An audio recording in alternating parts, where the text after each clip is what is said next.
A wonderful good morning and welcome to the Tallinn Digital Summit and especially the Cauldron stage where you are finding yourselves right now together with me. My name is Florian Marcus. I'll be your host and moderator for most of the day at this stage, and we have plenty of interesting discussions. We'll talk about green energy solutions, we'll talk about smart cities, resilience, cybersecurity, e-government, digital society, scaling around the world. So there's plenty for everyone here. I hope that between all the different panel discussions and keynotes at the main stage that you'll also find your way here when we have different breaks, coffee and so on is always available just a small walk away. So we'll await you here, and please bring your friends here if you want to have a small discussion as well. We have plenty of interesting keynotes, and we will start off with the very first one. In a globalized world, each and every one of us can truly make a difference. And one example is the NGO Let's Do It World. And Holger Holland and Julia Mackemol will tell us about how global cooperation can help to achieve sustainability goals. Please welcome them to the stage. Thank you.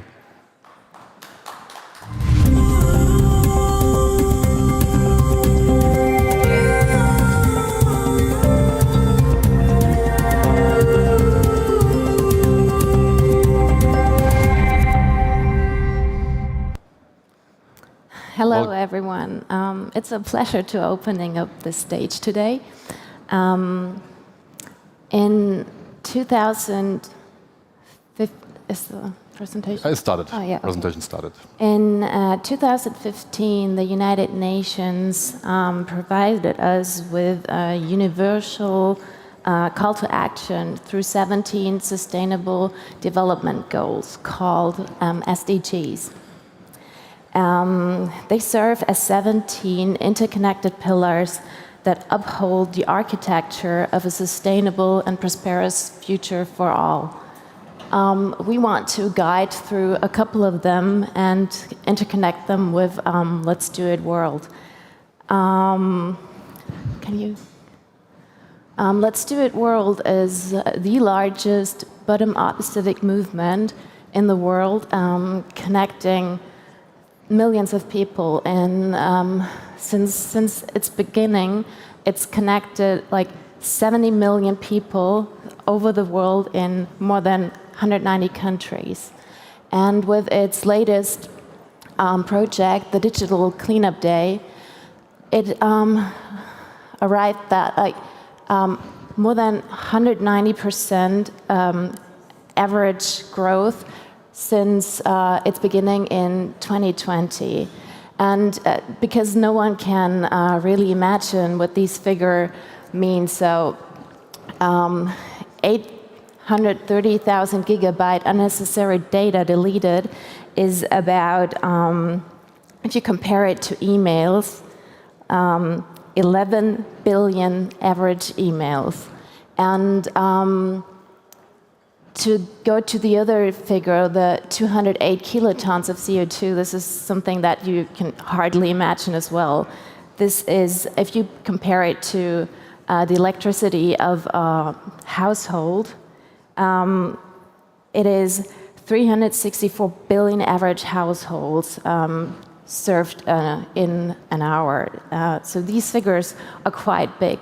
But we don't want to stop there. We want to reach 5% of the people on this globe to really make a change and to interconnect. And this is where Holger is taking over. Thank you, Julia. And it's also for me a pleasure to be here.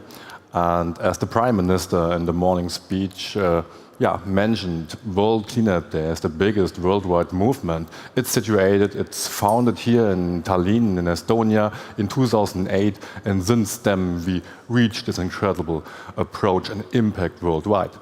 But this is an action day, it's the World Cleanup Day or the Digital Cleanup Day, but we have more SDGs. And one of the most important is sustainable cities and communities. And here also, again, we are in the Baltic area. And last week it starts the Baltic Sea Challenge. And it ends on World Cleanup Day. This year, World Cleanup Day is on 16th of September. And yes, it shows how communities can work together. All 9 countries around the Baltic Sea are working together in this challenge. Not only cleanups, talk about sustainability, talk about how we can raise awareness, how we can come closer. So it shows civic society, like us as a movement, the municipalities are really important to work together. This is cooperation will work. If you go deeper in the SDGs, and by the way, we are really happy. 3 weeks before in Rome, we won the United Nations SDG Award. It's the biggest worldwide award you can earn.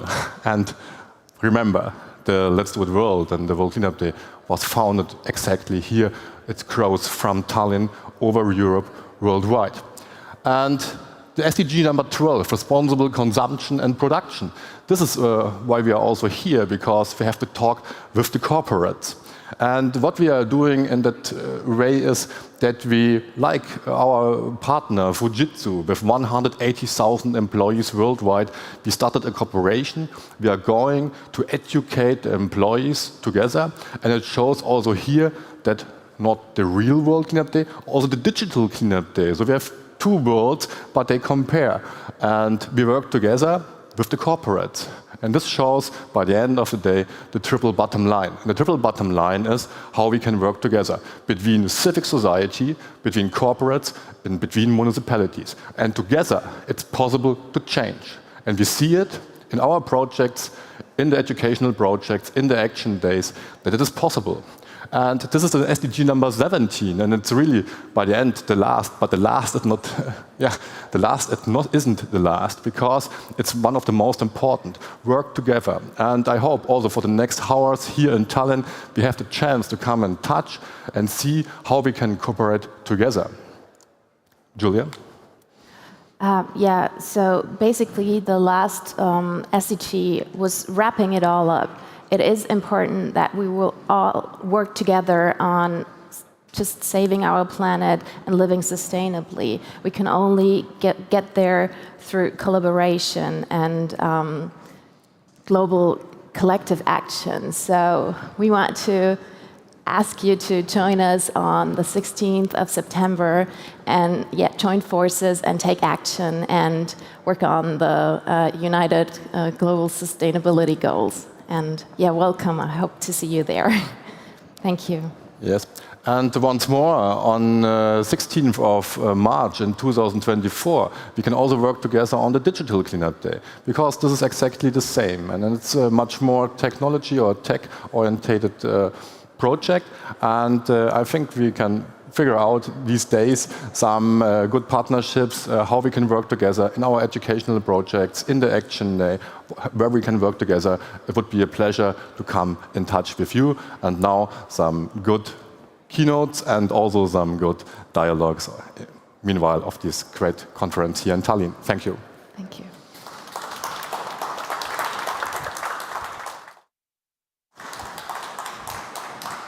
Thank you very much. And having lived in Estonia for quite some time, but still maintaining German citizenship, I am proud that the first keynote immediately gave us an additional 2.5 minutes for the rest of the day that we shall duly use. We have our first panel coming up. It will be about sustainable cities and utilizing smart governance technologies for the urban development. Please welcome all the different panelists to the stage, and I will introduce them right after this intro. Thank you very much and welcome them.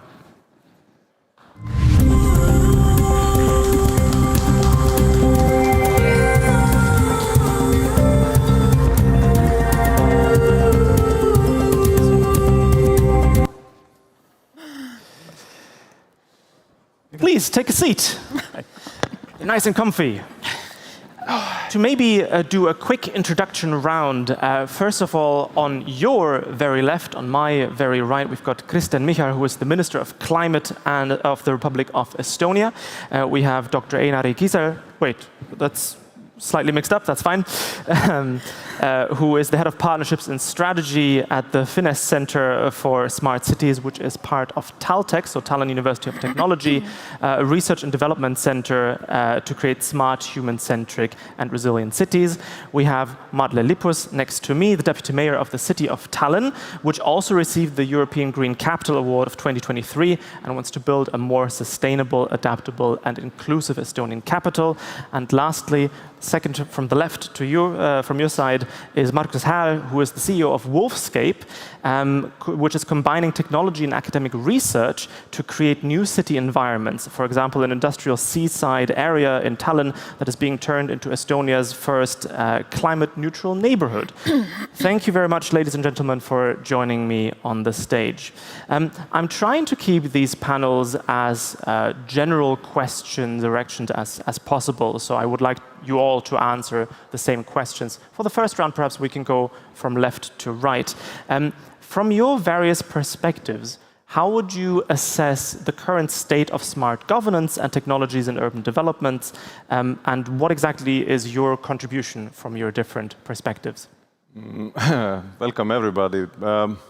It's a very broad question, to be honest, but from my perspective, I'm the Minister of Climate, responsible for different climate actions. From my perspective, probably the biggest questions are that how acknowledged it is that we should have different means in transportation, in movement, in energy, in renovation. In Estonia, if you look at the Eurobarometer, it has a very big gap between average European person and Estonian in acknowledging the climate change and the problems with the climate, and how wise should you be with your energy efficiency and so on. So this probably would be the biggest issue in my area to change the minds and hearts to open up to climate issues. Thank you very much for that intro. Markus. Hello. So first of all, I would look at it more from, as you also actually mentioned, from the people side, because the social aspect is something that we often forget about. And I think the mindset and the look towards climate in general, and especially if we look at smart government, is extremely important. The very, let's say, essence of it in general, I think, is that when we look at like city development in general as well, because 70% or 75% of people already in Europe live in cities, and cities that give us the 80% of GDP actually also are the cause of about 70% of greenhouse gases. And this is why we need to solve cities, and why smart governance is extremely important as well. To actually look at how we develop cities today, then I would say that we are looking at let's do it very technically, but I think we should look at more human-centric, let's say, development and design for it, because eventually people are very people look at their basic needs. I want to have a good job. I want to have a roof over my head. I want to make sure that my kids are doing fine. So comfort comes first. So why not look at it as a product development or technology side, in the sense that let's make sure that the back end of everything is super nice and well thought out, so that my daily life doesn't change, but at the same time I am in any case acting sustainable. I'm acting in accordance to where the world is turning. Thank you. Dr. Kieser. Yeah, right. Let's say one of the issues that probably comes into mind when we speak about the smart cities is that, say, when originally we spoke about the digitalization of cities as an aim, now we speak about the sustainability as the main aim. And actually, with actually echoing what Markus has said, that we should actually turn more into the ways how the people feel in these cities.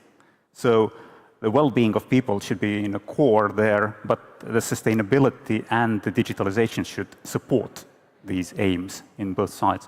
Well, one could even say that, well, if you think of the carbon-neutral cities, then cities can be made carbon-neutral very easily without people. If you don't have people, you don't have carbon emissions. The most carbon positive city in the world probably is Chernobyl. So, but this is not the aim to have cities like this. Yeah. So we will have to think about the well-being of people, how actually these people, in together with sustainability improvements, would actually benefit from all of these developments. So let's talk about sustainable citizen-centric cities. How is Tallinn doing? I think Tallinn is doing great now.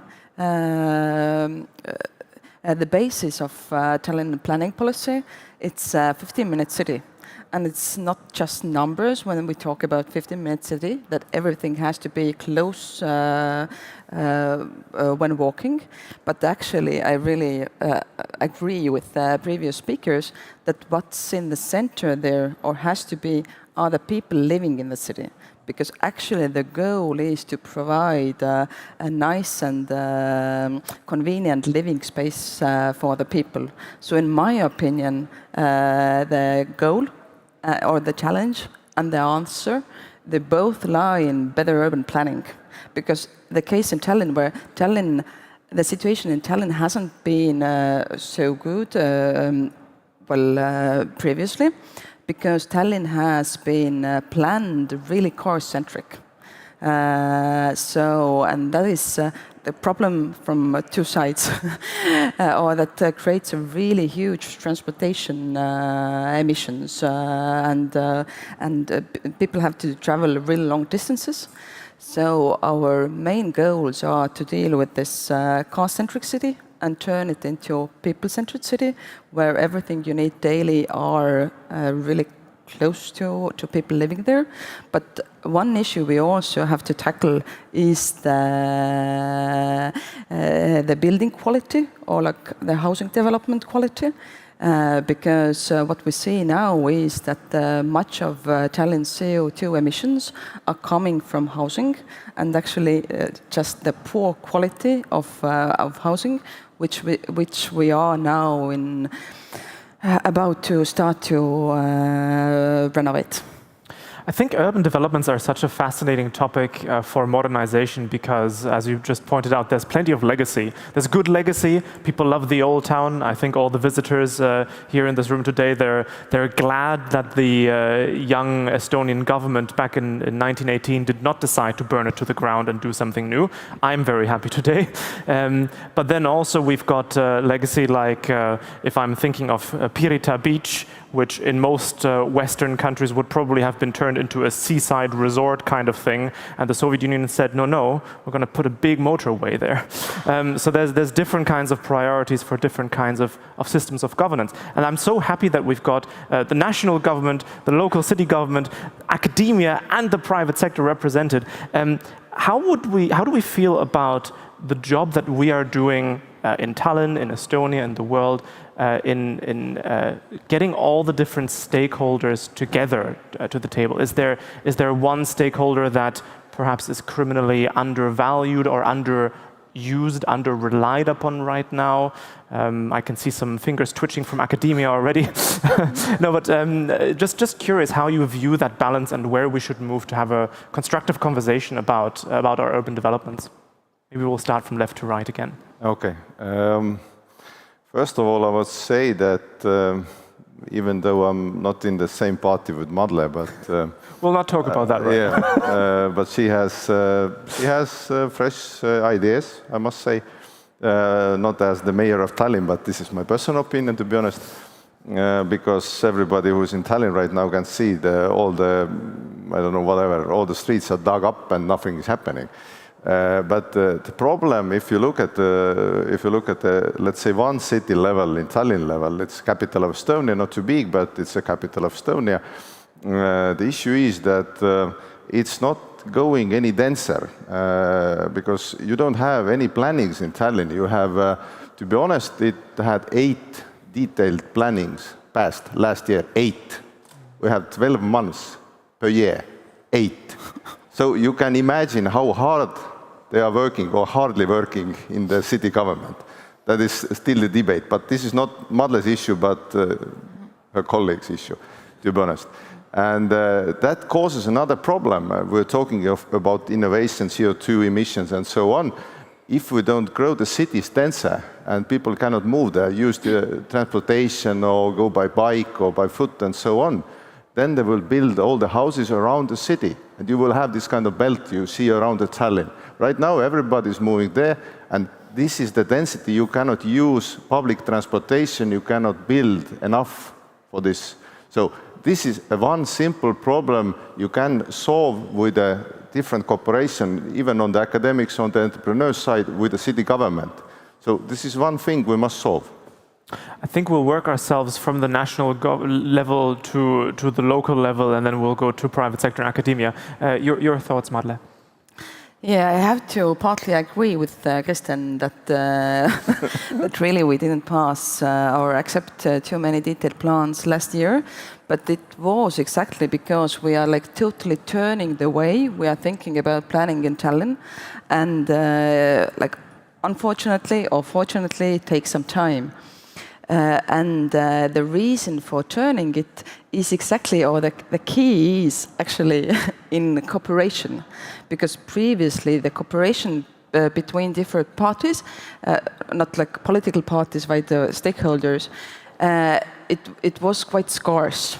And even people in the local government, like different agencies of local government, weren't really aware what was the aim of all we are doing.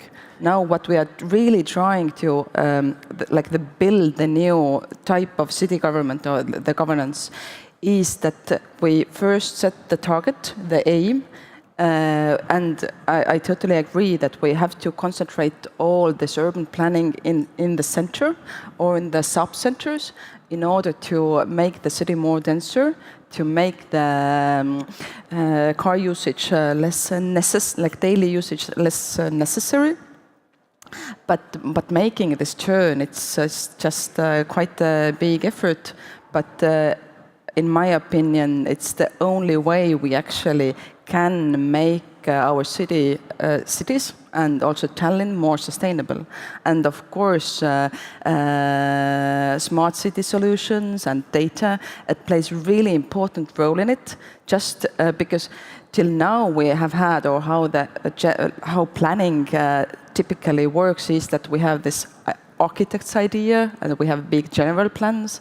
But what we are doing now is that we are really we want to base it also on data, that we have the great ideas, but also the actual data of what's happening in the city. And I really believe that if we bring those two things together, then we can make decisions that really make the world and the cities better. I think the challenge is exactly, it's very difficult to change these running systems while they are running. And additionally, humans are animals of both comfort and habit. And so I remember when the city public transport was made freely available for residents of Tallinn, and a year or two later, some analysts said aha, it didn't work because not everyone immediately sold their car, their horse, their everything. I think all of these changes, they're generational questions where we will see the effects perhaps 10, 15, 20 years down the line.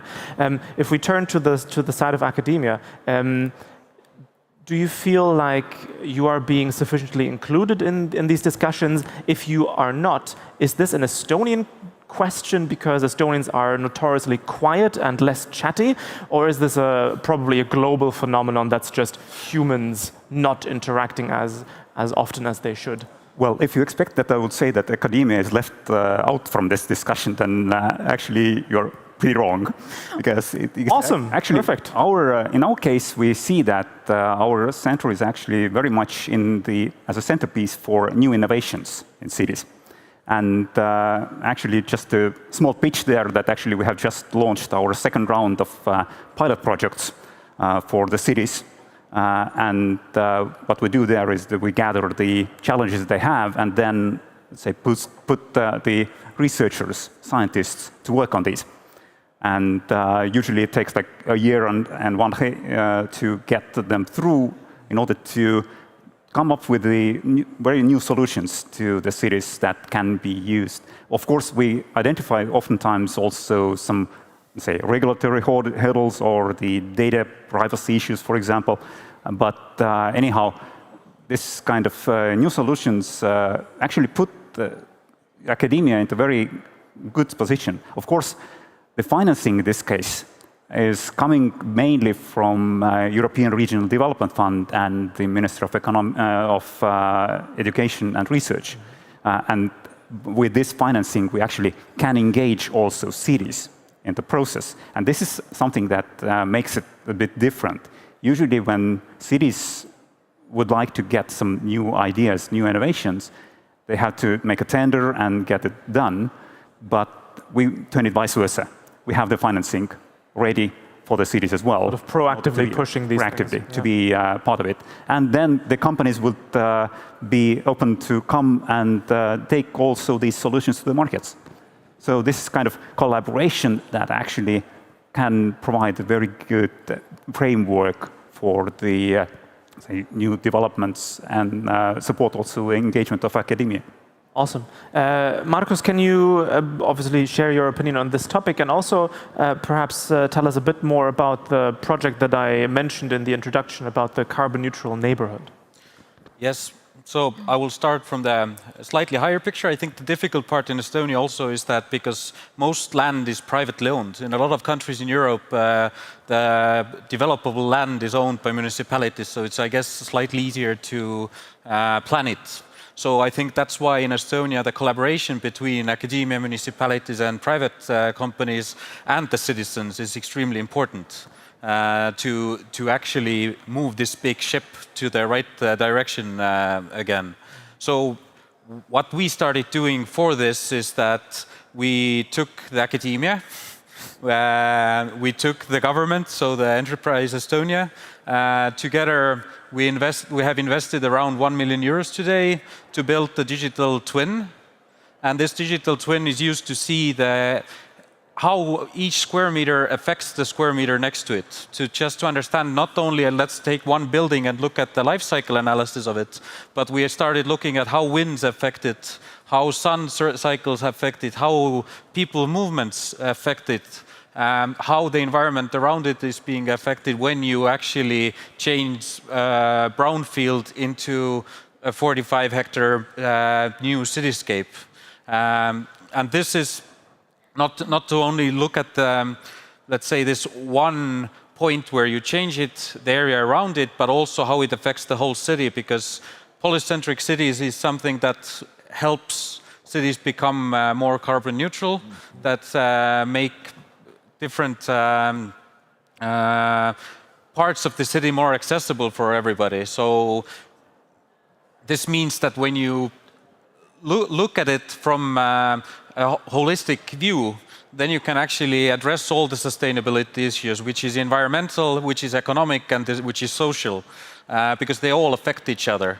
The good example, I think, for that is affordable housing, which is a huge problem in Estonia because the rental prices are getting higher, the square meter pricings are getting higher, and we think this is a social problem, that people can't live in the city center. But actually, if you think about it in another way, then because they have to move outside of the city, it's a transportation problem, it's an economic problem for the city because you need to spend more money on transportation infrastructure, and at the same time, it's a CO2 problem because now we have more greenhouse gases coming. So all of these things have very wide variety of causes and effects, but we tend to have a problem of having tunnel vision to specific problems in a specific way. And this is what we're trying to change with that tool set. So if we get, let's say, SimCity was a computer game a long time ago where if you build a building, you see the cause and effect of that building in all aspects. And that's what we're kind of trying to do here.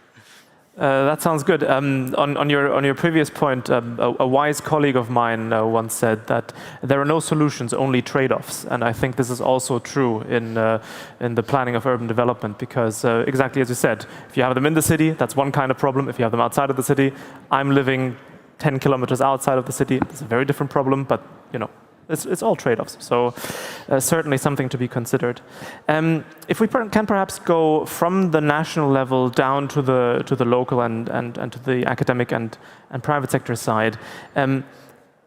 What is the one low-hanging fruit that other countries, other cities, other research institutes and so on can sort of look at to improve the quality of life for residents of an urban development as quickly, as cost-effectively as possible? Where should most countries start? In Estonia, probably there are many low-hanging fruits. One is planning. We already were discussing that planning on the entrepreneur level, on the city level, on the wider level. Second one probably would be all the renovation in Estonia, because as Madle already mentioned that we have lots of housing that has poor energy ratings and so on, that affects quality of life, your income, your options in the future and so on. So that probably is the second thing. And in Estonia, we're just starting a program. It's called Factory Renovation, which is like a little bit building a Legos around the houses. It gives you a perspective of the time, of the prices and so on. You can go on. So this probably would be the second one needed. And the third one is that with different data and innovation, we can model all the traffic and all the movements of people, because right now we have fund allocated also to Tallinn, to Tartu, to Pärnu, and also it gives the opportunity to have with the experts the models and real bike lanes and also new tram lanes and so on. So these are the things which are in Estonia quite near to grasp. Your thoughts? Again, I have to agree with it, Kristen. And my 2 points would be also the factory-based renovation, because what we are, well, it's a thing that we are lucky and at the same time unlucky in Estonia, and especially in Tallinn with, is that we have those huge areas of Soviet modernistic buildings, which are at the moment very little energy efficient. But with this factory renovation, we can turn them easily much more energy efficient and really gain a huge, well, yeah, really lessen the CO2 emissions quite easily. And Tallinn has now started a pilot project. What we're doing, Tallinn now a lot, is piloting different, well, maybe small and also not so small ideas. And this, we're now also piloting. We have like also a European project where Taltech is our partner, or at least I think even the main partner of the project, where we are not only renovating one house, but we do it like there is a quarter, 4 houses.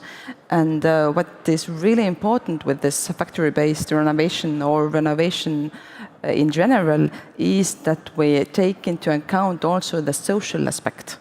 So we really want to bring people into the process, be them part of it, let them decide how they want it to be renovated, what the outcome, like also in a social way, should be, how the courtyard or the area between the houses should be renovated. Because actually we are not doing it only for the energy efficiency, but we also always have to keep in mind that it's also like a social project. We are creating better, or we have to create better city space for people living there. So I think this mass renovation, but with social aspect, is one low-hanging fruit, especially in Estonia and all the other countries where this kind of Soviet time of kind of building, where there are a lot of them. And the second low-hanging fruit is to use better the data we have. Because that's also the problem in Tallinn, is that we actually have lots and lots of data, not only about traffic, but also about where we have different services, how people can access them, what is accessed easily and what is not, and also everything that Markus was talking about. But at the moment, the data just lies somewhere and finds no use. And of course, it's, well, when I look at it from the city government side, then sometimes also for the, it's difficult. Well, you have so much data, you have so many questions, so where should we start? And we don't start.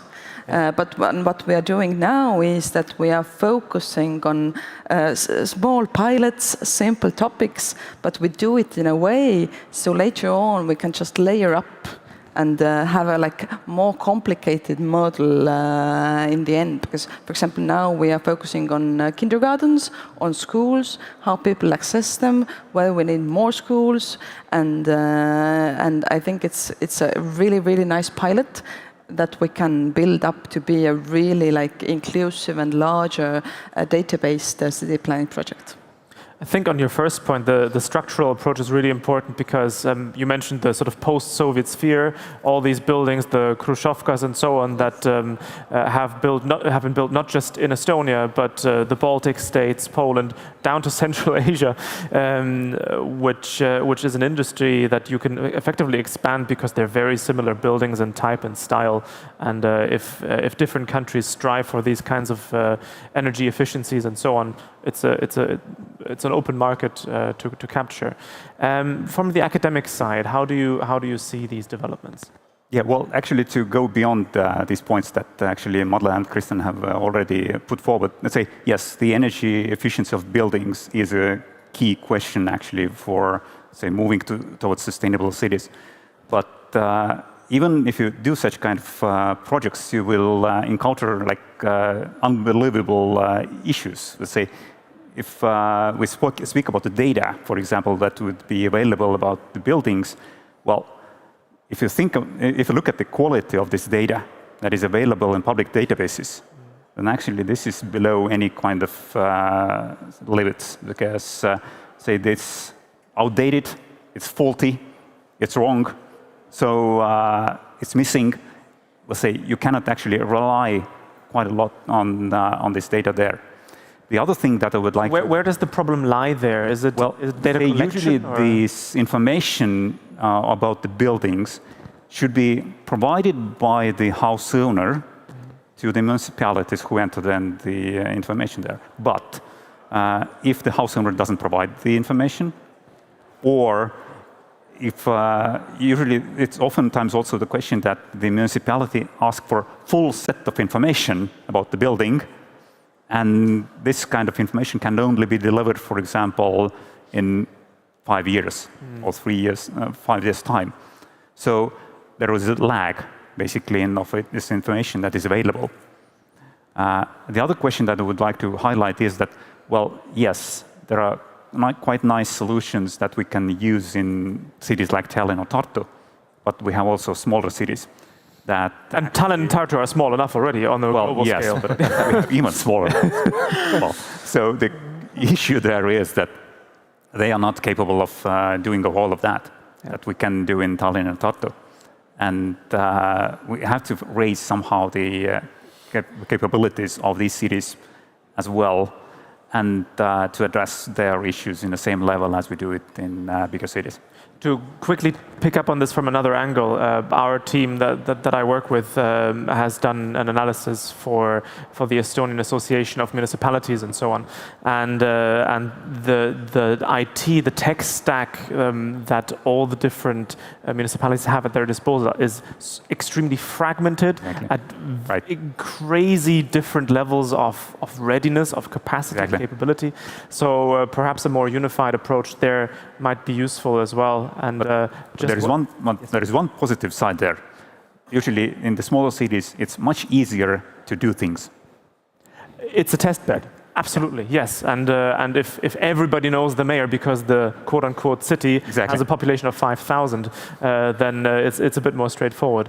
We were slowly running out of time. I want to ask you, and perhaps also the other panelists, on providing all that data comes with bureaucracy, and if it is burdened upon the owner or of the building, where can we find the right balance between gaining data that is relevant for urban planning, but also still making it I don't want to say as user-friendly as creating a company in Estonia, you can do that in 20 minutes, but something close to that, so that having or building an energy-efficient house does not become bureaucratic punishment for the next year. How can we balance that?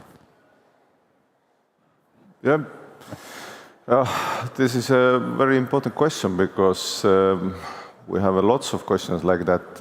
We are trying to have offshore parks, we're trying to have different energy units all over Estonia, and the main question is that how to cut all the bureaucracy without sacrificing the public involvement in different plannings.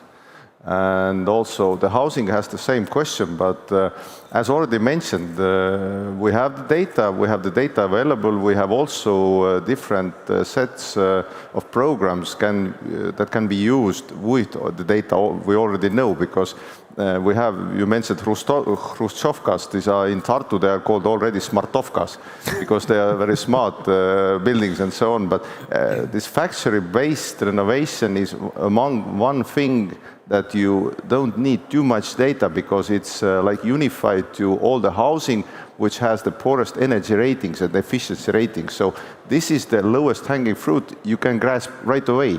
Yeah. This does not need any more bureaucracy. So you have one or two set of examples and you can start. So this is good for the entrepreneurs, this is good for the people, and also very efficient usage of money and data. And after that comes all the data with the movement, transportation, and so on, city planning. Markus, your thoughts?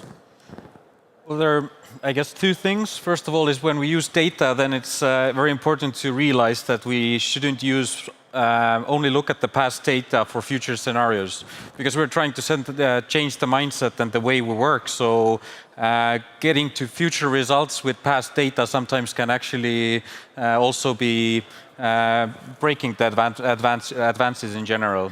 The second thing is about regulation. I guess important that we don't over-regulate, because in a lot of cases incentivizing could be a better option, because over-regulating can often also stop some parts of the innovation. And finally, I would also add that we have a lot of information available already. Like, for example, when we take city planning in general, United Nations Smart City, Sustainable City Strategy, I mean, is a very good example that has been developed for over a long period of time already. We could use this information quite fast, but instead, in a lot of cases, everyone's like, I need to prove that this is actually right. So everyone starts researching and redoing everything, and then this again delays this adaptation today, not anymore getting ready for climate change, but adaptation today, because climate change is here, and then we are even slower and slower. So I think the very low-hanging fruit is that we have a lot of the information available that we need to actually make the change. We just should act on it now.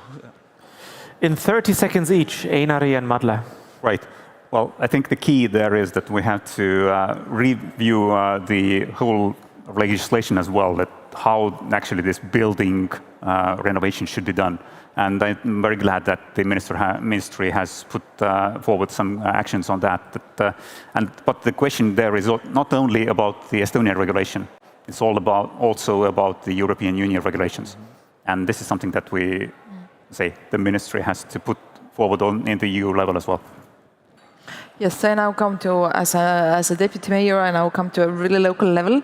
And although the factory-based renovation, it's really, well, it's rather standardized, but there are still really many problems connected to it. And what we are now trying to do in Tallinn, in order to lessen the bureaucracy for people really willing to renovate their houses, is that we are also trying to standardize the problems and then standardize the solutions for them. So that if you, as a head of your housing unit, you start this renovation process, then you don't have to go through the process all on your own, but we as a local government, we are already prepared actually to help you. We know how you can renovate your balconies, or if you want to add an elevator to your house, which is a really common problem, and at the moment we don't have a good solution for it. So how to standardize this?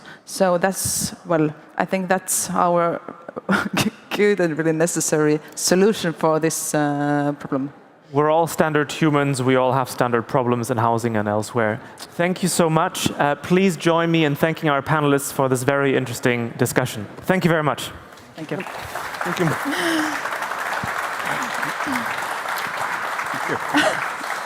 Paremale ära.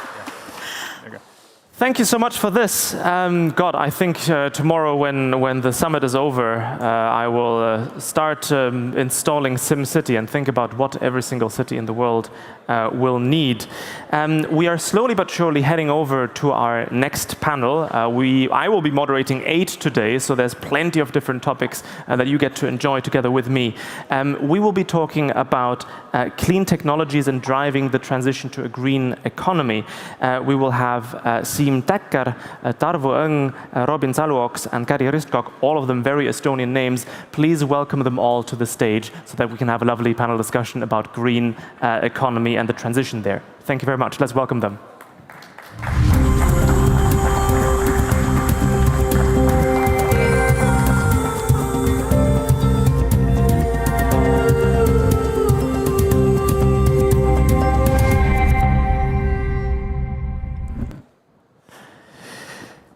Good morning, everybody. We have everybody in the right seat. We have the right time going on. It's going great. We've just finished our first topic about cities. We're now going more widely into the economy, national economy, of course. I'll start with a quick round of introductions. We've got Siim Täkker right next to me, who is the CEO of RA Technologies, which is using data-driven AI solutions to reduce building operational expenses, increase property value, reduce CO2 emissions, and achieve sustainability compliance. And they're managing over 2.5 million square meters doing that. Tarvo Õng is the CEO of Fusebox, which is using software to manage energy storage systems and help you balance your energy portfolio, boost trading, and more to help save almost 1,000 tons of CO2 per year. Robin Saluoks over there is the CEO of e-Agronom, which is helping farmers monitor and verify sustainable practices, generate carbon credits, and increase agricultural efficiency while gaining better access to future financing as well, which is a critical topic for farmers. And Kari Ristkok, on your very left, my very right, is the CEO of Cleantech Estonia, the Estonian Cleantech Sector Association, which is working to build a supportive environment for implementing tangible green change and is already expanding beyond Estonian borders as well. Ladies and gentlemen, thank you very much for joining me on stage. I want to start with a more general question and would like to hear, I mean, we're all sort of in the private sector here. I would like to hear your opinions, though. So, I mean, all governments, businesses, and citizens have become increasingly aware of their environmental impact. I think overall that's a positive development. We can probably agree. Some of this is greenwashing. You know, some of the companies are just, you know, putting a green label on the same thing they've been doing before. But there has also been very tangible change for the better. In your view, from your perspectives, how can we most quickly, most cheaply, most easily mitigate the impact that we as humans have on the environment? Let's start from your right to your left.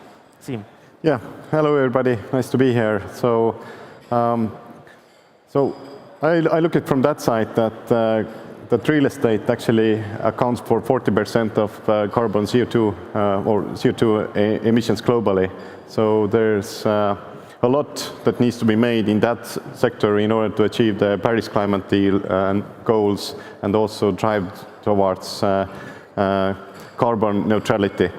And we've been developing AI-based solution that actually reduces, on average, more than 20% of the carbon footprint in buildings. So it has significant impact if it's taken to use. So basically, if all buildings would be using, then hey, we have already achieved our Paris climate goals. So there's a little bit like technology adaptation that we see that the people are a little bit reluctant to take the technology to use. There might be, hey, what is this? Does it actually work?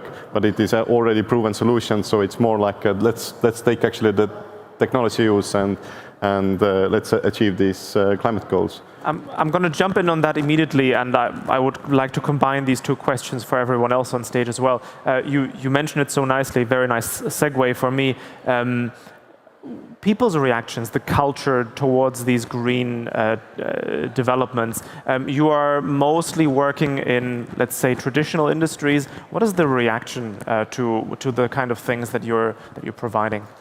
Yeah, there's definitely like this adaptation. Does it really work? Can't believe, right? So, but in general, this real estate industry, when I talk about it, then it has gone through like this digitalization process quite recently. So systems and buildings are becoming and are already really digitalized. So there's a lot of information, and if AI systems take this information to use, then systems can be controlled more efficiently than they are today, and by just using very good technology. And there are like different cultures, different countries. As we work through like 17 countries, I think already 18 countries together with Japan, then yeah, we can see that there's a different hesitation, or if it's a new technology in the market, then people don't really know, so we have to increase the awareness and so on, and so the first cases need to go through. But I would say that it's actually quite proven solution actually to achieve our climate goals already today. Very well. Tarvo, how do you approach the topic of the transition to a green economy, and what has been the reaction in your area? When we're talking about electricity, for example, then we're already moving to the right direction, installing renewables and so on. But there are very many problems involved in this transition to the renewables. For example, the sun or the wind is just not always there when we need them. So there are constraints or problems in the electricity system, so that you cannot install so much renewables as you would love to, or you actually can, because the electricity system will collapse during the evening or when there is no sun. So still you have to construct or build the electricity system according to the highest peak in the electricity consumption you might have. But from our point of view, the solution is actually really easy. You don't have to build gas power plants or oil or whatever based fast reacting reserves, or build huge, very expensive battery packs everywhere.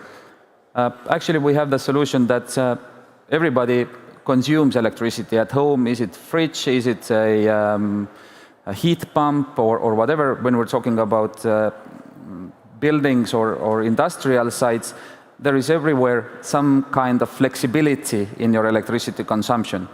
And we develop technology to tackle it. So with our technology, energy companies throughout the world, wherever they are, can go after those assets and use them as a substitute for fossil fuel generators. So it's easy.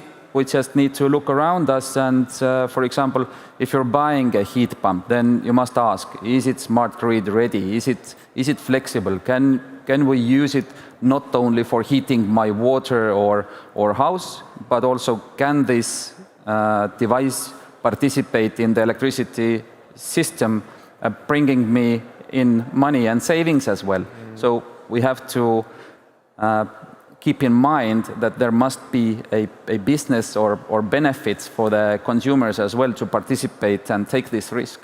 So you would say that your target group has also been very open towards that change, because it does not create too much, sort of interruption to their daily activities, or none whatsoever. Yeah.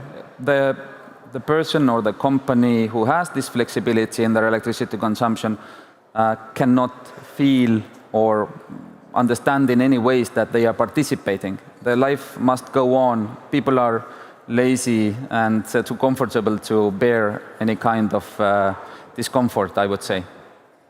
Robin, overall, I mean, the question for you is the same. I would add a small bonus question towards the cultural direction. How do you explain carbon credits to farmers, and what is their reaction to the whole shebang?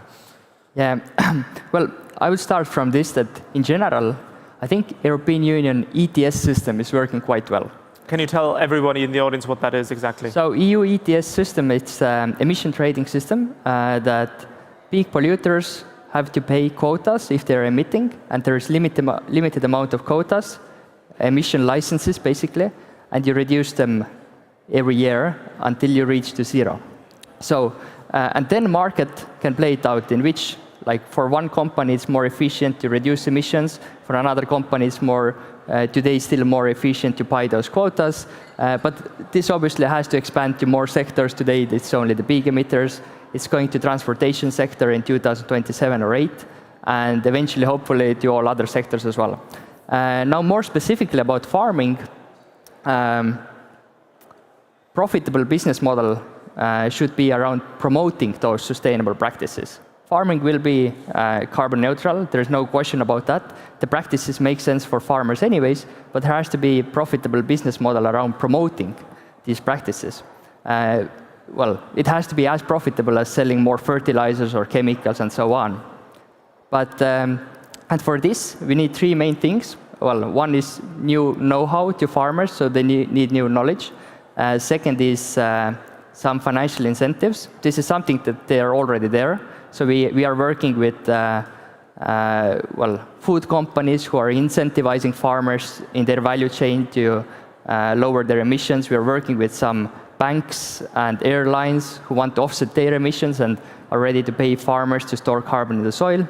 And we are also working with some banks who want to give sustainable loans to farmers, like they give better terms if you buy an electric car. So incentives are there. So first of all, new know-how. Secondly, incentives. And thirdly, a scalable way to quantify carbon emissions. And this is where also technology comes into the game, and so this is what we do as well. We help to measure greenhouse gas emissions in the farm, verify what practices farmers are doing with satellites and tractor integrations and etc.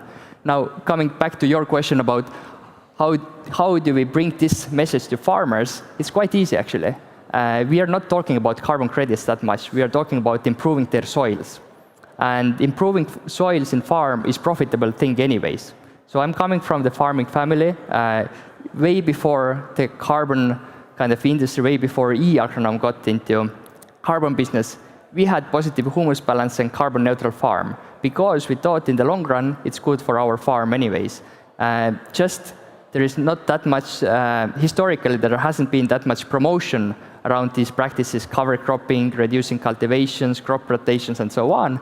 Now with this new industry where sustainable practices are also incentivized, there are private companies emerging, e-agronom and many of our competitors, emerging to promote these sustainable practices. But we don't talk about carbon that much, we talk about improving the soils. I think also this demysticization of technologies, you know, whether it's what you do or anything else, is really important, that we don't just throw around the blockchains and the AIs and everything, but just talk about real solutions for real people. I think that's very valuable. Kati, you of course, as working with Cleantech Estonia, you've got a wider view of what is going on in the sector, both in Estonia and probably also with the other European counterparts that you deal with. How would you describe the current state of the sector, and what's the future? What does the future hold for your area? Cleantech Estonia has been working with the sector in Estonia since its early days in 2016. It was really an emerging sector with a few actors, and we didn't have any scale-ups, any big success stories in the cleantech field back then. So back then our focus was really on how do we bring innovation out of universities, out of garages to the market, and supporting on that. And I'm really glad to say that today the questions that the companies ask us and where we can be of help is actually growth stage questions. How do we go to foreign markets? How do we attract foreign investors? How do we grow bigger and faster?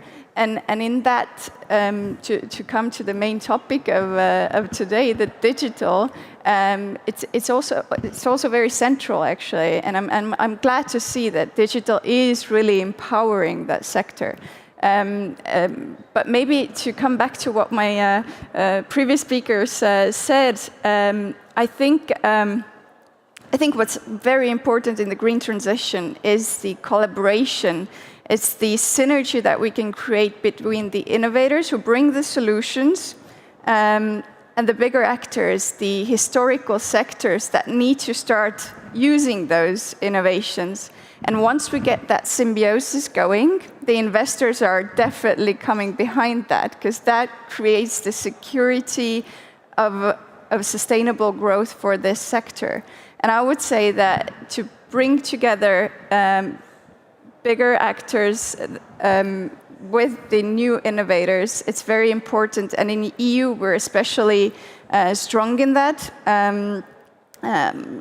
I think it's partly due to our very strong environmental legislation, but it's also developing elsewhere. And it's good to see that there's more and more collaboration that is also pan-continental in the clean tech sphere. And I would say that Estonian companies are very good at that, and European companies in general. So I would say, yes, we're in a growth stage, acceleration stage in clean tech, and I think we're very well positioned to take those opportunities in this new market. You mentioned the Estonian, but also the European level, and that was actually where my next question was going to go as well. I mean, clean technologies often are quite R&D heavy. You know, there's a lot of work that goes into developing the product before you can really bring it to market. You can't just sort of, iteration after iteration and do stuff until it works. So how have you seen, from the organizational perspective, the financial support, investments, whether it is from private investors, whether it is from governments or the EU? How has the openness been recently? How has it developed over the years? Would you say that it's been quite encouraging, or? I think it's developing well. Our specific in Estonia, and I think the Baltics, is that we have been historically very digital focused. The SaaS business models, they're completely different stuff for investors. The investment horizons are shorter and less riskier as well. And so I think we're arriving at a stage where the same investors who were investing in SaaS before are now switching more and more towards clean tech. So it's a very good evolution. I think that public subsidies and collaboration with the state has been a big part of this interest from the investor side. It does de-risk to know that the legislation is not going to change overnight and go against those business models. So I think the state has to take the first step, and they have done so in Estonia and in all over Europe, and I would say also all over the world is starting to go in that direction. But we do have some other continents, some other countries that are historically industrial, and of course their local investors are way more used to hardware. So perhaps there we have something to learn from them. But again, to mix clean tech with the data and digital solutions, I think here Estonia has something to teach also. I would ask the same question to Robin, Tarvo, and also Siim. How has your personal experience in your companies been with openness from investors, governments, and so on? How has that interaction been? Yeah, well, for us it was actually, one of the reasons why we went into carbon farming was to attract investors. So we started as a farm management software that I built initially for my father, and then it spread around to thousands of farmers. But we always thought there is more behind this data. And then there was a question, how can we leverage this data? Will we build marketplace to sell more inputs to farmers? Will we kind of build new tools to upsell to farmers and so on? But then this kind of carbon market emerged, and we understood that now there are enough incentives to really promote sustainable practices. And we also understood that this is an attractive thing for investors.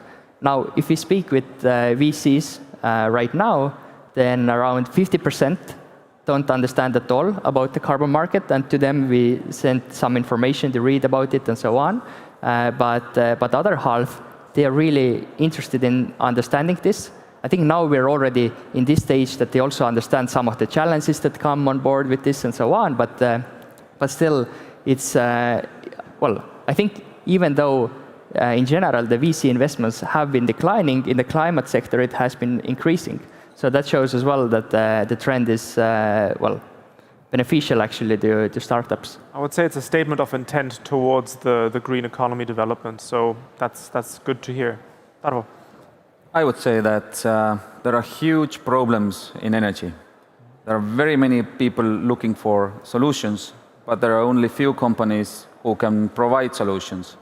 And we are doing clean tech software as a service, so what can be better for investors?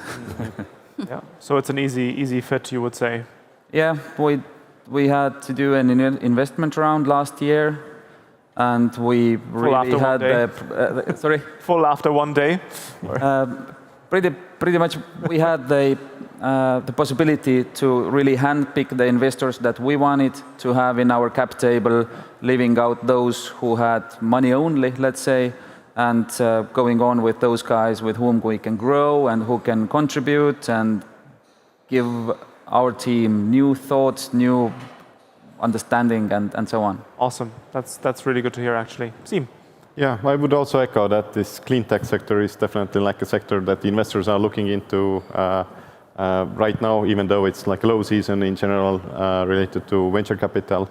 But there is a general transition already happening towards green economy and energy and clean solutions that help to reduce the carbon emissions is definitely like one of the core focuses for venture capital firms. So we've been raising also capital along the many years. So the company is already operating more than 6 years, and it has been from that side like ups and downs. Like our real estate sector was very heavily impacted by the COVID season. A lot of buildings were shut down and basically stopped operations for a short while, and then followed by this getting back to work. And now there is this high pressure from the vacancies, high pressure from the inflation rate. So this real estate sector is under really strong pressure right now, and they need to achieve also their sustainability goals and ESG goals. And so there's a lot of things that are happening and impacting the overall real estate industry. So therefore, this kind of AI-based SaaS models work really well that provide really fast return on the investment of approximately 3 months, or just taking the technology to use that help you to manage your buildings more efficiently. And from that side, it's actually generating a lot of attractiveness for the investors. How I see as well is that maybe 6 years ago, not so many investors knew about Estonia, about this digitalized country, what are the options, but over the years, the awareness has increased. And I think this Eastern Europe was in general impacted by the war in the Ukraine, where a lot of investors had extra hesitation. Hey, how this war is going to impact actually these countries as well. So we at least had these kind of questions, and we have moved around a lot of our servers and so on. So they would be providing additional confidence that actually this company is going to survive, and Estonia is not going to be next Ukraine, right? Yeah. There's a lot of things that NATO is providing, EU, and so on. So there's actually confidence that Estonia is a very, very attractive place where to invest and making sure that the investment is growing. So, and the Estonians, I think it's kind of like unique nations from that side, that actually people are here very international minded. We always think outside of Estonia. We look what are the global problems, what are the European problems, and then we try to address them. So in the countries where we operate, there are a lot of like thinking more like what are the local solutions, what are our our specific country's problems. Let's start from solving our country problems, and then we move on to the other countries. So Estonians controversially are operating in a digitalized society, and we always look like a global market. So there are differences from that side. But for sure, like growing the company to certain states, and then maybe there's some HQ transition to a larger capital where there's more human capacity closer to the business relations and so on. So I guess we all will be facing it in different growth stage. How do we access to the wider markets and so on?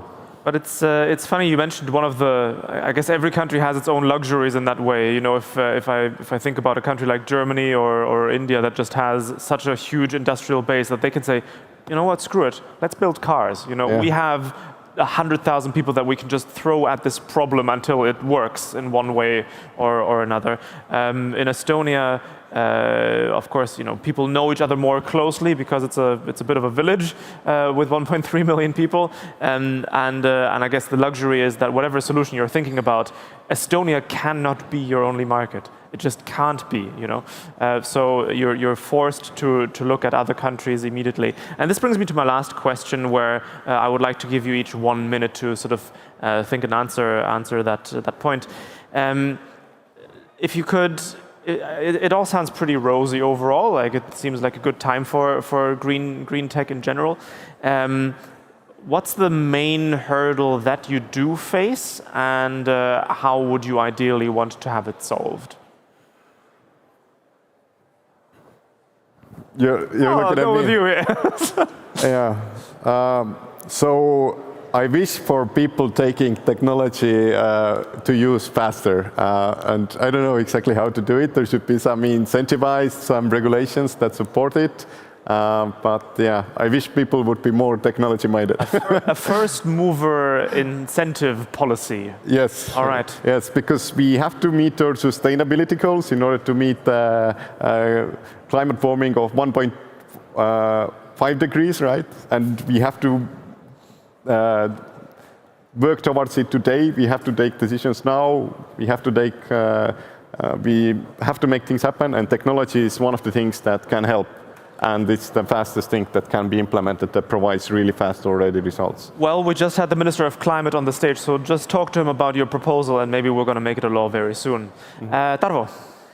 For us, it seems to be the variety of different legislations, even inside Europe, not talking, and the rest of the world as well. So, for example, coming from digitalized Estonia, when we go to other countries with our technology, we always have to downgrade. We have to start from very simple things, explaining what we can do, and then build on these really fast reserves and complicated services that our technology can do. So that's usually the main thing, that we cannot give them everything that we have because they are just. But at the same time, it's our strength as well. With more countries we work, the stronger we are, the better we understand it, and I wanted to say is that basically all of those countries are going where we are coming from. So we pretty much know what the aim is. So this is what makes it simple for us. Well, that does make it easier, yes. Robin? Yeah, for us the biggest challenge is lack of regulatory clarity. Well, it's crazy, like entrepreneurs saying that you need more regulations, but right now in the carbon field we need more clarity.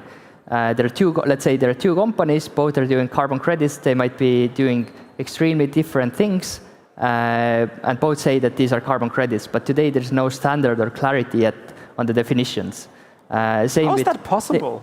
Sorry? How is that possible? I thought there was a market that we all agreed on. Well, it is the ETS, the emission trading system, but I mean for sequestration and in agriculture field and so on. It's emerging, so that's a good thing. But obviously these things take time, and these are the challenges and risks for investors and so on, but we're moving to the right direction. And for us, the kind of North Star is making sure that farmers store more carbon in the soil. If we will do this, then in the long run, everything will be fine.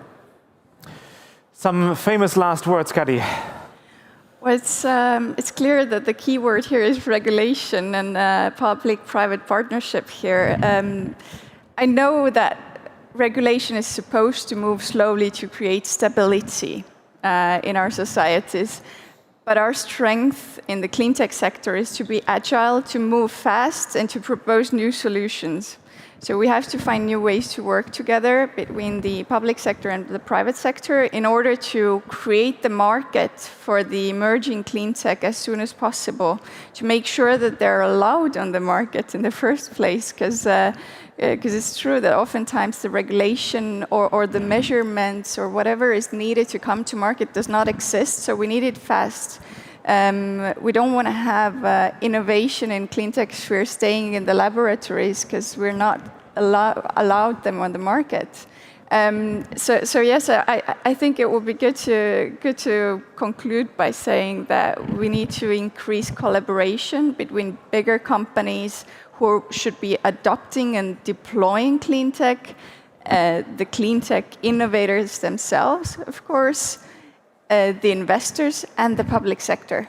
I think if we manage to all start understanding each other's barriers, opportunities, strengths, we can take this sector very far and solve our green transition issue as well.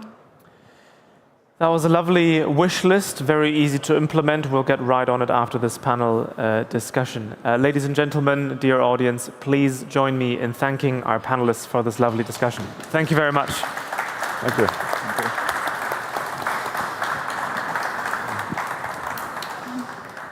All right, it is not yet the lunch break. However, I will get a small break.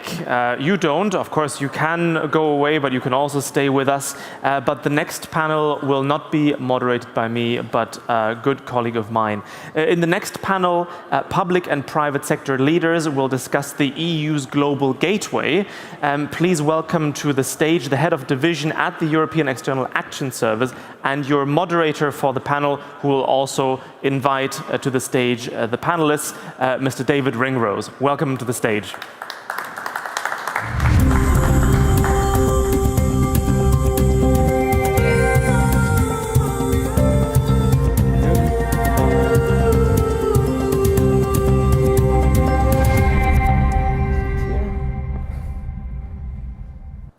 So, just take us. David, I think you're here. It's okay. I think we sit where we want. Okay. That's okay. Right. Great. So, thanks very much, everybody, for being here. Great to be here in Tallinn in this wonderful space. I look around and think that our job here is to replace the old infrastructure with the new infrastructure, while we're still living with the old stuff as well. But thanks for being here. We have a great panel today. We're going to talk about Global Gateway, which is the European Union's initiative for improving infrastructure around the world with all of our partners. Not just digital infrastructure, but of course digital is a big part of transport, of the fight against climate change, of health and education and so on. But here we're going to talk mostly about digital. I'll start off with a few points myself, and then I will ask each of our great panelists to say a few words. Then we'll have a bit of a discussion, then hopefully we'll have some time at the end for questions from the audience. It's obviously a crowded market out there with lots of acronyms. We've got BRI, we've got BRICS Plus, we've got Global Gateway, but I think we're confident in the EU that our offer to our partners has what it takes to succeed. And while we took some time to gear up, I think this year we've shown the world what we mean by Global Gateway in releasing in March this year the list of first 80 flagship projects, including a lot of digital projects. So cable infrastructure across the Mediterranean, across the Black Sea, the Atlantic, the Digital Alliance with Latin America, and a big data governance project in Africa where Estonia is very heavily involved and so on. So there's lots of activity going on in digital. But what I'm trying to do today is just to get an idea from our panelists what the challenges are and what we need to do in order to support our partners in the digital transformation. First I'll turn to Julia Gliddens, who's the chair of pivotal. And Julia, you spent a long time working on data and analytics and what it needs to understand data. Could you give us an idea of how we're going to cope with what was called earlier this tsunami of data? How can we help around the world help our partners work on this data transformation? Julia. Thank you very much, and it's such a pleasure for me to be back in Tallinn. I've had the privilege of coming back and forth to Tallinn for 20 years. It's my 20-year anniversary. And so on behalf of Pivotal, it's a privilege to be back here today. And it was a particularly rewarding moment for me when we talk about openness and digital governance and data and trust, and then partnership and infrastructure development as the global gateway is advancing. Because we've been talking about data and the power of data and open data and big data and linked data. It feels like forever. We've talked about the data tsunami, data as the new oil. We've talked about the transformational power of data. But we really haven't seen it come to its fruition. So the Prime Minister's opening remarks about collaboration, resilience, transparency, and openness, I think, combined with Dr. Karp's comments about, for all the wrong reasons, some very powerful outcomes coming in the way in which the public, private, and third sectors are now collaborating to truly unlock the power of data. If you recall, Dr. Karp said this morning, he was one of those folks that people kind of tolerated in a back room because this AI and this data stuff wasn't important. And he was it really resonated to me, because it used to be before AI, digital transformation was the big sexy toy. And I think all of us that have worked in public-private collaboration chase after new toys. So we've got an infrastructure project and they're going to infuse some smart sensors in a city, down a highway. But what did it really do for the citizen? What was the transformational impact? Very little. How did it really embed itself in a new way of looking at society and looking at governance? Very little. And what Ukraine has done is really bring the power of all of these potentials into the fore, out of the back room, and what I would call out of the world of pilots. And I would say to you, the EU is fantastic at piloting new innovations. But it's really a country like Estonia, the first digital nation, that has taken those innovations and embedded them throughout the society. And I think in the post-Ukrainian world, with the explosion of AI, we now have a unique opportunity to pull the technologies together in collaboration, the public, the private, and the third sector, to really make a difference on people's lives. And I would conclude by then saying, let's avoid the sexy toys. The sexy toy is not AI in a post-Ukrainian world, just as the sexy toy was not digital transformation. The end outcome are better services for citizens. The end outcome is a more equitable, just, and sustainable society for us all, for our partner countries, for Europe, for all of us as citizens of this planet. And I would argue in conclusion that the foundation to those outcomes that we're all searching for is data. If you have bad data, garbage in, garbage out. When we talk about large language models in an era of AI transformation, it's going to be more important than ever that we have solid governance around data. Thanks very much. Collaboration, measurement, data, I think that's a good set of keywords. David, if I could turn to you. You're Cybersecurity Commissioner in Singapore. So you understand the importance of trusted connectivity, which is, I think, a phrase that became first important in the Tallinn Digital Summit a couple of years ago here. The trusted connectivity is a key part of how we're going to deliver the digital transformation. And also, you're from a part of the world where obviously everybody is trying to figure out how the future is going to look. How do you see the importance of something like Global Gateway from Singapore? Great. Thanks very much, David. First of all, it's wonderful to be back here in Tallinn as well. I want to say that I commend the organizers for the geographical diversity of this panel. One would imagine that this is an EU initiative, and the question that would first arise is, what does it have to do with Southeast Asia, Singapore, etc.? So I would say that it is enormously important. Firstly, the aspiration is global gateway. So actually the idea is that you do want to make this a connection across the globe. And by nature, digital is borderless. It's meant to be global.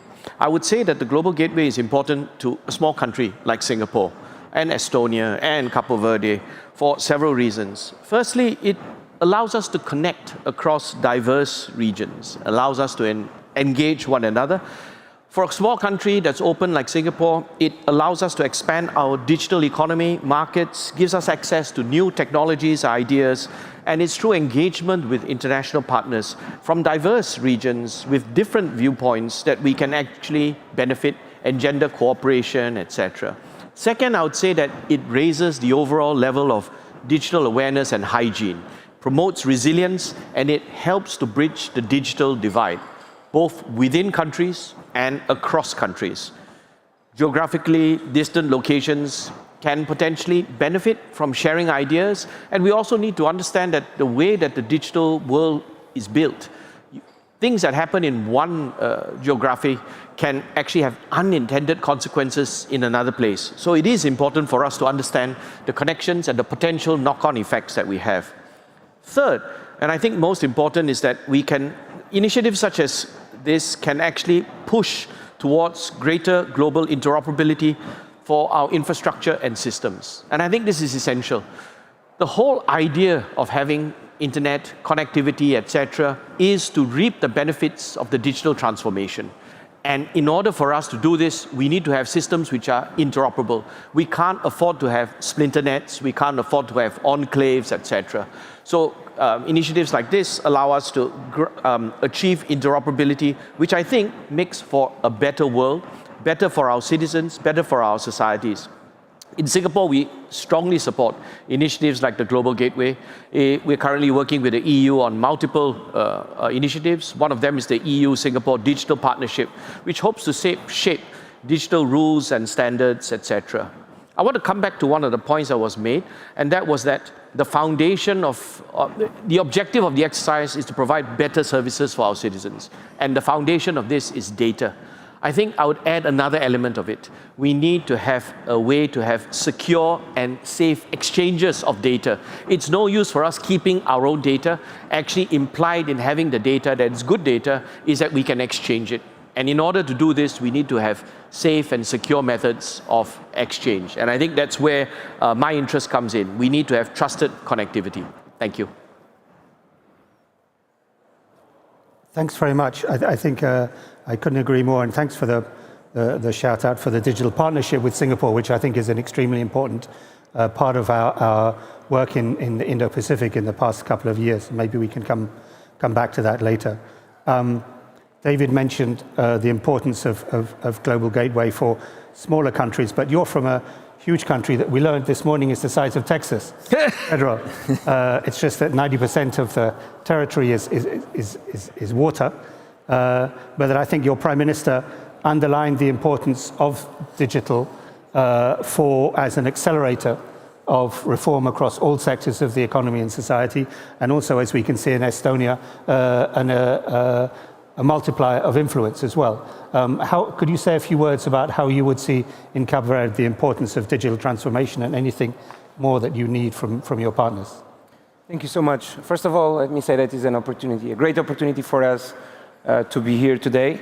And I think, especially for my generation, we take everything for granted, and it's fantastic that we have a diverse panel with people from around the world that celebrate freedom of speech, and that we should continue to have these conversations, especially in such a beautiful venue like this one in Tallinn.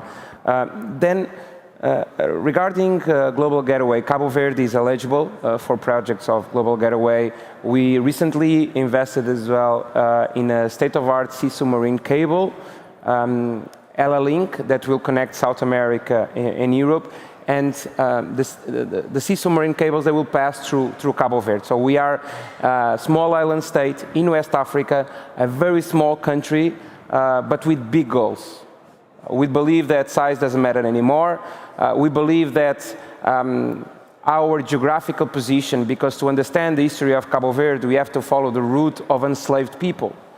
Now we want to capitalize our geographical position because we are in the middle of Atlantic, 1 hour to Senegal, 3 hours to Portugal, the closest African country to US, 4 hours to Brazil. So that geographical position that once made Cabo Verde a marketplace for enslaved people, now we want to take that advantage of our geographical position to tell our own history. And we believe that when we talk about digital economy, normally we talk about capital markets, but we forget about talent. And I start my speech by saying how privileged we are to have this diverse panel where people have freedom of speech. I really believe that in 2023 we'll not think about conflicts, but everyone now is talking about conflicts again, not just in Africa, but also in Europe. So I think we have to go back and think about digital with purpose. I think it's really, really important that we think about digital with purpose. In Cabo Verde, we believe that we need to empower people and institutions. And unfortunately, resources are not well distributed in the world, but talent is. So every time we discuss about how can we end conflicts, I always say that we need to train people. We need to empower people, and not just in Africa, but across the world, and do these partnerships that, like Global Getaway, that is promoted by European Union, but is a partnership with public and private sector. We need to put more policymakers and private sector in a constant dialogue where we can define as well the future of the world using this fantastic tool that always is important to empower people, that is digital. Thank you. Thanks very much. A small country with big goals. I think that's a great ambition, and the importance of geography and being in the right place on the map is something that we can come back to later, perhaps with other countries. Wolfgang Schläger, you're head of the EU office for the EBRD, European Bank for Reconstruction and Development. We talked a lot about what needs to be done. Now, the EBRD, of course, is a big partner of the EU, of the European Commission and Global Gateway, in looking for finance, not just public sector finance, but also bringing in the private sector. Could you say a few words about how you're working on those issues? Well, thank you, David, and it's a pleasure to be here. It's the first time in Tallinn ever, so I'm really very impressed. And also, this building is actually a symbol, also a bit of this transition, which Estonia stands for, but also the European Bank for Reconstruction and Development. Because I give you just a couple of facts and figures, because not everyone knows our bank. So we were also founded in 1991, so when Estonia was just had the recent independence, and we were founded to help actually the transition countries in Middle East Europe after the fall of the Berlin Wall. We are a multilateral development bank. We have 71 shareholders. So where we operate, also these countries are shareholder of our bank. We are sitting in London. And the majority is, and that's why the name European Bank for Reconstruction and Development. So we are, as the core is, and that's also in our founding documents, is guaranteed that the bank has the majority of EU shareholders. Plus, with US and the other G7, we have more than 3/4 actually of G7 majority in the shareholding. We are private sector oriented, so we helped the transition countries, in particular after of course, planning economies to go into open and free market economies. And that's why about 79% of our investments are with or through the private sector. We have an annual investment capacity. So in the last years, it was 10 billion per year. But last year, obviously, because our biggest country of operation is actually Ukraine, even if you see here it's on the second place, we have last year we provided 1.7 billion euros to Ukraine.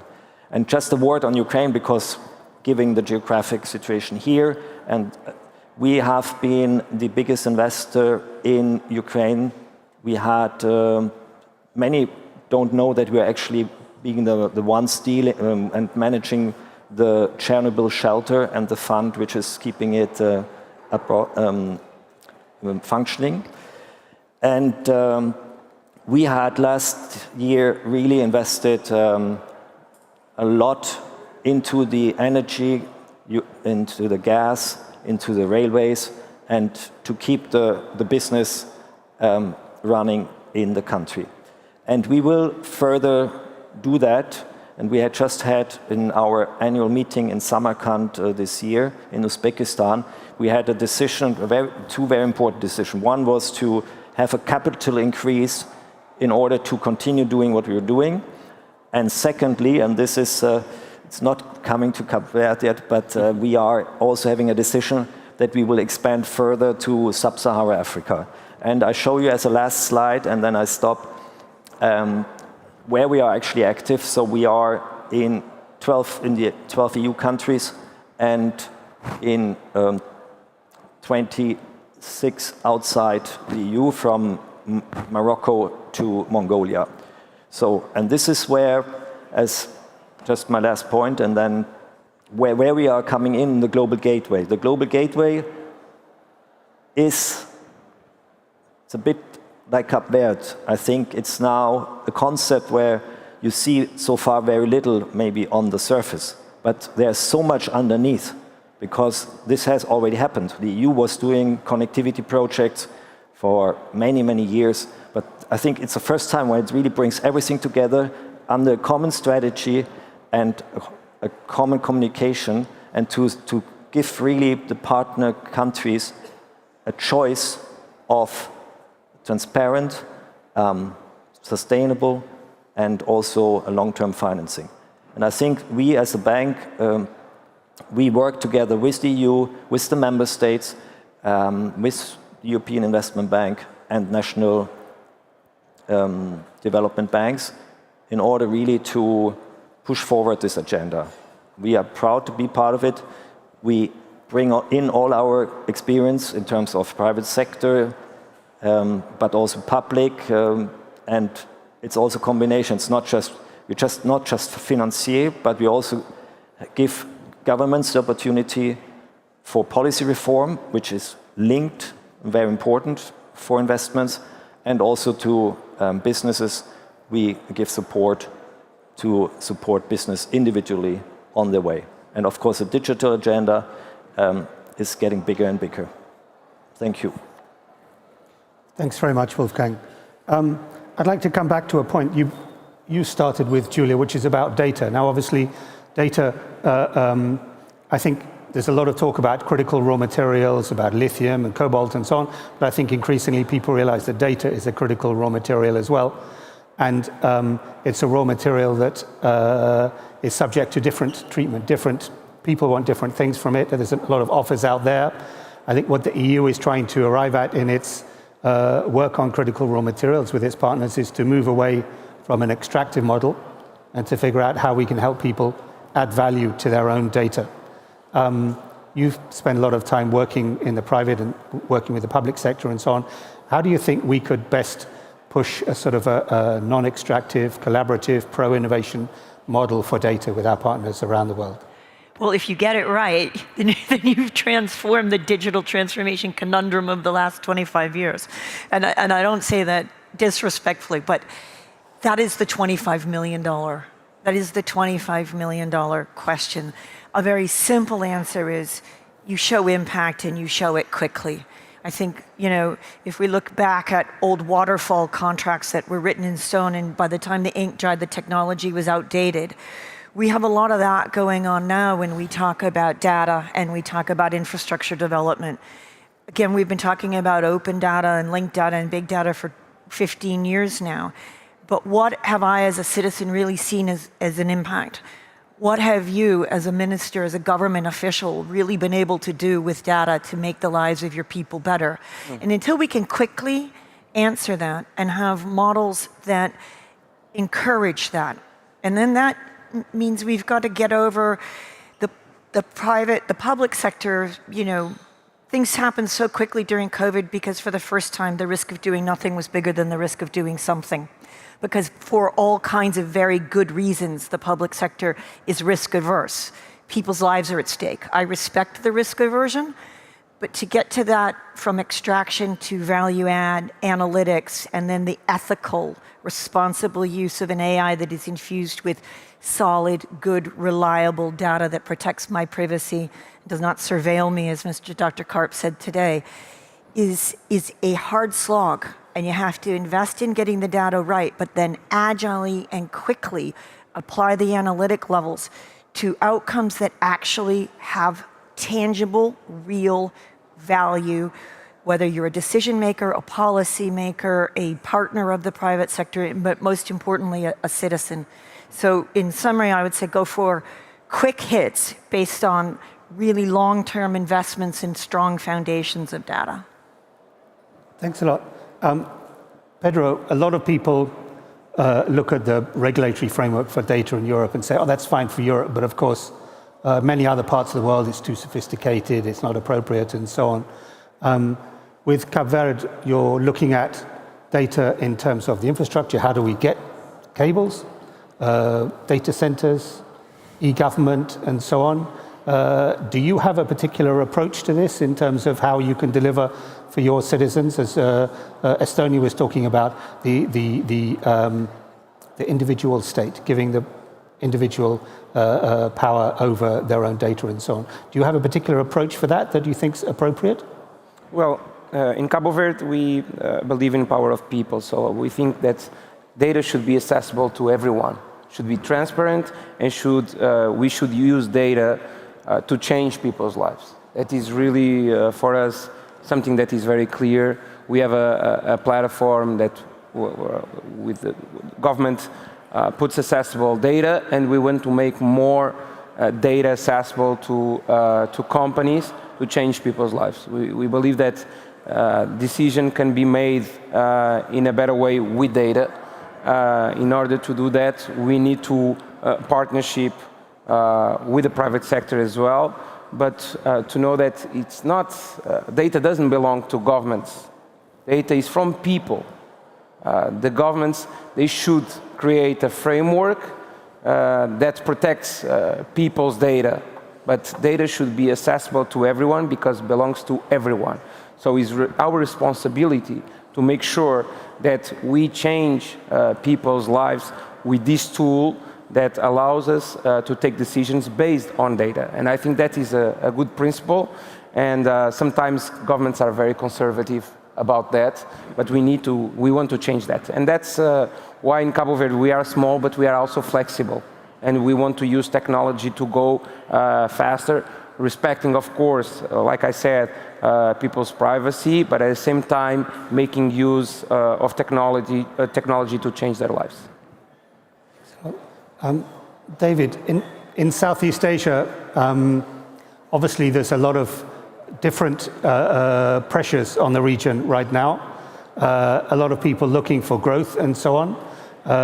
Global Gateway, there's less funding available from the public sector for Global Gateway in Southeast Asia than there is in Africa, for example.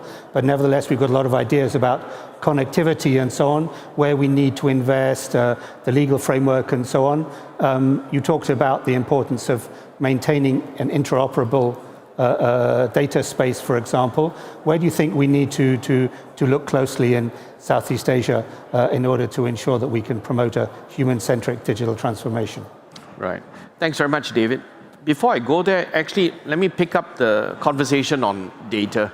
I want to make a few points about data. Firstly, as what Julia was saying, COVID forced us to make changes. Governments are inherently slow to make change, but companies, governments had to make huge changes during COVID. I want to make one point that really, from where I sit, it is a risk management issue. It's a balance between, on the one hand, security and safety versus benefit, and lastly, we have to manage costs as well. Governments have to do it, industry has to do it, etc. So collectively, we have to find a balance point, and COVID forced us to shift. Now, with all good risk management issues, the question after COVID is over, whether we realize we've made these changes and whether the risk management committees recognize that there's been a shift in risk. And if you accept that, that's fine. If not, you should really reevaluate this. So first point I want to make is that really managing this is a risk management exercise. There's no perfect balance point, etc. Second point I want to make is that data is not monolithic. Yes, there's different kinds of data. At the risk of oversimplification, I would say there's possibly 3 buckets of data. One is data that pertains to national security. Typically, we don't share our data which pertains to national security. There are good reasons why you want to have sovereign control, etc. The second is data that has economic value. I think the whole idea of the discussion is really we want to share this data, find a way that we can use the data not as an extractive, exploitative exercise, but to build on it, innovation, etc. And also we need to find a way to share it safely and securely. And the last point I would say is data that pertains to personal data. I think this is a special use case. Different jurisdictions have different approaches to data. Now, I want to share a perspective of how data is managed in East Asia. So I'll use the example of COVID applications. So in the midst of COVID, all countries had to grapple with, how do you manage people coming into close contact with others. So in East Asia, countries like Japan, Taiwan, South Korea, Singapore, all landed up with similar solutions. We had applications on our cell phones, and these worked on Bluetooth technology to see who you were close to. Then the data was sent to a competent authority, mostly the Ministry of Health, who then decided that, you've been in contact with Wolfgang. Wolfgang is now determined to be a COVID patient, and David, you have to stay at home. It was a decision that our societies took that we were prepared to take for the COVID crisis. Now, from a European perspective, this is a bit shocking because my personal data, Wolfgang's personal data, actually has been shared with the Ministry of Health. Now, in East Asia, this is something that we were prepared to accept.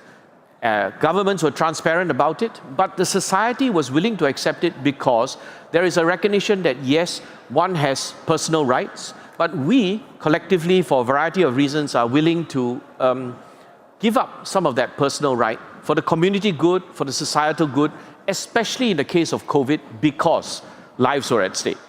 Now, why is this so? And the point I want to make is that different societies, because of their history, their culture, or the political climate, have different balance points for the sharing of data.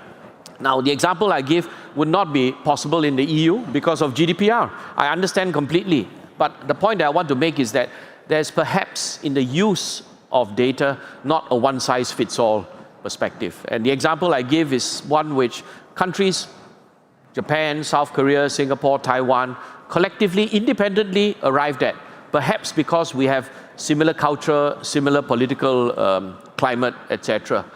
May not be replicatable in other societies. A point I want to make is that it is something that we should be mindful of when we move towards the an initiative like the Global Digital Compact, that different societies, for a variety of reasons, have different balance points. Hope this is helpful. Absolutely. It takes me back to the April 2020 when the whole European Commission changed and we all became a COVID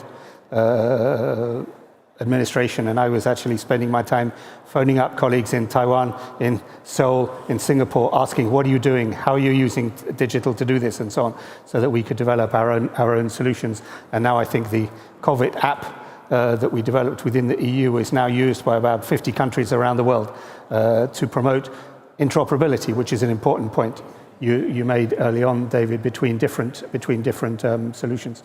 But you raise an important point about what is often termed the values debate and how we can be interoperable between different parts of the world when, of course, we have to acknowledge that we have different societal approaches to different things. Maybe Pedro, you talked about the importance of democracy, the importance of all freedom of speech, and behind all of us here is that we're all committed to the same sort of outcomes for our society and so on. How do you think we can ensure that that is a vision that is shared by more people around the world, perhaps looking at Africa for a start, where we see there's a lot of competition from different partners? What do you think that we need to do in the EU to ensure that the way we view the digital transformation is seen to be delivering for more people? Well, first of all, include Africans in this fantastic opportunity that is a huge market that needs to do a leapfrog. So you have a lot of tech companies looking into the continent as an opportunity. But if we don't include Africans, we keep doing the same mistakes that we've done in the past. So I think it's really important. First of all, because I believe that it's a win-win.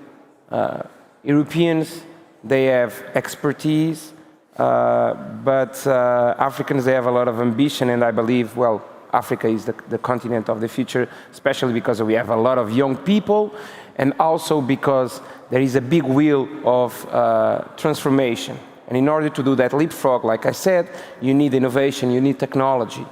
So I think it's time for Europeans, Americans, Asians, and Africans, first of all, to start thinking about a common ground in terms of technology, in terms of regulation. I think that is really something that it's going to be a very hot topic in the future.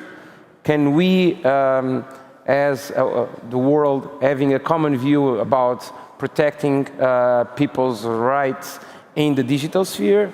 It's possible to have that conversation because, again, of course, we need to protect business, we need to make money, we need to empower people, but in order to do so, in order to empower as well private sector, we have to have a common understanding. So I think that is the first step should be about training people, and I think that is essential, really, really important.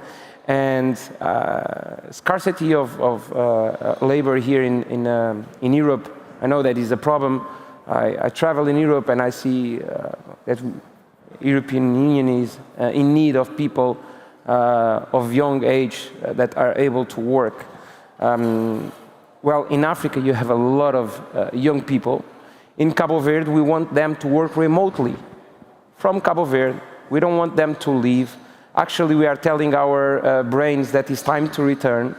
Bright people, they should return to their homeland and, well, work from any company in the world, but not having to move. And sometimes we have this idea that in the world everyone wants to leave their place. It's not true.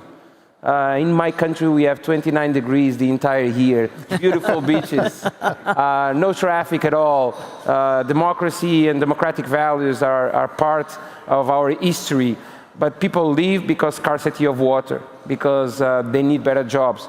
But while we are seeing people that work for, well, you see people that work for restaurants and the hotel industry, they are leaving the country. At the same time, you see people that work for technology companies returning to Cabo Verde. And we have the double of the population living abroad. So I think there is a huge opportunity as well. We also have a program for digital nomads, and I want to invite everyone to visit our country. But I think it's essential that we think about the world without boundaries, and digital allows that.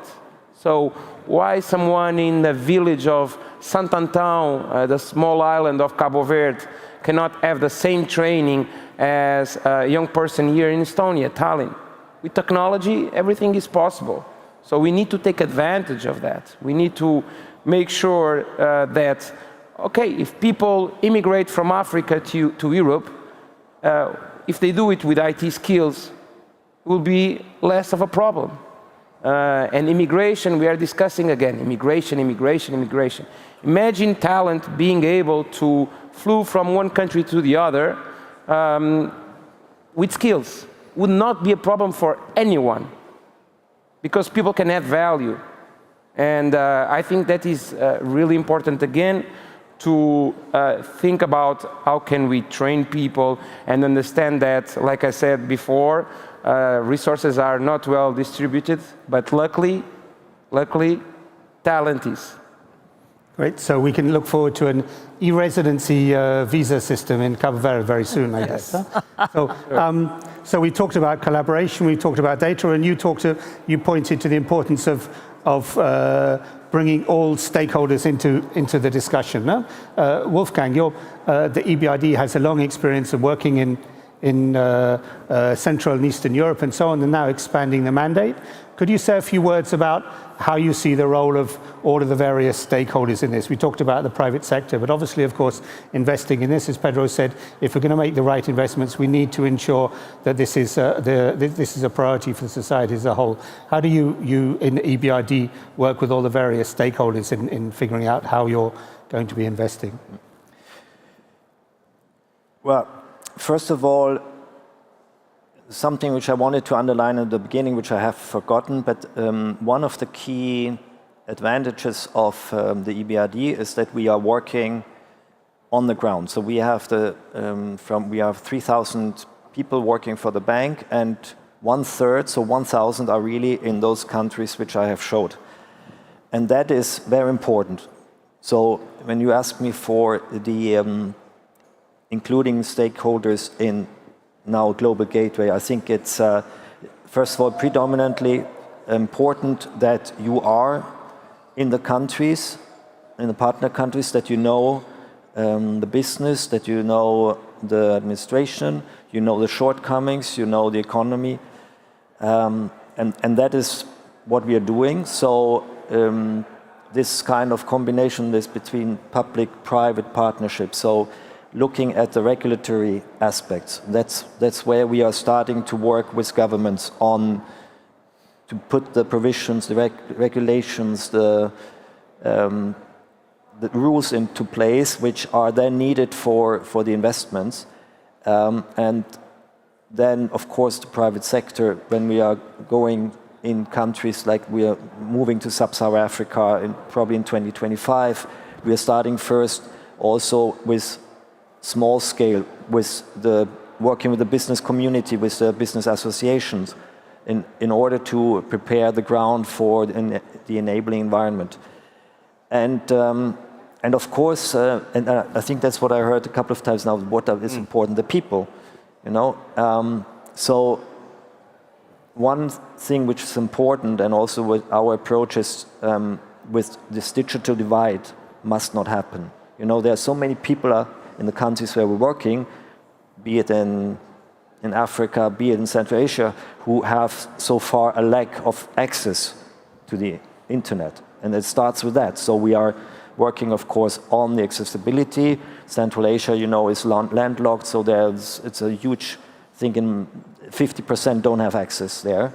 So we're thinking with the region about, and the European Union, by the way, on satellite kind of installations.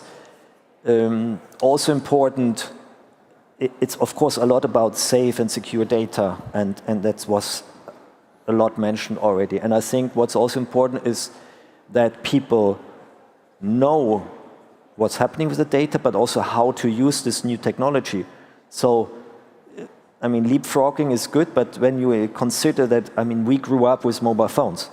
So, and if we don't know how it works, I ask my children. But there are so many people out there in Central Asia who have never had a mobile phone or a smartphone, and suddenly, from one day to another, when they will have access, they have access to all the good and the bad things. And that's why we also need to educate these people. Yes. So skills is very important. And I think this is also where we are helping governments, the business community, in order also to improve their digital skills. Great, thanks a lot.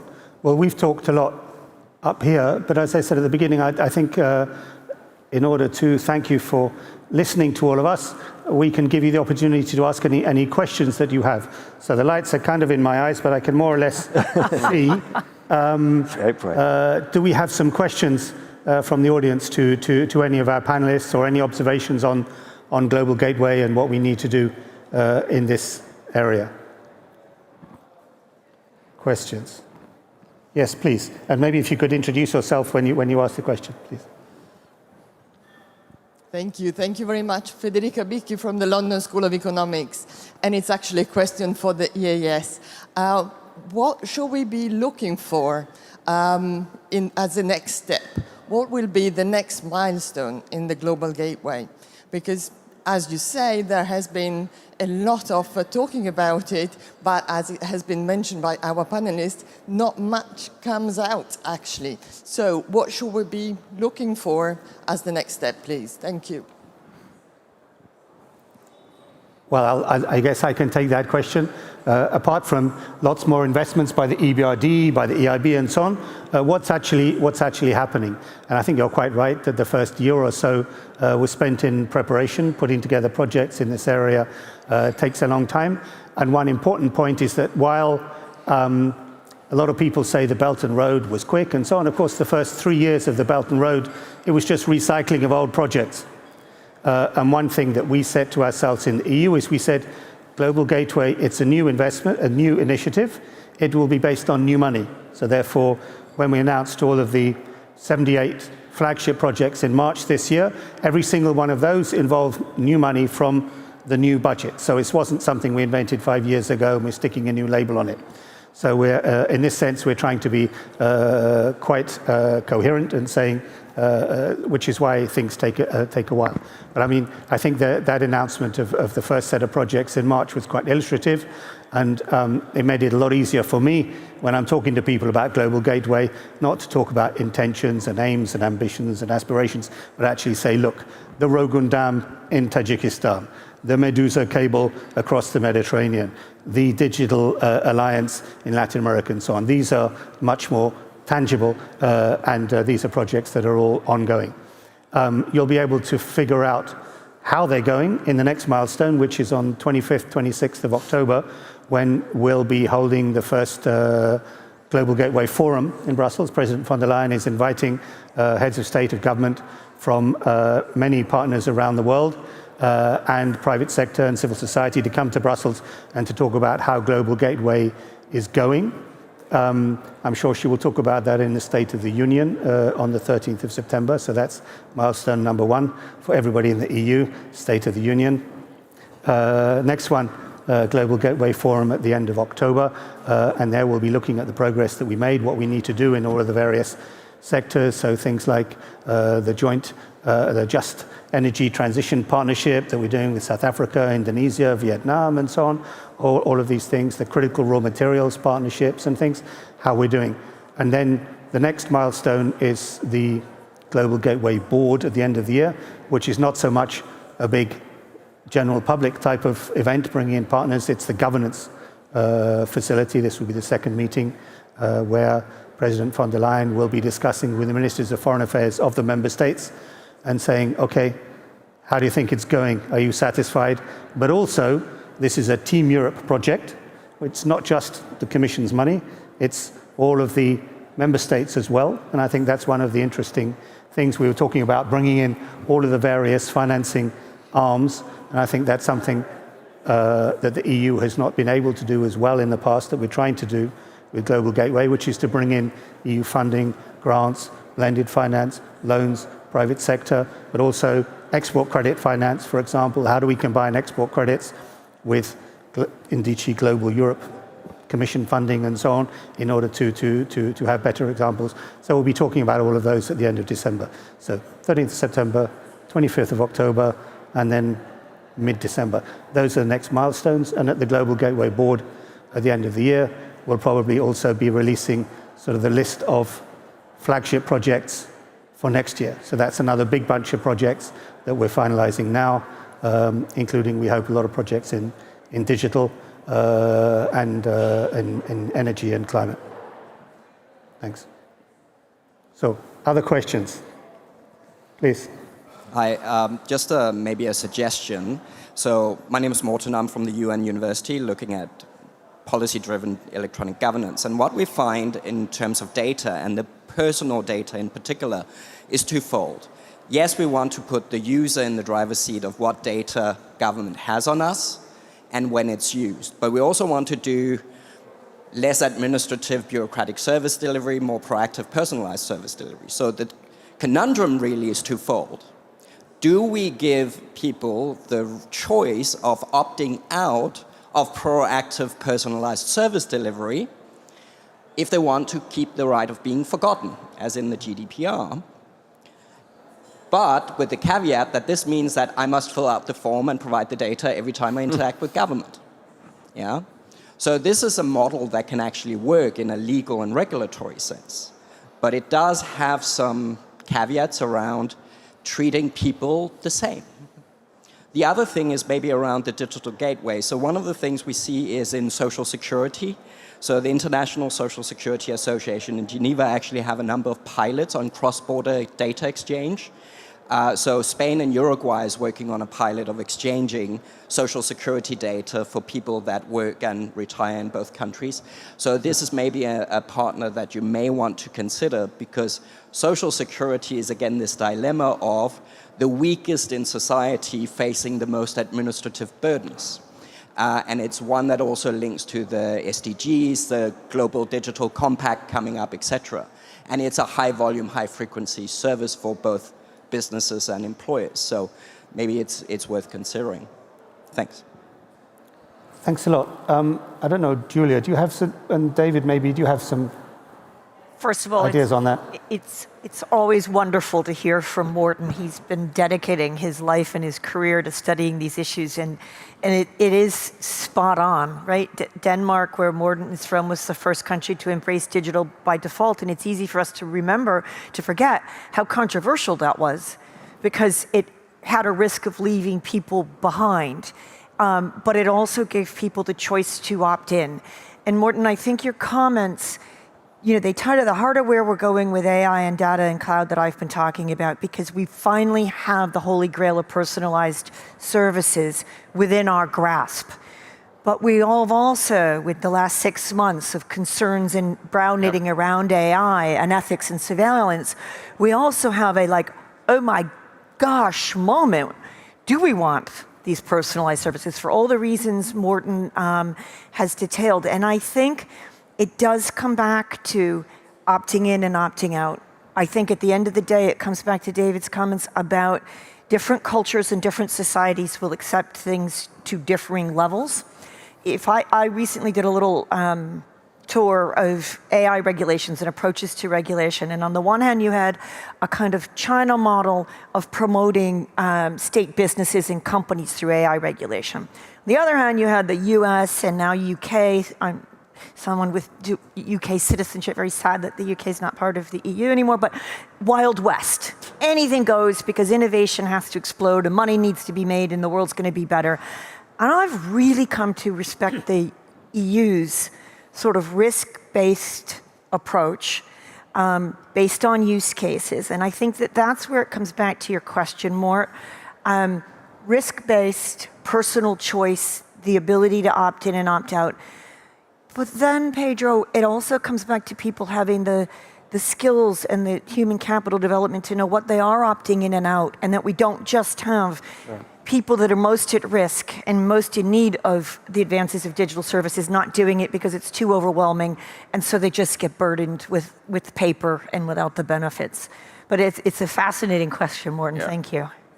Yeah. Can I just build on that? I think it's a great question, and I think it speaks to the challenge that we are facing. On the one hand this, on the other hand that. I want to point out a few points. First is that it's not a problem that is unique to governments.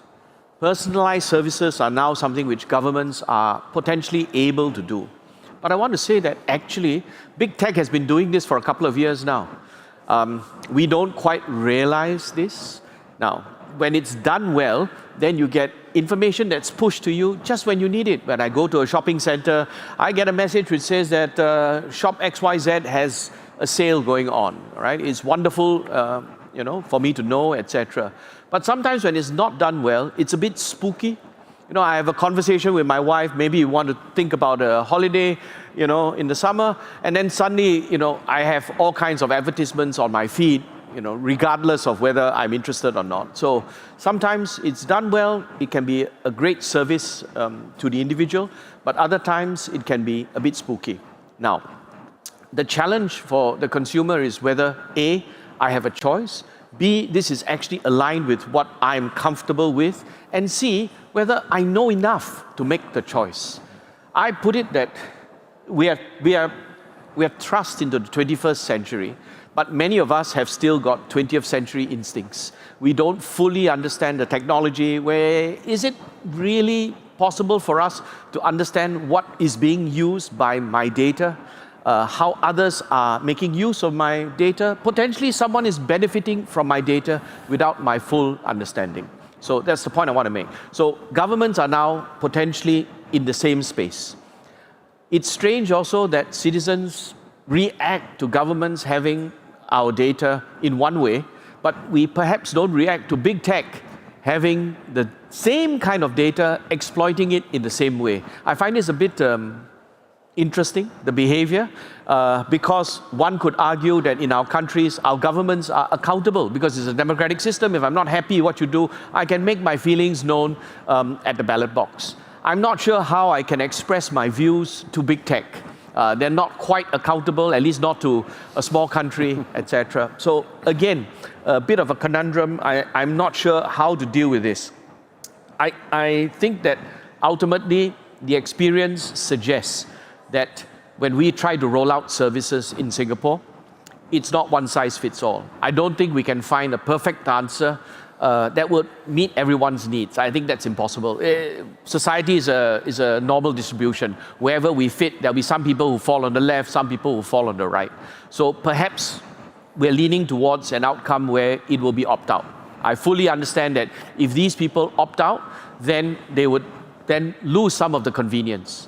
But increasingly, we find that in Singapore, some people want to opt out because it's not just about the convenience, it's about the fear of losing their life savings.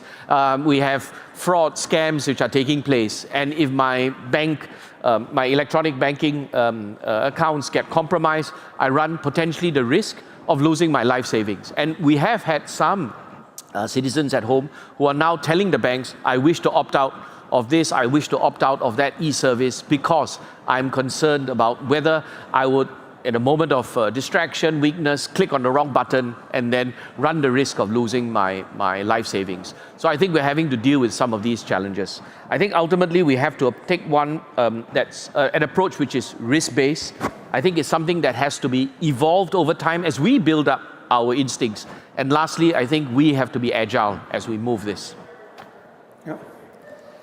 Trust is the point that we're all making, I guess, and how to gain trust and how to sustain trust. And I think the point we're all making that in a lot of this digital world, how to sustain trust is to keep delivering services because perhaps, I guess, the calculation people make with big tech is I'm giving something and I see very clearly what I'm getting back.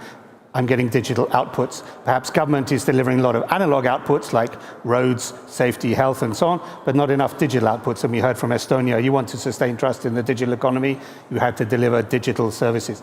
Perhaps that's the key. And on the risk-based approach, I think this was I remember the discussion in the Trade and Technology Council with the United States where a while ago, voices in the US were telling us that the EU approach to AI was just innovation killing and so on and over-regulation, but that now we've moved to a common understanding that a risk-based approach is the one that we need. Of course, China helped us come to that conclusion because they realized what is on the top of the risk profile in terms of social scoring and so on. So implicitly, you have to put AI applications into different levels of risk. And so I think that's a very helpful discussion. I think we've got time for maybe one more question, please. Yes. Oh, sorry. Hi, I'm Mei Lin Fang, chair of the People-Centered Internet, but also a Singaporean. I want to ask the Global Gateways, taking into account this issue, which is that companies that are listed on the stock exchange have an increasing proportion of their value in intangible assets, but small, medium enterprises can only borrow based on their tangible assets. The continuation of this trend means we will run dry in terms of loans and working capital for small, medium enterprises. And I wonder what the Global Gateway is doing to address this problem. Okay, maybe you can ask your question as well, and then we can try to take both of those. Yes, thank you. My name is Ivar Tallo, and I'm actually Estonian. And I wanted first to compliment you for the excellent panel, but I wanted to take it back actually from where Morten was leading you. And this seems to be the big problem. Let me just say, well, we in Estonia, and I had the privilege to draft our basic principles for information society in 1997. Which kind of started to formalize the road towards digitization. But before that, in 1996, my first engagement with the Estonian government was I was drafting a law for databases and registers.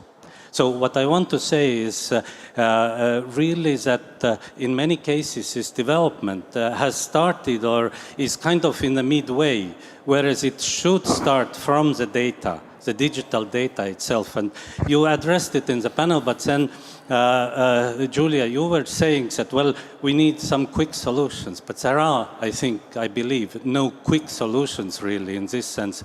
And that is where EBRD should come in. I mean, when I've been talking to people in different countries of how to fashion the policy problems, I'm drawing the parallel, and I'm drawing the parallel with oil. When it is on the ground, it isn't yet the value. It will become value when there is an infrastructure where you extract it, you refine it, you sell it. I mean, all this value chain will be there. So what I think, and it is a long process and it is a very expensive process. And that is where I believe this, where EU can actually both show the rules and provide the capital for these countries to do. Thank you very much. Great. So 2 points, maybe Wolfgang.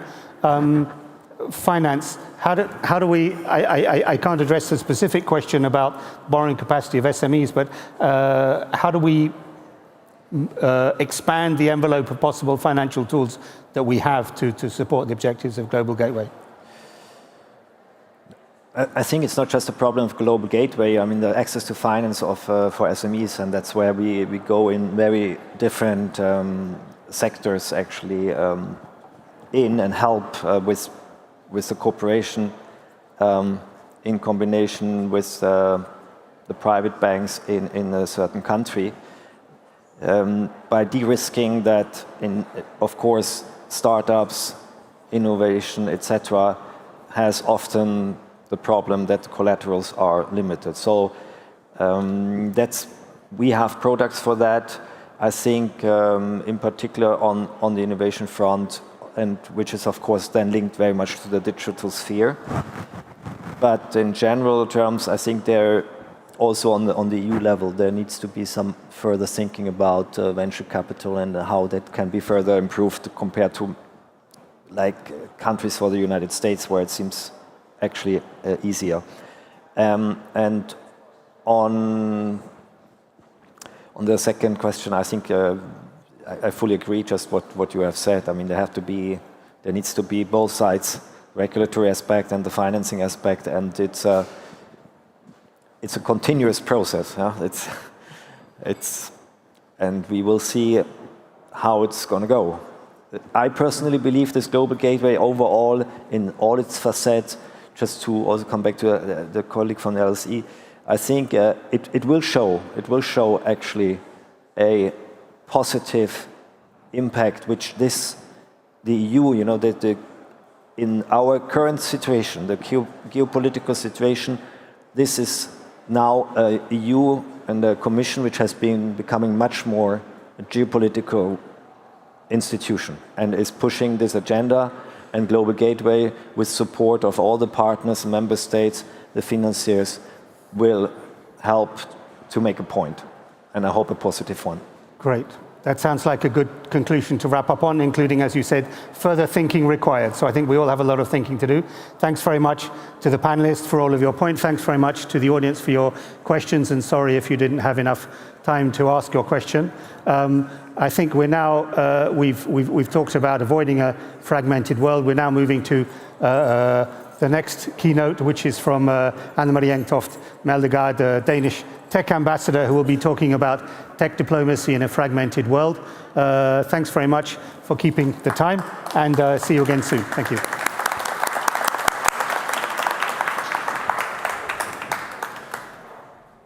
Yes, thank you very much to all the panelists. Thank you for joining us on stage. I have to agree, there was plenty of food for thought. And indeed, as was just mentioned, we will move forward with the next discussion, with the next keynote, which will be done by, as was mentioned before, Ms. Anne-Marie Engtoft Meldegaard, who is the tech ambassador of the Danish Ministry of Foreign Affairs, and she will talk about tech diplomacy in a fragmented world. Please welcome the ambassador to the stage and listen to her keynote. Thank you very much. Okay. Do you have the clicker?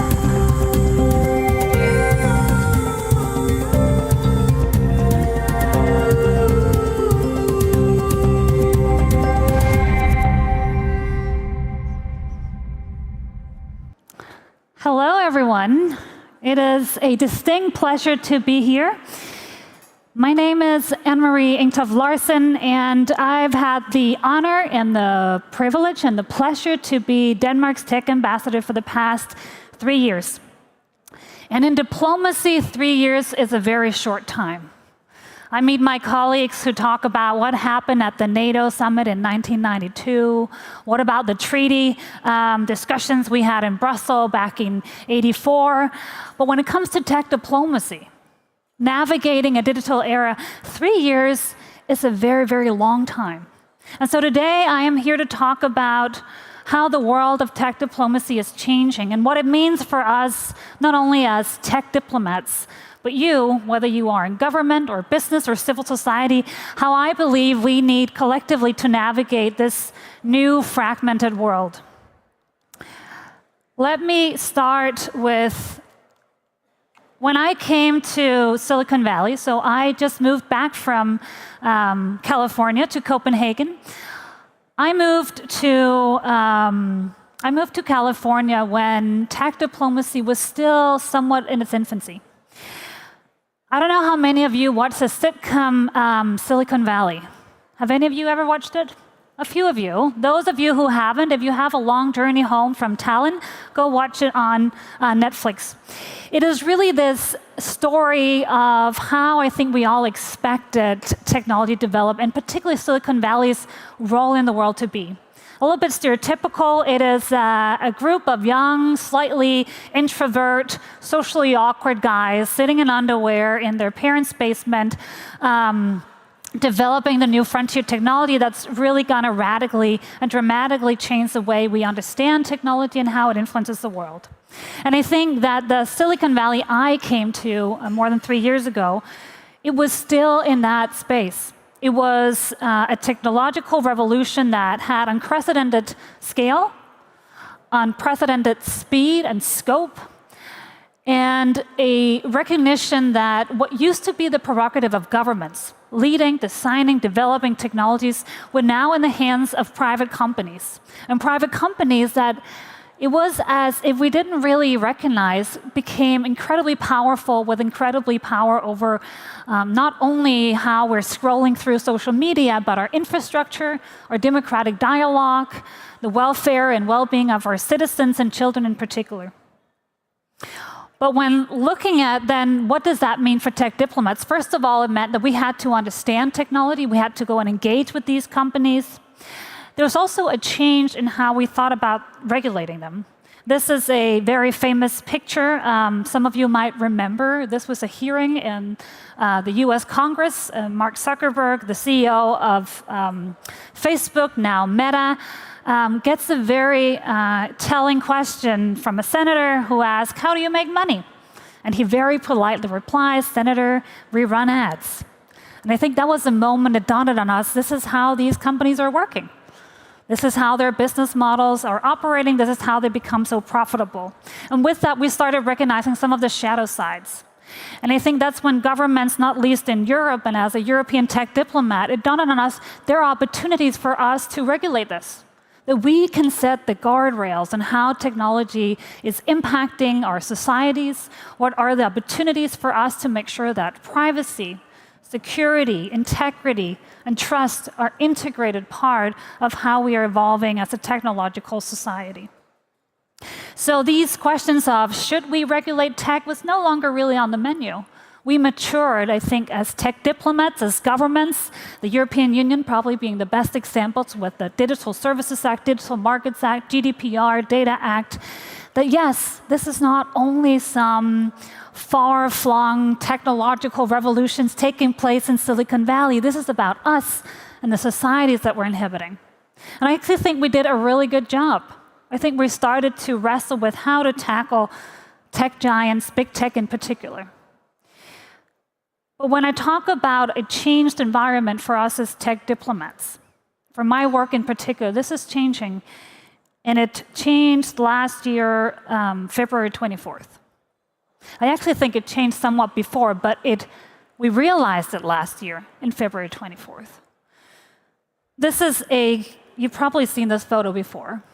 A Ukrainian soldier carrying a Starlink satellite in order to receive internet at the front line. And while countries, NATO countries, and particularly European countries, have been rushing to help Ukraine, I'm incredibly proud of my own country, who recently just announced that we're giving F-16. It is private tech companies in Silicon Valley that ensure that the Ukrainian military and that President Zelensky and the generals could still speak to their soldiers at the forefront weeks into the war. I think if we think about what would have happened if there was no internet, a modern military today is 80% run on the internet. The ability to navigate, the ability to communicate. If there'd been no internet, I wonder where we would have been today. We've been talking, whether it's Alex Karp from Palantir, who talked about how they help with AI and what are the tools and opportunities for a more efficient military. It is about, over a night, mitigating all the incredibly sensitive Ukrainian data to the cloud, so it's not placed in physical structures on the ground where it is at risk for being taken. And so it changes the role of these tech companies, that it's no longer just a question of what I see in my feed when I doom scroll late at night. It is no longer just a question of cybersecurity. It's no longer just a question of, is our democracy thriving or not in a digital age? All of a sudden, technology companies that are not elected by us, most of them are 9 time zones away. And even further, it feels at times in the mental models and way that they see the world, they become defining factors for whether Ukraine will win the war or not. They become defining factors for war, peace, stability in Europe. They become defining factors in what we have seen as a more fragmented world, one where we are radically changing, I think, the notion and the role of technology in geopolitics. And to say that it started long before, we've certainly seen that between the US and China, this increasing discussions over decoupling or de-risking. I talked to a CEO the other day from a large Danish company who said, look, to build one of our trucks, it requires components from 500,000 companies. 500,000 companies delivering components just to build one truck. If you need to completely decouple that, it will probably never happen.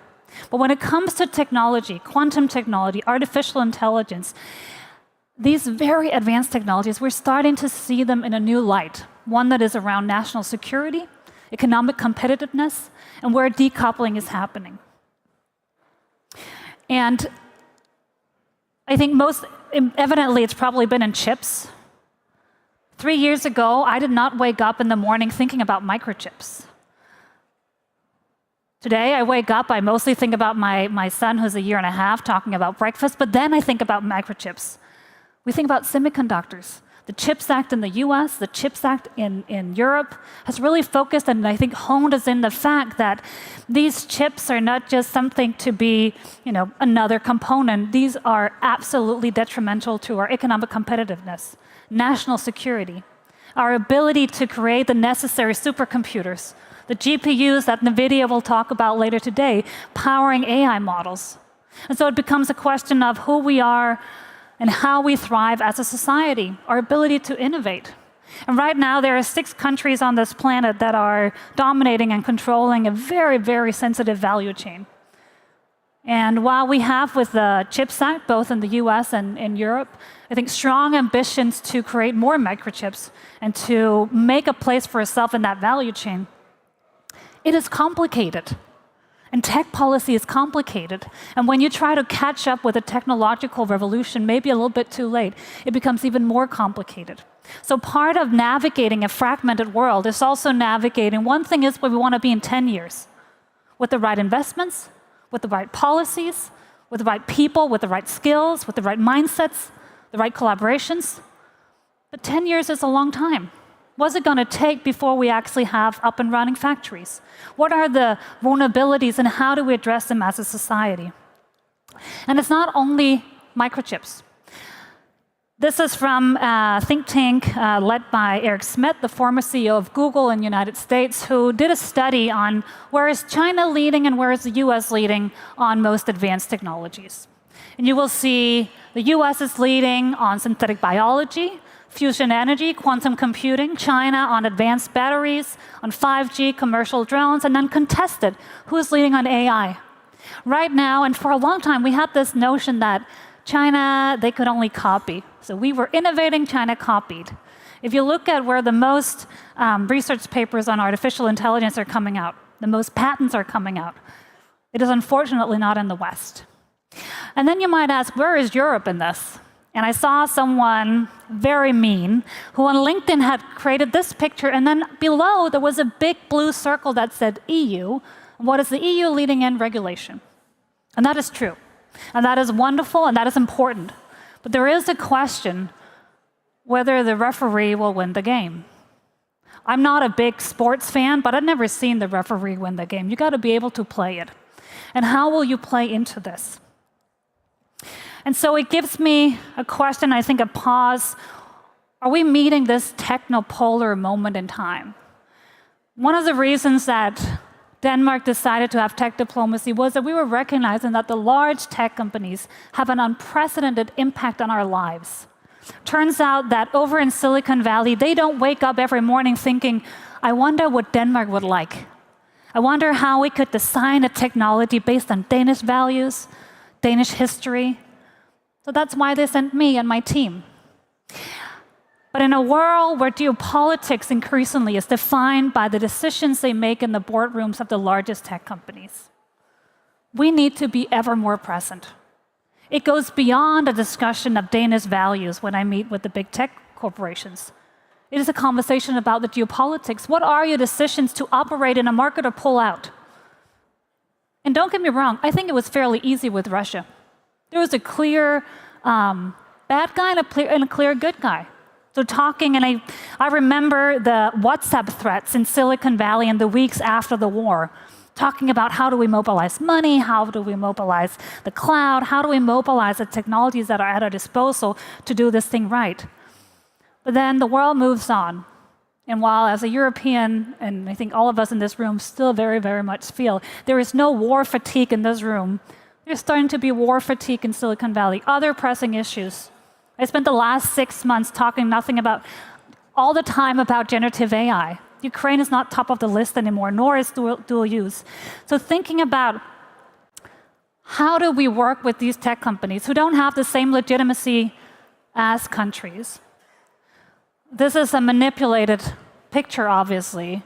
And we probably don't want to have a UN where it's ultimately big tech taking the decisions, but I do think that it's up to us as governments, and not least using tech diplomats to translate between the very advanced companies who are taking decisions that have a geopolitical nature, and then the countries where we still believe in the West that the rule of law, democracy, human rights, and fighting for those values also through technology has a meaning.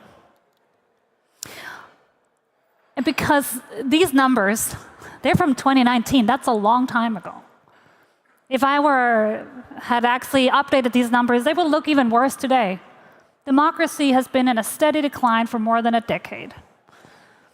I had mandatory reading when I was in university and school back in the 1990s of the now classic The End of History. This idea that we were all going towards democracy, strong liberal democracies, where there was a shared path for the world. Well, it turned out a little bit differently. And so when we're navigating a fragmented world, thinking about what is that companionship, there might not be aligned interest across all the board, but thinking about how do we make sure that the rule of law, democracy, and the opportunities and what we're fighting for right now on the front lines of Ukraine is also instilled in the technological systems that we're creating. So in conclusion, and I got 50 seconds left, I want to talk to you about what I see as an agenda for tech diplomats and for people working at the fringes of tech diplomacy, and I count all of you as that. From a European perspective, what can and might we do? First of all, and this is obviously to keep my job, diplomatic engagement with big tech is still incredibly important. But it's more than just go up and say what we're concerned about. It's about a shared conversation at a strategic level about what are the geopolitical measures that you need to take. What are the decisions in the boardroom? What are the decisions that you're making that is not only impacting the bottom line of the company, but national security, economic competitiveness, and the beliefs that our values have a meaning in the world. Secondly, let's try and move fast and solve things. I think there is a great opportunity for Europe to leave this part of the past where we've been the referee and become partly in the game too. Be part of those who are defining how innovations can make a difference. Be part of a technological frontier where it's not only about technological superiority for a military purpose, but for a societal purpose. And where we show that European tech companies and European innovations indeed can make a difference. And that's not competing with the US. I think it's about collaborating and expanding what is an opportunity. Thirdly, it is about trusted digital partner globally. And sometimes, I think you have seen diplomats and people from Europe that would come to countries in the global south with this one, talking about what you need to do, privacy, civil liberties. And maybe we should change the approach to a handshake. Start from a different point of view, recognizing that we are not like-minded on everything, but that if we don't engage with the global south on these questions in a more meaningful way, in a more trusted way, someone else will do. And then we might have strong regulation, but then it won't matter outside of our own borders. And finally, it doesn't mean that we shouldn't still fight for what is the most important and make sure that the European values of civil liberties, of human rights, of dignity, of trustworthiness to technology should still be at the very heart of our tech diplomacy. And so in that sense, it's maybe doing a little less tech and a little bit more classic diplomacy. So with that, I want to say thank you so much for the opportunity to talk to you today. I look forward to engaging with you both here and more importantly, out in the world. Thank you.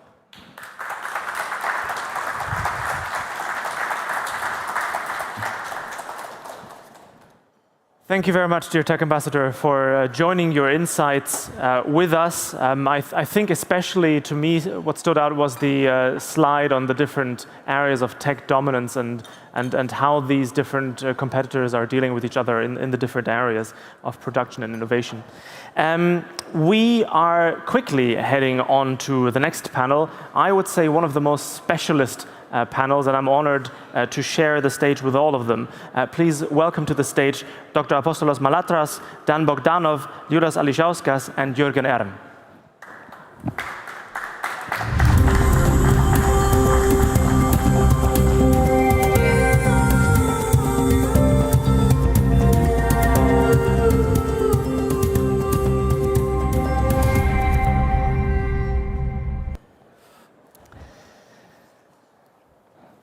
Gentlemen, it's lovely to have you on stage. experts through and through, seasoned experts at that. To give a quick primer to the audience, first, Dr. Apostolos Malatras is the leader of the Knowledge and Information team at the EU Agency for Network and Information Security. Dan Bogdanov is the director of the Information Security Research Institute at Cybernetica, which is the IT company behind Estonia's X-Road electronic identity solutions and much, much more around the world. Liudas Ališauskas is the director of the Lithuanian National Cybersecurity Center, and Jürgen Erm is the CEO of Cybers, the leading Nordic cybersecurity company providing solutions to both private and public sector customers. Very lovely to have you here. We will try to keep a nice balance between a more or less generalist audience. Of course, we know that we have some experts here, but also we have listeners that are joining us virtually, so we'll try to keep it somewhere in between those general and specialist levels. Perhaps let's start with a more open-ended question. The topic of cybersecurity in general and cyber resilience in particular is one, in my opinion, of collective action. The stronger we act together, the more benefits we will see. If we could focus, seeing as we have European background right now, if we could focus on Europe for a minute, where are the cyber resilience efforts aligned right now, and where is there more work to do? Let's start for the audience from left to right. Let's start with Dan. Due to the echo, I didn't hear your last sentence. Can you repeat? So it was about how does the current state of European cyber resilience collaboration? What's the state? Where is it good, and where could it be better? Yes. So there is a science fiction writer I really like. His name is William Gibson, and he's blamed for coining the term cyberspace. And so he's sort of behind us calling it cybersecurity. Thanks for that. He has said something which resonates well with what you asked about, is that the future is already here, it's just not very evenly distributed yet. Meaning that we come to this digital summit here, and we learn from each other what the future looks like. Some of the countries have already rolled out wallets. Some of us are talking about AI in cybersecurity. Some of us are getting attacked by AI in cyber attacks. So this is sort of a thing that there are things that we can learn from each other about. Whenever there is something to learn from Estonia, I try to be behind it, and we try to be very proud about it. But today I already learned that I need to be proud about several of my fellow European countries. So a continuous exchange and collaboration, and crossing borders, and not just the ones between countries, but ones between industries.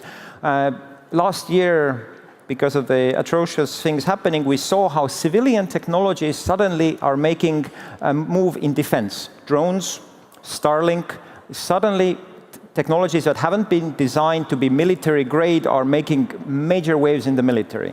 So there is learnings. There's learnings for us there, but on the other side, when we're building the future of these defense technologies, we need to take the best civilian cybersecurity and cryptography technologies. So breaking down borders, not just between countries, but also between verticals and organizations.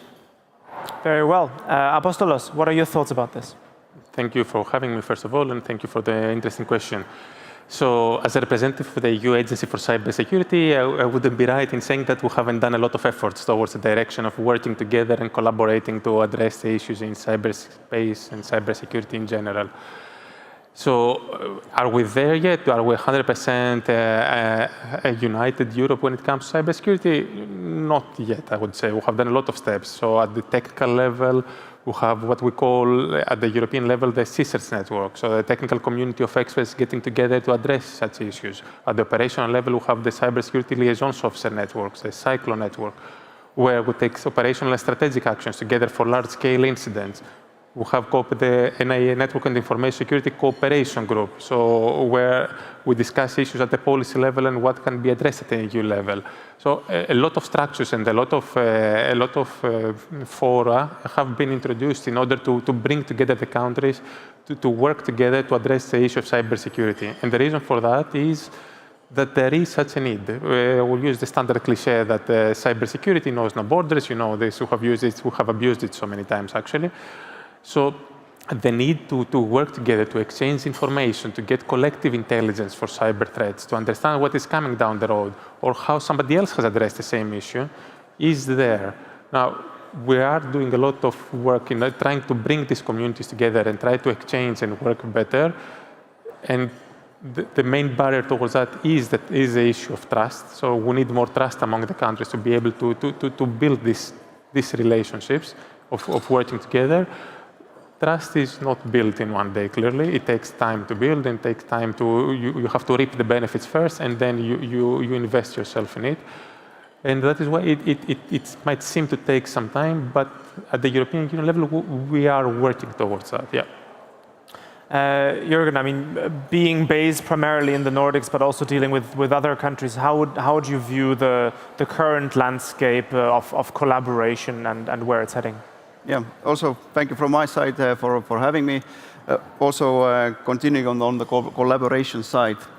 First of all, I think the collaboration inside the European Union, when we talk about public sector entities who work in the cyberspace and in the cybersecurity area, at least in Estonia, have been quite well cooperating. From our experience, we actually have in incident response scenarios actually come together in some cases where we actually have went out and helped out the customer together with specialists from the governmental side, also specialists from cybersecurity companies, and also alongside we have like engaged partners from Europe to specifically handle some sort of incident situations. But sharing this kind of information, whether it be cyber attacks or like some weaknesses what are being used against our companies, our enterprises, is something that we have to collaborate on, because when we share this information with others, we can learn from that, and and will be enforcing our society as a whole. So definitely that's the way we have been already moving, but we should continue that.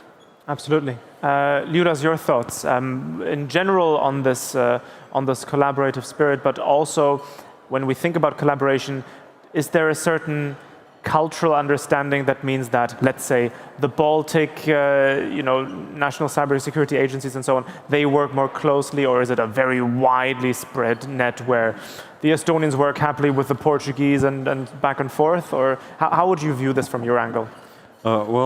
Thank you for having me here. No surprise, just let's cooperate more closely. Actually, colleagues pointed out a really important point. I would say that currently we declare more cooperation than we do. I'll be honest here. The question about the Baltic states, we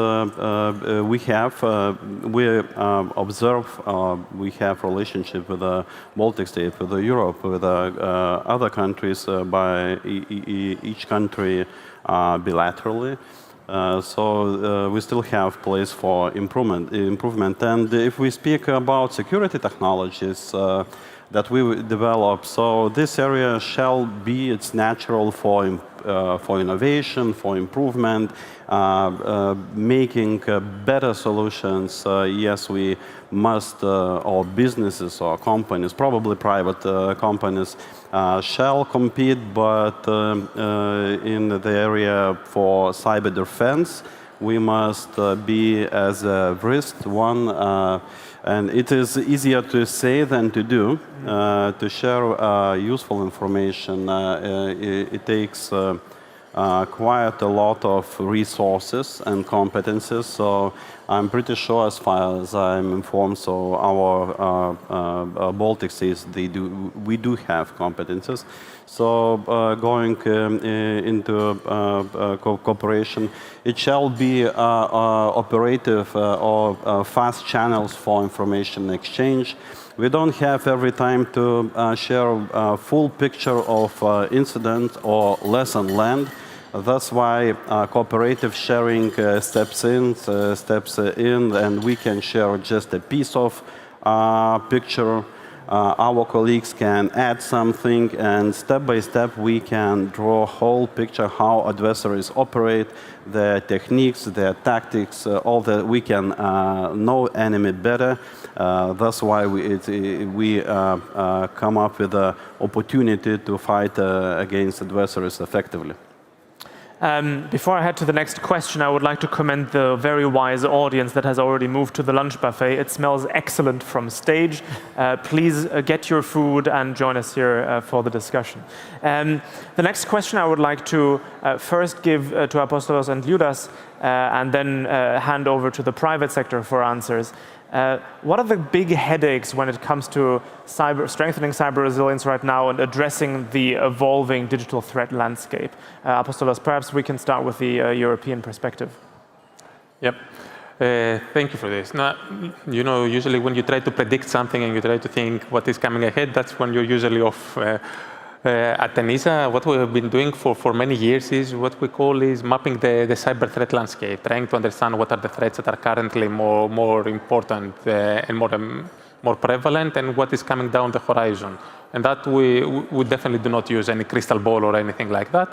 We try to analyze patterns from incidents, use strategic foresight, and see what is coming down the horizon. So, and of course, you always have the big events that change everything, like last year, the war of aggression against Ukraine. So the biggest challenges at the moment is definitely remains, of course, the general geopolitical situation with Russia, because it has complicated, it has opened up the threat landscape to domains that we had never seen before: disinformation, hybrid attacks, and threats coming from hacktivists and communities that were not targeting our critical infrastructures, that's for sure.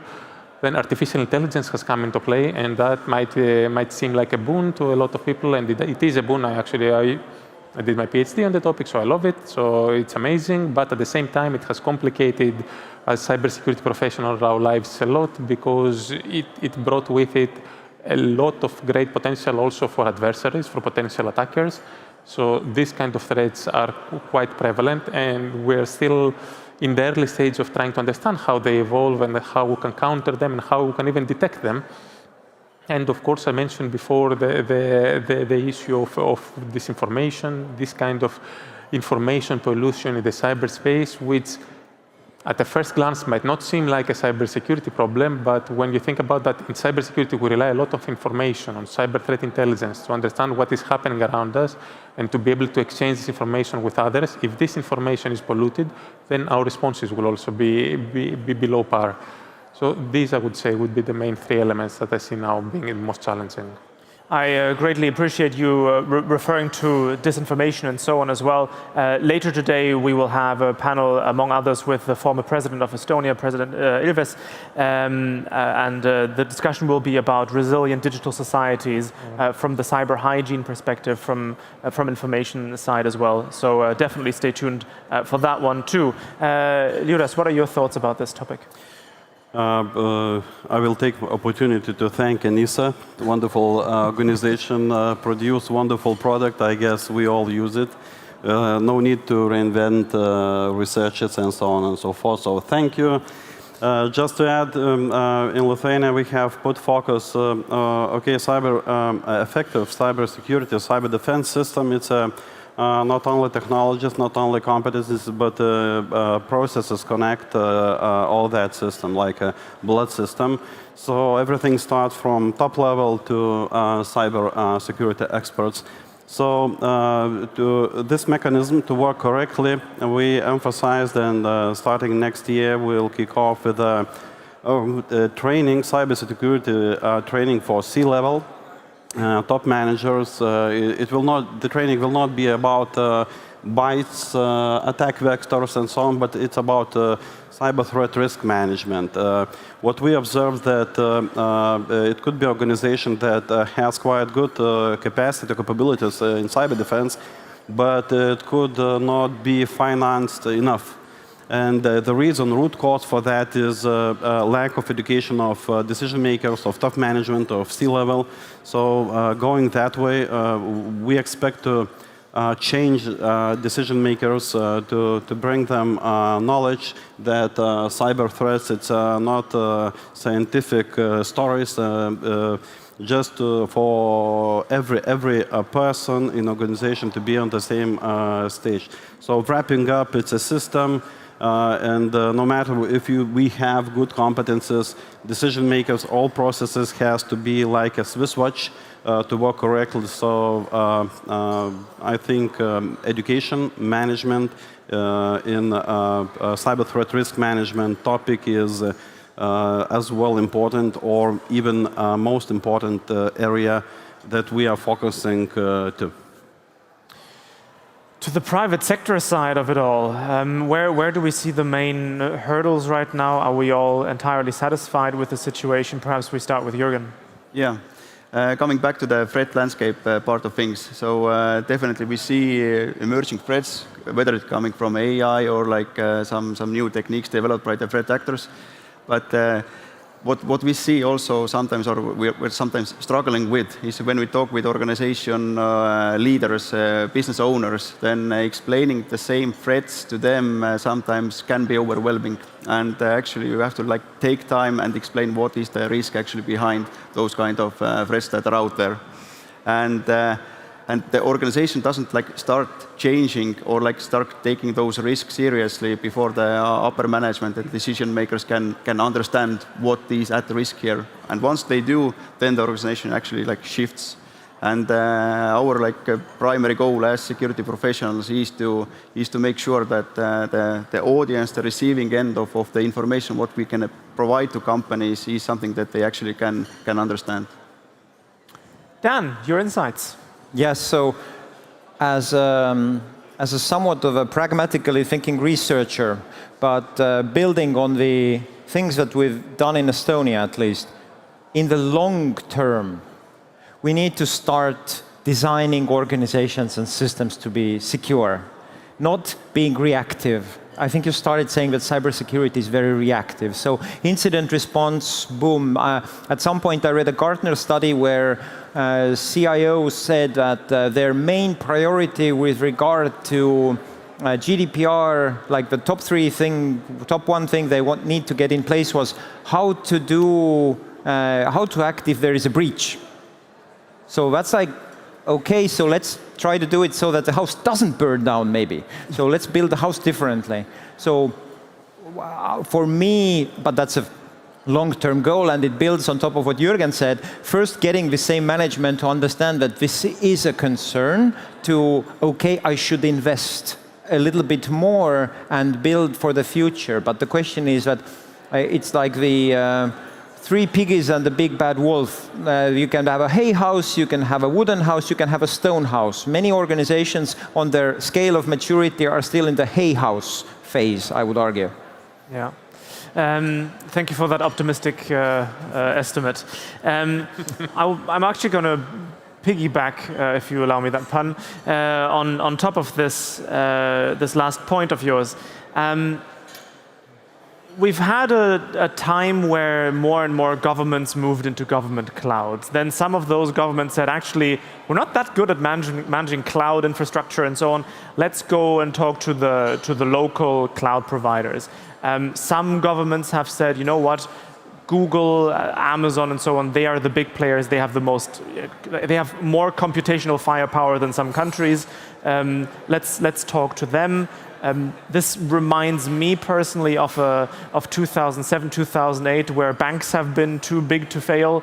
Are we slowly moving into a tech environment where these big tech, I don't want to call them monopolies because they're not, but these big tech players, where they become too big to fail, but they carry, just like banks, national and public infrastructure with and inside of them? How would you feel about getting that balance right? Where do you stand on this? This is an open question to all of you, but perhaps Dan already has a thought. I very much like to use clouds. I'm very happy that there are organizations in the world who have built up great technology. I don't want Europe and our countries to forget how infrastructure is built. Sorry, I'm going to make a second sci-fi reference. Isaac Asimov has this book called Foundation, where the civilization fell because they forgot how their nuclear plants worked, because everything was totally Appleified. It's one button and everything works, right? If you don't have skills anymore that know how your complex technologies are built and work, you can't be mature customer, you don't know what you're buying anymore. If you're outsourcing your whole operation, then you become weak, you become too dependent, and we need to have good collaborations in the world. With US, with all the likely-minded countries. That is very important. That includes using the cloud. But that means that we need to be knowledgeable and mature customers, and skill sharing is an important part of collaboration, and I'm also going to lend a hand to thank Enisa for this. No, if I may? Yes, of course. Thank you for that, and I will just pick up, I agreed on the points you made. I will just pick up on the point that you mentioned that we need to be, that we're customers essentially. So cloud is not something that is, I don't know, like magic or something. It's a product that we're using in our environments to deliver services. So it's part of the supply chain that we're using. So the key point there, as with every supplier, is to have some levels of assurance that whatever is promised will be delivered. So the notion of trust is very, very much inherent there and needs to be taken into account when a company adopts such an approach in order to take it into the risk assessment and the risk management eventually. So for all these technologies, we need some sort of an assurance for these technologies that they offer. This, for example, now at the European level, we have certification coming along with some schemes with specific levels of assurance based on the risk level to make sure that at least we understand what risk is involved with these technologies and what are the security controls that are provided by them in order to complement perhaps with additional security mechanisms of our own, to include in our cyber culture and so forth. So again, it's a matter of a trusted relationship when you go into that environment. Absolutely. Yeah. Anyone else who wants to chime in? Yes? Yeah, just quick remarks on the cloud security part of things. So definitely for some organizations, moving to cloud is definitely like the better option, because if you don't have the resources, you will get the service from there that is actually secure. But to take into account the risk management part, what Apostolos said, is that have some sort of contingency plans as well, because I think it was like 1 month back, there actually was a whole data center was being taken down by ransomware actors. So you're out of data if you're just like stuck with that one data center, and a lot of customers experience very negative effects of it. So like it's not like a silver bullet to make your company secure. You have to also like choose your partners in that sense. As the wise Dalai Lama certainly said at some point, cloud is just someone else's computer. And to have that contingency plan with your own computer would certainly be a good choice. Well, it's not white or black. Government, private business shall not be whether on cloud or on premise. Probably it depends on the business continuity, risks.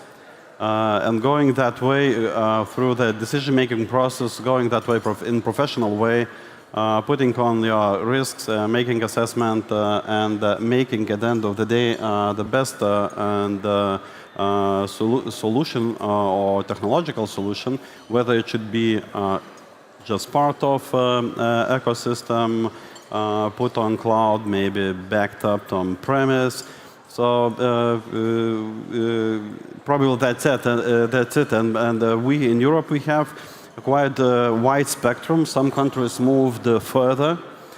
They are more brave, or they are more professionals, made more detailed computations to make decisions. What we observe still, Lithuania is not at least public sector, step by step. We adopt cloud technologies, yet it's not massive approach at the moment. But what we see, some countries moved further, some has strategy to not to go to the cloud. So it's all about at the end of the day, business continuity management, risks, and going through this process in professional way. Every country, public sector, private sector, can come up with the best solution, most suited solution for them. We're slowly but surely heading towards the end of the panel. I want to make reference to the first part of the panel topic, safeguarding tomorrow. In 1 or 2 sentences, tell me, what is your wish list? What is on your shopping list for the next couple of years things that we can tackle within a reasonable time frame to improve our overall situation. Dan? Come back to the next digital summit to hear if Estonia managed to elect the European Parliament from a mobile phone. Yes, actually, very good point. Apostolos? Yes, definitely come back to the digital summit. Of course, I would love to. First time here. Thank you for that plug, by the way. Thank you. You should get him on your marketing team for sure. So for me, it's I would like to see cybersecurity, as the guys were saying before, to be taken a bit more seriously at the management level, to be taken more seriously as a discipline, to start looking a little bit, being more proactive about it, start identifying what are the trends coming forward, using a bit of strategic foresight like we're doing at ENISA. So cybersecurity taking a more prominent role, more investment in cybersecurity. Currently, like only 6 to 7% of critical infrastructures investments goes to cybersecurity, which is pretty low. So this would be in my watch list. That was one sentence that was very impressive. Thank you. Jürgen? To keep it short, I believe that we have to take opportunity of the situation and the emerging technologies that we are getting into, because I believe that using those technologies as a cybersecurity community, maybe we can solve some of the threats that have been plaguing us for years. Julius? Keep calm, everything will be okay. Geniuses developed new technologies like generative artificial intelligence, quantum computing. Of course, it introduces new risks, but still on this planet we have scientists, geniuses who will help us to mitigate those risks, so everything will be okay. Oh my God, that was a beautiful, beautiful message to end on. Thank you very much to our panelists. Dear audience members, if you have free hands, please clap. If you don't, please clap your cutlery as well. Thank you very much. Thank you. And of course, please make sure to also reach out and get in touch with these people. They are roaming around the digital summit for you to talk to. So make sure that you use their expertise as well. Thank you. We are already moving on to our next panel. We did talk about cybersecurity. Now we're moving back towards environmental matters a bit more, but we will head back to e-government, digital society, and so on later on as well. The next panel will be about digital transformation in private and public sector to meet sustainability goals, where we will have a big discussion on how do we define sustainability? Is it just CO2? Is it carbon footprints or more? We have many experts on the stage. First of all, we've got Meelis Lang, we've got Daniel Türk, Heiti Mering, and Rein Nemleit. Please welcome them to the stage.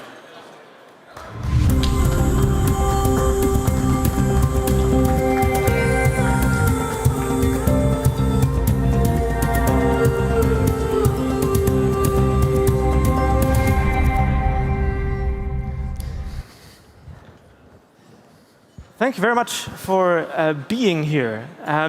To give a quick primer to the audience of which excellent people you're listening to here. First of all, on your very left, we've got Meelis Lang, who is the Chief Innovation Officer at Helmus, a green digital innovation company responsible for the creation of around 30% of e-Estonia services and working with over 500 international organizations like OECD and CERN. We've got Daniel Türk, who is the Global Segment Leader for Data Centers and E-Mobility at ABB, a global technology leader in electrification and automation. Heiti Mering, the founder and lead partner at the Digilogistics Center of Excellence, which is an organization leading the digitization of European logistics. And last but certainly not least, Rein Nemleit, who is the CTO at Eleport, the company building the most modern charging network in Northeastern Europe, and who's investing over 100 million euros over the next couple of years into expanding the EV charging network. Gentlemen, thank you very much for taking the time to join us here at Tallinn Digital Summit at the Cauldron stage.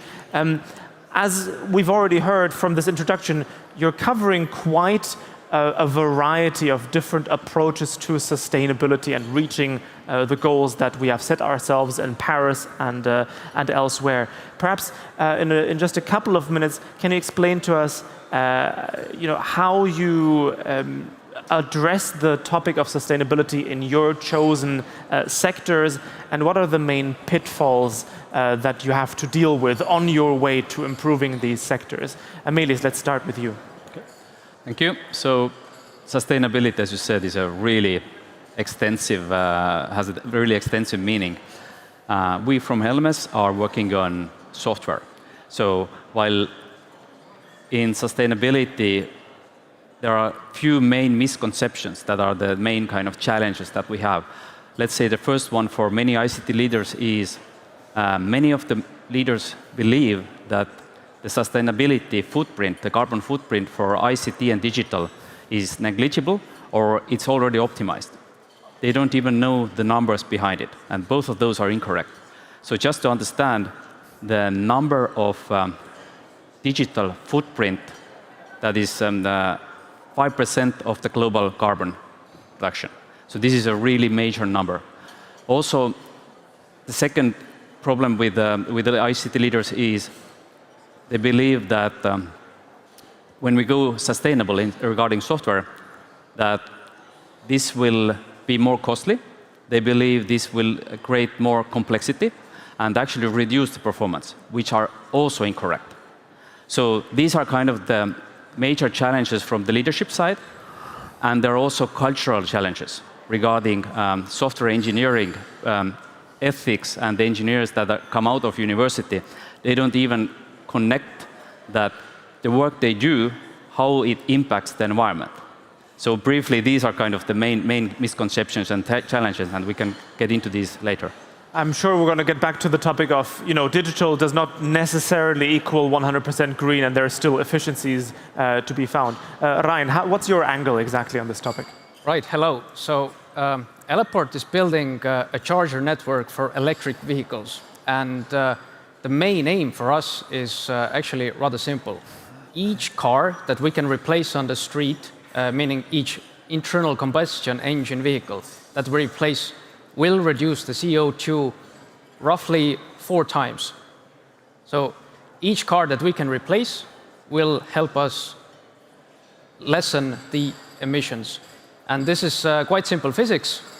Electric vehicles are just, they're so much more efficient. The efficiency is roughly 80%, while the internal combustion engine is roughly 10 to 15%. So this is what we do each day. And how exactly does it work with the network? What were the main obstacles on the way to expanding? I mean, you're not just busy in Estonia. You're how do you deal with regulators? What's the reception from the municipalities that you might have to deal with, and so on? Yeah. So challenges when it comes to building the electric vehicle charger network.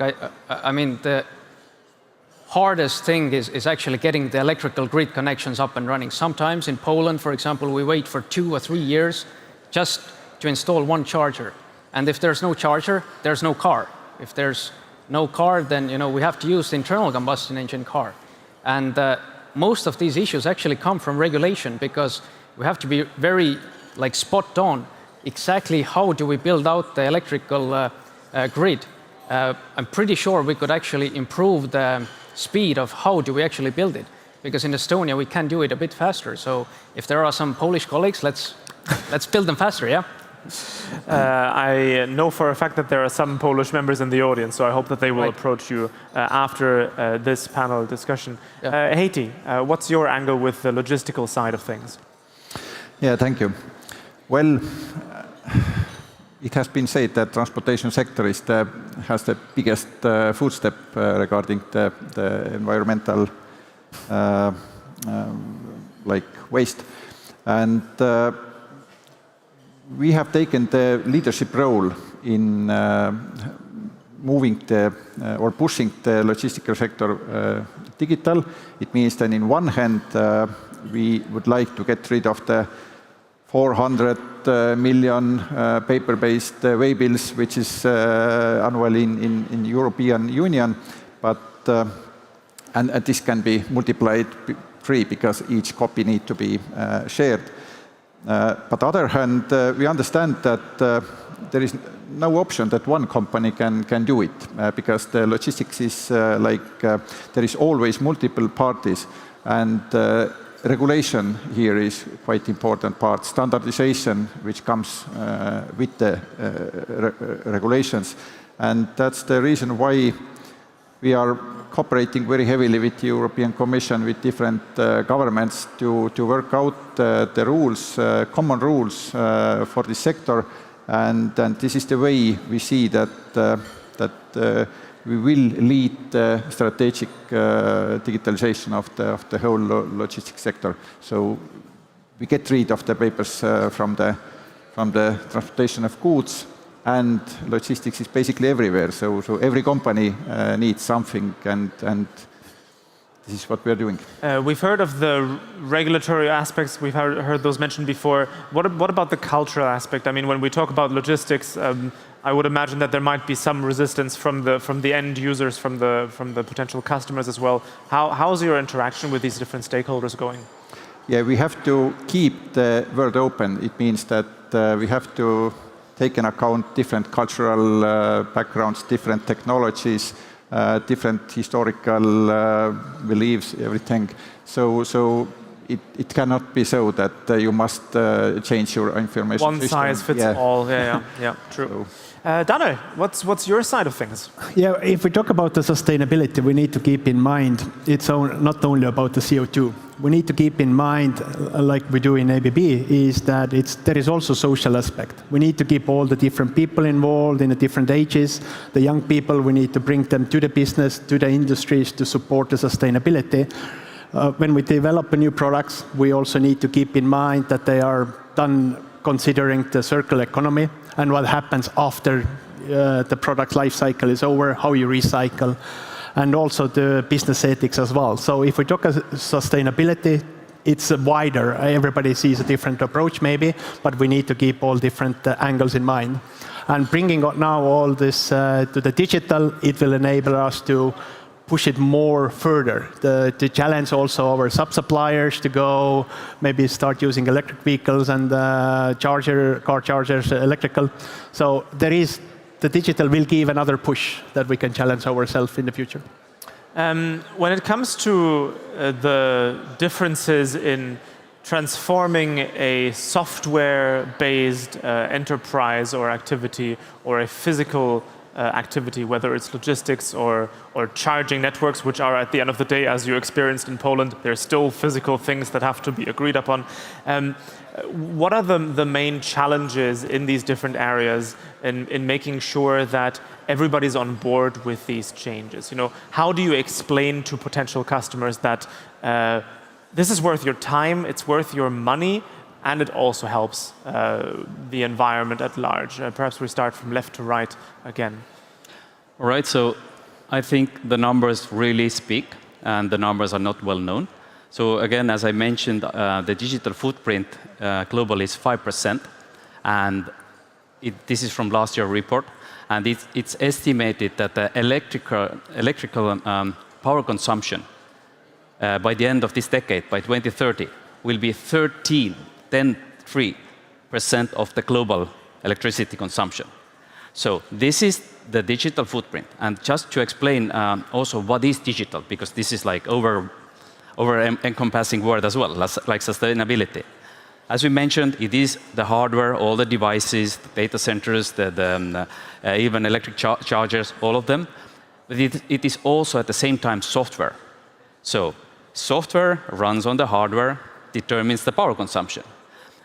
The software consumes as much power as there is data. So the more the data, the more the power consumption. If you generate data wastelands, then it is actually waste. And at the end of this value chain is the end user, the consumer, the person. And how they use this software or this machine, device, whatever, will determine also the power consumption. So people don't even connect that their usage of the device will at the end of the day determine the waste that it is created. So first of all, everybody needs to understand their role and their impact. And these numbers also, just to add a few more kind of understanding, the majority of digital waste comes from end user devices. Then number two, end user power consumption. And then we get to the network, data centers, and everything else. People don't know that they have the most impact. And while we centrally can manage one part of it, everybody has a job to do. As we mentioned in one of the previous panel discussions, it's good that each individual, most individuals start to understand the responsibility that they hold. Of course, they are not alone in this. Companies still provide a lot of the bigger footprints as well, but certainly there's a part that each of us can play. How, like going over to the more physical side of the offerings, how do you explain this to your customers, and how open are they to this? I would say in case of Elaport, we have kind of like 3 layers of the whole company value chain. First of all, we have the chargers, the physical things out there somewhere. Then we build operations on top of them. So how do we keep them running? You know, somebody has to go to the site and do some maintenance. And then we have the 3rd layer, which is the customer layer. How do we get them on board to use our service? So I would even say that in addition to having just the customers, we first need to understand that, as you very well mentioned, that charging stations for themselves, they use software. If they mess up the software, it means that maybe fans are blowing and we waste just a lot of energy there. So each step that we go has to be optimized. And at every step, we need to implement the software actually into our company core values. So infrastructure, yes, we are monitoring all the time what the hell is going on with the chargers. 2nd layer, the operations. We check, okay, something is wrong. Do we need to send out the guy there or not? Can we do it remotely? Because if we have to send out the guy, it's a cost of money, also cost of labor, and at the end of the day, emissions. And then for the customer, the same thing, that if they look in the app, okay, the charger is occupied, maybe I will go to the next charger and I will charge there. So I would say that you have to kind of treat each step of the value chain with software, not just the customer, actually. Heiti, if you could respond to this topic, of course, but also perhaps give us some added insight. You mentioned let's call it the paper economy that still exists in Europe, in your sector. Is that subject to changing anytime soon? Is there some kind of regulation that pushes us in that direction, or is it basically you against the world? What's the dynamic? Well, I would say we got our breakthrough recently, and we are planning with 9 European countries at the moment, building the network for logistics data. It means that within next 3-4 years we'll be finally able that the transportation companies, manufacturing companies can exchange the data. So we hope that the process will be maintained in real time, paperless, yeah, we are the first one who will build this network, at least in Europe.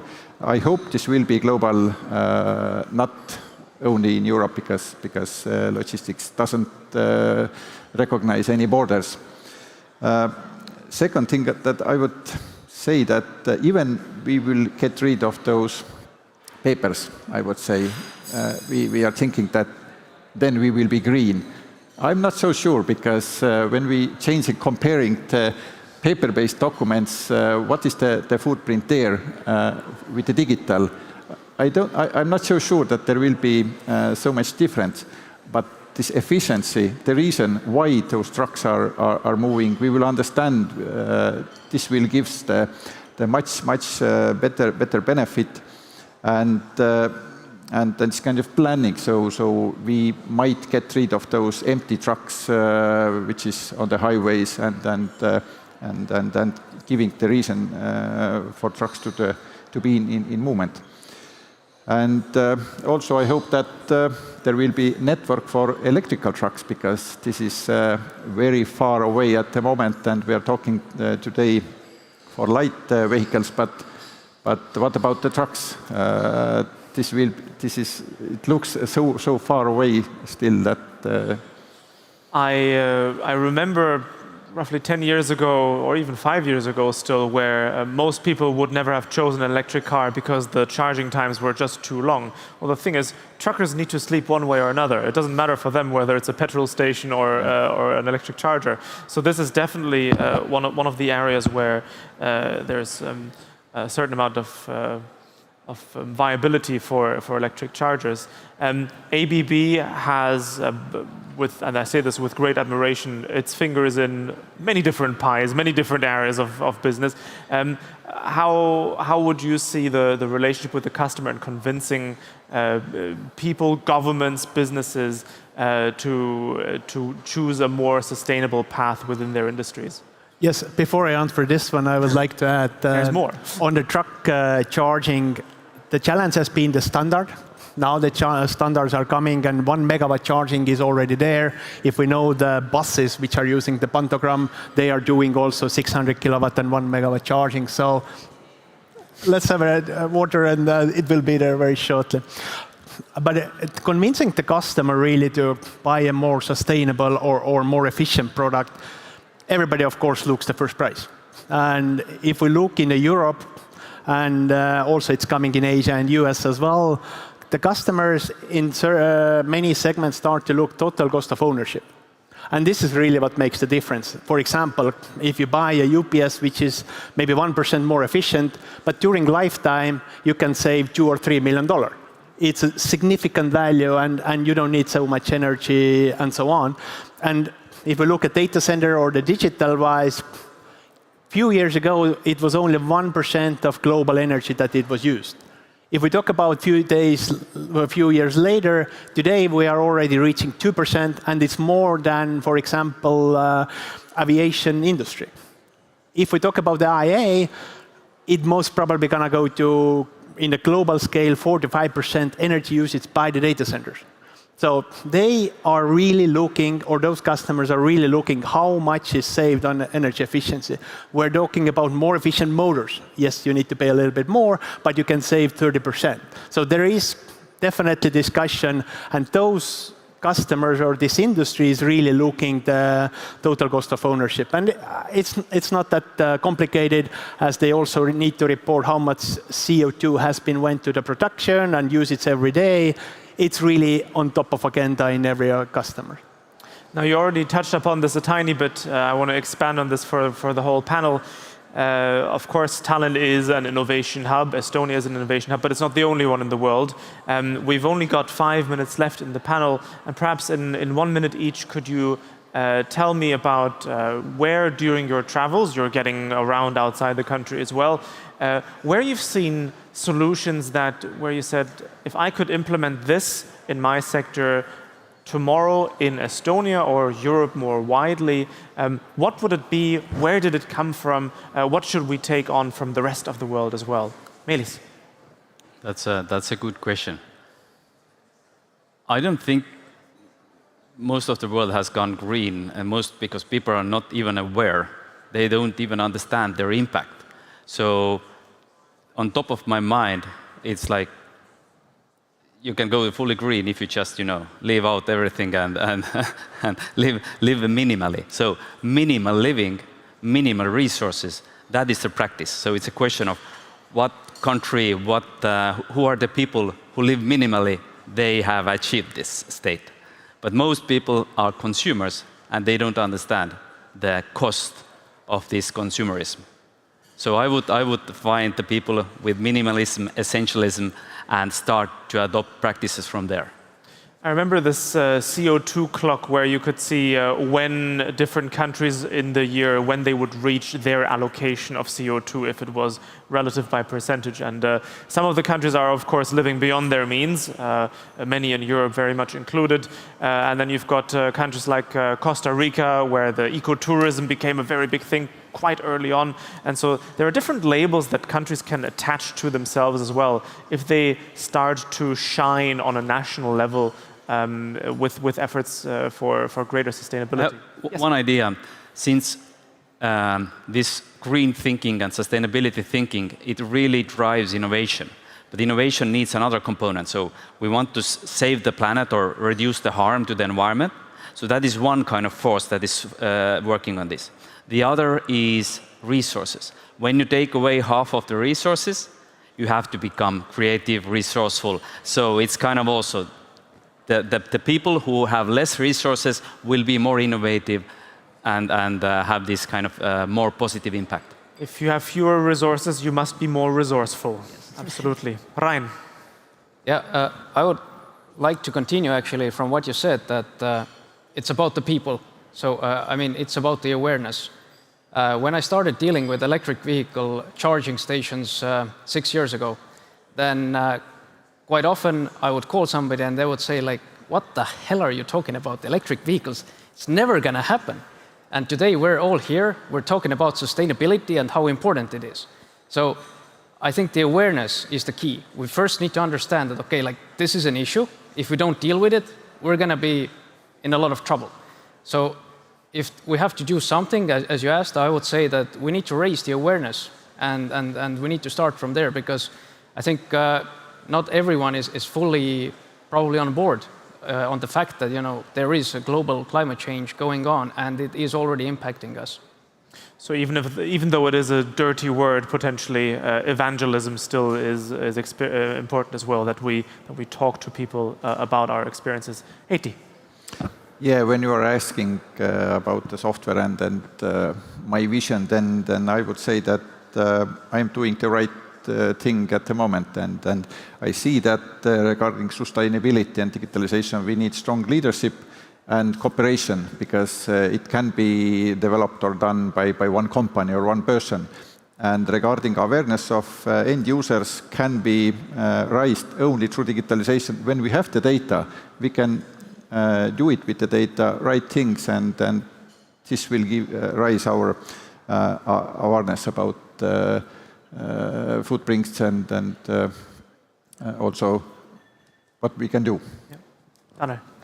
Yeah, I would like to bring 2 examples. On the software side, I really like the United Emirates system, where in the country all the invoices is coming to the government-owned system. Already taxes, everything is considered, and you can easily pay, and you don't need papers, you don't need all the fuss around with the different databases. So I like, this is really a good optimized software-wise. And if we talk about really the mechanical-wise, small countries are pushed to the innovation. And Singapore, for example, what they have done as the biggest port in the almost world or in the region, they have automated all the container carrying, sorting, shipping, loading, everything. It's all autonomous. It had to take a few laws to change, because autonomous vehicles are not really allowed. But in Singapore, considering you are in a small island and you're only 5 million people, you really need to be efficient, you need to be innovative, and I really like, there are many good examples, but we're running out of time. So. It's also what you mentioned about the invoicing system. It's about simplifying regulations and legislation where they exist. This is not about, you know, cutting corners or anything, but just looking at the laws that were written in the 1800s and 1900s and putting it into 2023 and ideally beyond as well. Again, it's a small country. Like in Estonia, we have to be innovative and take a step and try, and definitely worth to try. Wonderful. Dear audience members, please join me in thanking the panelists for this lovely discussion. I hope you had a good time. Thank you very much. Thank you.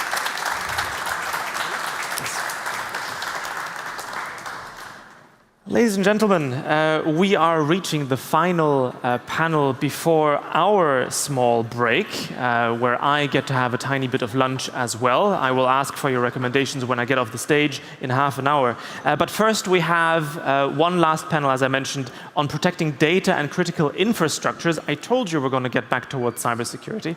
But protecting data and critical infrastructures, innovations and strategies.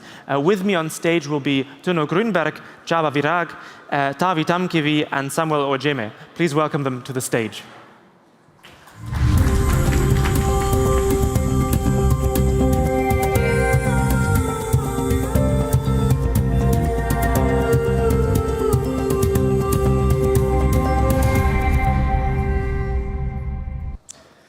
Gentlemen, wonderful to have you here. Thank you. Please take a seat.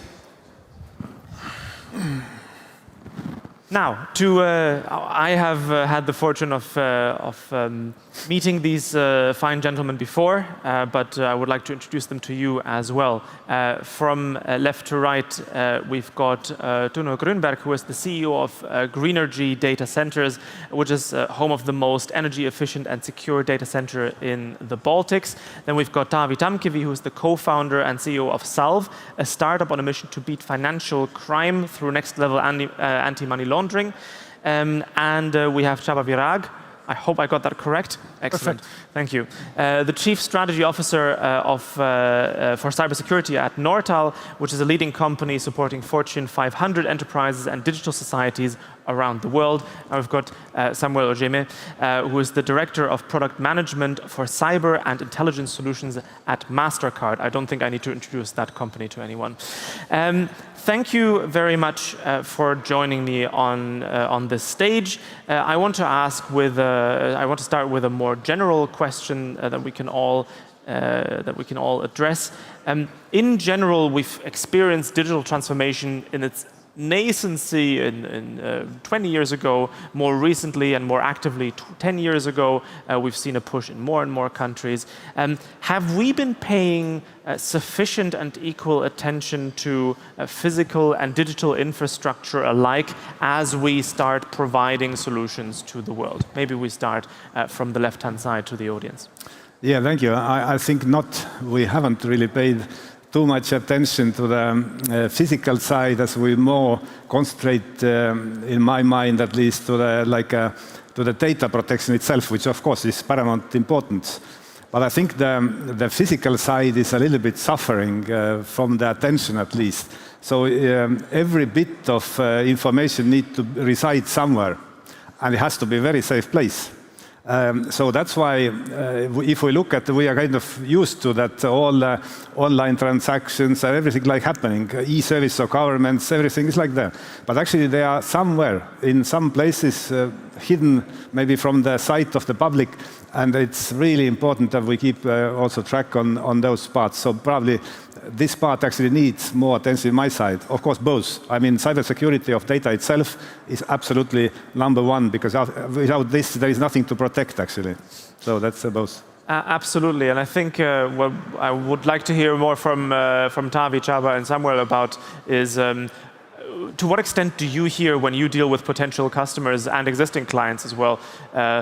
We're talking about financial data, we're talking about government data potentially, pretty high-level stuff. To what extent do they ask about the physical component about it? Yes, it's a good question. Short answer is that they're not asking too much about physical side of things. Of course, they care about this, but they don't ask comparing to digital side of things. What we're doing is we are allowing banks and fintechs to exchange really sensitive data about their suspicious customers. And that's very, very sensitive information about KYC, transactions, money moving back and forth. And of course, banks care a lot about security of their data, which we do process. But actually, when going into details, what are the risks and what are the mitigations, it's super long questionnaires and super heavy regulatory standards that we need to meet and all of that. And this is fine, but actually quite often we see that the cultural part is underestimated. And there is one of my favorite saying is that culture eats the strategy for the breakfast, meaning that strategy is still important, policies and procedures and following your technical security measures. But if people don't care, people don't understand why security measures are important, and they don't react accordingly, then all this strategy is quite pointless. And we've seen many, many times happening, not in our house, but we've heard the stories, but also just random tests, when opening a new office and 2 months in and someone comes to elevator and it might be visitor, it might be good visitor, but actually it might be not so good visitor who wants to come to office, and are the employees who are traveling in the same elevator, are they asking who are you or who are visiting or not?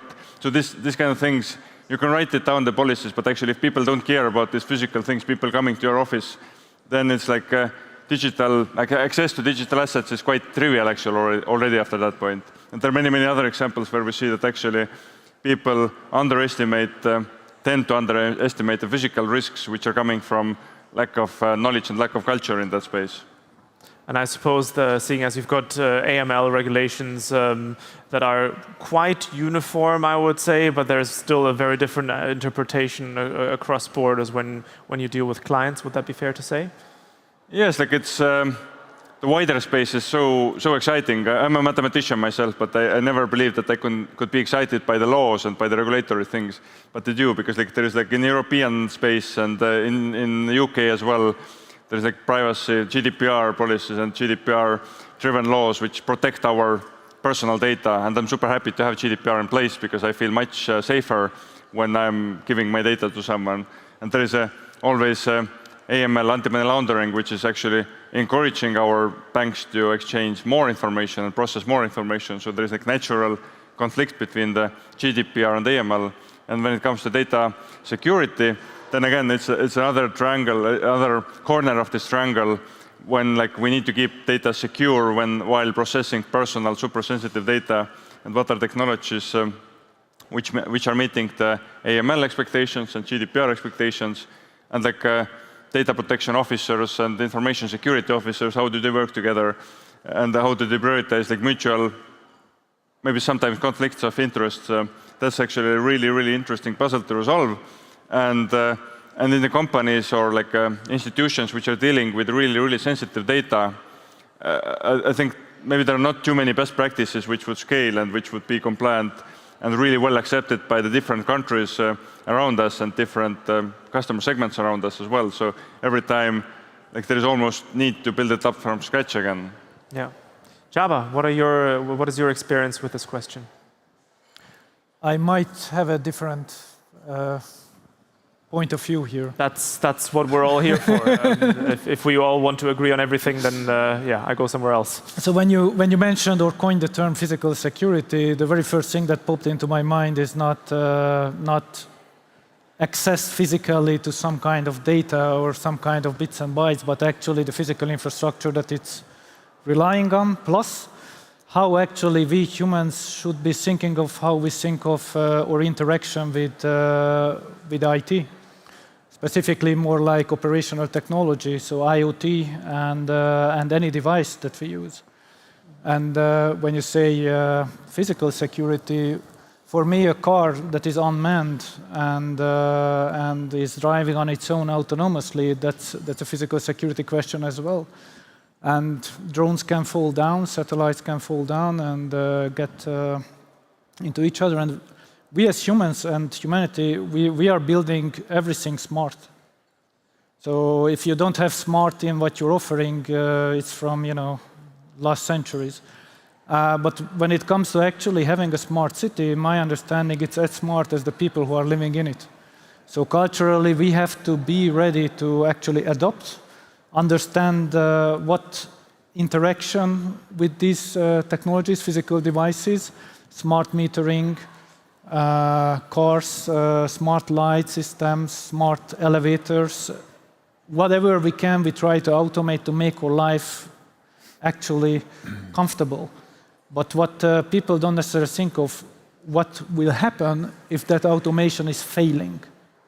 And the very basic everyday action is when you go home and something that is automated is not working. Let it be your blinder, your gate, your whatever, but it's just an annoyance. And then you have to figure out, okay, how do I open my car gate without the remote? Back then it was easy, you just went there and pulled, but now you have to find the key to unlock the mechanism that actually allows you to unlock it. Now think of it on a city level. You have buses autonomously driving citizens from point A to point B, and that bus fails to work. You cannot go there and take the wheel and start driving. And I'm not talking about adversarial motivation, I'm just talking about when things are failing. Or in a nuclear plant with OT technology, when energy is not being produced and there's potential hazardous material, or hospitals and healthcare. So the list can go on, and I think we are moving in the right direction, adopting the technologies. We have regulations coming and compliances, but also we do need to have a cultural shift. And it's easy to have a cultural shift in a country like Estonia, not just because the people are very smart and open to technical innovation, but also it's a small country. 1.3 million people, it's an ideal proof of concept. You know, everybody is supportive, everybody is innovative, but applying it to, for example, US, 300 plus million people with different challenges, it requires some time, I would say. Absolutely. And we'll delve into the strategy of how to address the sort of new strategic depth that we need to address when it comes to digital solutions. We'll do that a bit later. But Samuel, funnily enough, I mean, at the start, you guys changed the fact that we need physical money, but we still had a physical card. Now, with the recent directives, you have to do two-factor digital authentication for online shopping. So you as a card business, you're sort of being pushed one way and then the other way. How do you experience all of this in your role? Yeah, so quite frankly, MasterCard as a company, we've sort of evolved with digital ecosystem, with the digital ecosystem. So as you explained earlier, you know, about 50 years ago when we started out, it was all about physical acceptance. You actually had to be in residence, you know, tap your card, or you had to sign a check, you know, to be able to make transfer of payments. But then, you know, we've since evolved. We've sort of evolved into a more, you know, connected world. So in the old world, you only had about 4 key participants. You had the consumer, you had the issuer, you had the acquirer, and you had the merchant, right? You know, those 4 participants. But in this digital space, we've seen an explosion of interaction. We've seen an explosion of data.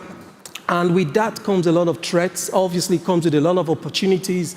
Organizations can now do business more broadly. You know, you can now sort of make payments from the comfort of your home. You don't have to go out, you know, and to sort of power that network, you need a lot of, you know, partnerships, you need a lot of data. And as Saba mentioned, IoT is a really big thing right now. You've got fridges that can sort of communicate. You've got, you know, toasters that can communicate. All of that houses data, some of which are sensitive. So how do you secure that data? Not by securing transactions, you know, on a transaction by transaction basis. And this is where MasterCard as a company, we're sort of, you know, moving our strategy, not just securing transactions, because over the past 40, 50 years, we've been doing that very well. But how do you secure the digital ecosystem? That goes beyond securing just transactions, but securing interactions within that space. So what we see is, obviously, there's a lot of threat out there, and to be able to manage that threat, you need a lot of sort of, you know, threat intelligence. You need a lot of tooling. You know, we talked about, you know, physical devices as well. You know, there's loads of physical devices besides IoT. You've got your laptops, you've got your phones, you've got your driverless cars. You know, and card readers. Exactly. You know, you've got all of that, and that is a massive ecosystem. So there's definitely a lot of risk in the future. But I think understanding risk management, you know, how you can sort of gain intelligence from a wide global network such as ours to tackle that risk is what MasterCard is sort of, you know, enforcing. I mean, I wanted to mention earlier that Shaba's house sounds pretty cool and complicated with all of the IoT stuff. The smart fridge would scare me because I think it would judge me for what's inside my fridge. But let's leave that be for another day. I mean, all of you are active internationally to varying degrees, but still you're very much looking beyond the borders of Tallinn and Estonia more widely. As you've expanded your businesses across borders, which factors have been not just the strongest, like the biggest hurdles? I'm sure we will all talk about regulations and all of that stuff, but also the strongest accelerators. Where was a country where it was particularly easy to set foot in, and why was that? Perhaps we can start, go from left to right again. Yeah, honestly, we are not that international yet, but we have the ambition to be so. So basically our first data center now is in Tallinn, and we are looking forward to expand the same concept now in other countries. But if you allow me just to a little bit describe what we actually are doing, I think we have built up really the top-notch data center, which is quite, if you look at the international standards, we don't kind of go beyond any of the standards. So basically, our energy efficiency usage is basically 1.2, which is really great. I mean, let's say if 1 unit is the energy the IT equipment is using, then only 0.2 is there for all the rest, the cooling, the lights on, the security systems. We use artificial intelligence, for example, to run our cooling. So basically the cool air is moved around, controlled by AI, or kind of the machine learning, we can say. Predictive maintenance is about there to launch. So there is many things actually you need to do, so forensics, how to really allow people in and people out, so all the biometrics. So that's actually what creates the really great data center. So of course it wasn't exactly the answer to your question, but at least we look forward to replicate this concept, which is top-notch here now, to the other countries, and we'll do so. Perhaps you can tell us more about what you're looking for in a country that could be a good host country for you to be based in. Is there a certain regulation that would keep you from being active in a country? Is it about, I mean, with the previous panel, we heard about how difficult it can be to just set up one single charging station. Is there something that would make it easier or harder for you to be active in a country? Definitely, the regulation is very important. But for data centers, fortunately, it's not that strict from the kind of the regulatory side that either you can or you cannot enter there in the market. Of course, you need to then abide for certain regulations, the environmental, the data protection, all this. So basically, but for us at least, it seems like there is no problem to, at least in European side of the world, there is no problem at all to really replicate this concept. Just one thing to add about the electricity usage. Currently, the data centers globally are consuming about 2% of the whole electricity, actually. The other 2% is actually in the internet, so which connects them. So basically, that's huge. And that's why this energy efficiency and using only the green energy and all this stuff is so important. And that's actually one thing the governments ask. If you go somewhere and you want to build a data center, they immediately ask, so you have to abide to the ESG requirements and, of course, to use only the green energy. I think, like what you just mentioned, the harmonization of European legislation helps you sort of navigate through different countries as well. Taavi, let's move on to you. Yes, I think one, like we're active in 15 countries, mostly in Europe, but also in Africa and Asia and a few other places. And when selling the products and expanding the business in this heavily regulated business-to-business or business-to-enterprise market, what we have learned is that one common aspect is that in every country where we're entering, people are saying that this thing or this product might be allowed in other countries, but not in our country. And that's like a repetitive saying I keep hearing. Doesn't matter into which region we're expanding, they believe that they are so unique.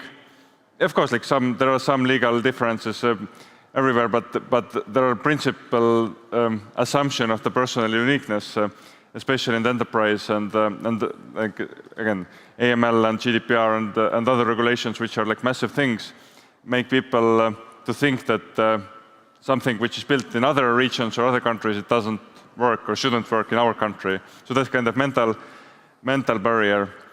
But what's really helping actually is also common stories, and as you mentioned, like Estonia being great small hub. In our case, what has worked really well, again, coming from the digital part of Estonia, like NATO Center of the Cyber Defense, and which was established more than like 15 years ago already. And this industry has been moving, and this kind of protection mechanisms have been improving over the time a lot, actually. And this kind of cooperation, country to country or NATO level cooperation, has helped this world to become safer place, or at least has prevented us to be less safer place, I think. But actually, the same success stories can happen in other industries, like in AML space, which is like 15 years behind the cyber defense, I think, for me, because the AML regulations are not as strong or as good, or like approach is not as good as in the cyber defense. But actually, these kind of stories, and what we did a few years ago, we built a union or collaboration between the Estonian banks. The bridge. The bridge, yeah. Bridge between the banks, which made these institutions to become into next level players in the AML space. And again, like learning from these former success stories of the NATO Defense Center and other similar stories, it makes it possible, makes it easier for small companies to expand the business and usage into other regions as well. And again, like learning the standards that colleagues here have seen, maybe like over and over coming up in their spaces, like in the AML and crime fighting, it's like 10 years behind, and this great way to learn actually from other like industries' learnings in that space as well. Csaba, what are the main challenges but also opportunities in your experience? It's a wide question. So welcome. I'm sorry. Yeah. Both. So as Nortel, I believe we are lucky enough to be able to serve a very wide range of partners and clients. And I would not differentiate in regards of territory or nation or country. We're proud to provide for the largest online retailer mission-critical services. And we are also very proud to be there at the creation of a brand new cognitive city in the desert in Saudi Arabia. And also we are very proud to contribute to the governmental system, e-governance system in Estonia, and all of these three projects are three very distinguished projects that are unified by one common thing, which is actually our approach, how we do things. And our partners choose us because of the mentality, because of the values that we represent, and this is actually what we look for when we are entering into a partnership. So when we get in a partnership in an ideal situation, the partner is ready to change something. They want to move to the next stage. Typically, it's either a digital transformation, either a cyber digital transformation, or just a cybersecurity related topic, but they are at a certain level and they want to make the next step. So mindset-wise, we are talking about people who want to do something differently. It's not just yet another web application to do something. It's not just yet another data exchange. There is something that needs to be solved, a complex problem, how you relate with the data and how the data can create a better environment, a better business operation, have something meaningful impact. And we are happy to be able to provide services because actually we have this global experience from deploying a data center in the middle of a jungle. I'm not exaggerating. It's running by petrol generators to servicing clients like I just mentioned. So I think the mindset is the difference. I was about to summarize that it seems, I asked about the biggest accelerator, but also the greatest hurdles. The greatest accelerator is pragmatism, which is what people probably appreciate most Estonians for as well. It's like the sort of, there's a Germanic appreciation for rules, but there's also a more Nordic, just let's get it done, let's go ahead and do it. And probably also the biggest hurdle is lack of pragmatism, excuses finding. We can't do this because of privacy. We can't do this because of X, Y, Z. So I think this is an important aspect as well. Samuel, what are your last takes on this? Yeah, so I think well, I'm not going to point out any particular countries, but I think where we've obviously done well is countries that have, sort of, as my colleague said, the right mindset. So culturally, they have to be able to, absorb change, and they have to be ready for it. They have to have the right infrastructure. Obviously, to operate, you need the infrastructure, you need electricity, you need, the talent as well to support the infrastructure. You also need funding, and I think that's where private, public partnership comes into play, and where MasterCard is really good at in terms of, developing these private, public partnerships. And we've done this all over the world, we've done this in Africa, we've done this in Asia. More coming closer to home, we've done something recently with the Catalonian government, where we are providing services to small, medium-scale enterprises, and we're also providing digital awareness training for teens, particularly focusing on girls, to sort of expand their studies in engineering science topics. So I think all those have to sort of come together in order for those economies to flourish. And as I said, MasterCard, we're very much, in that space, working with governments, working with public companies, collaborating and, and getting services out there, because I think there's always a case of the haves and the have-nots, and the haves would have to, bring the have-nots along in order for, us to have an inclusive digital experience. Yeah, I think. I want to give everyone a last 2 sentences. It's a very simple challenge. We're about to break for lunch on this stage.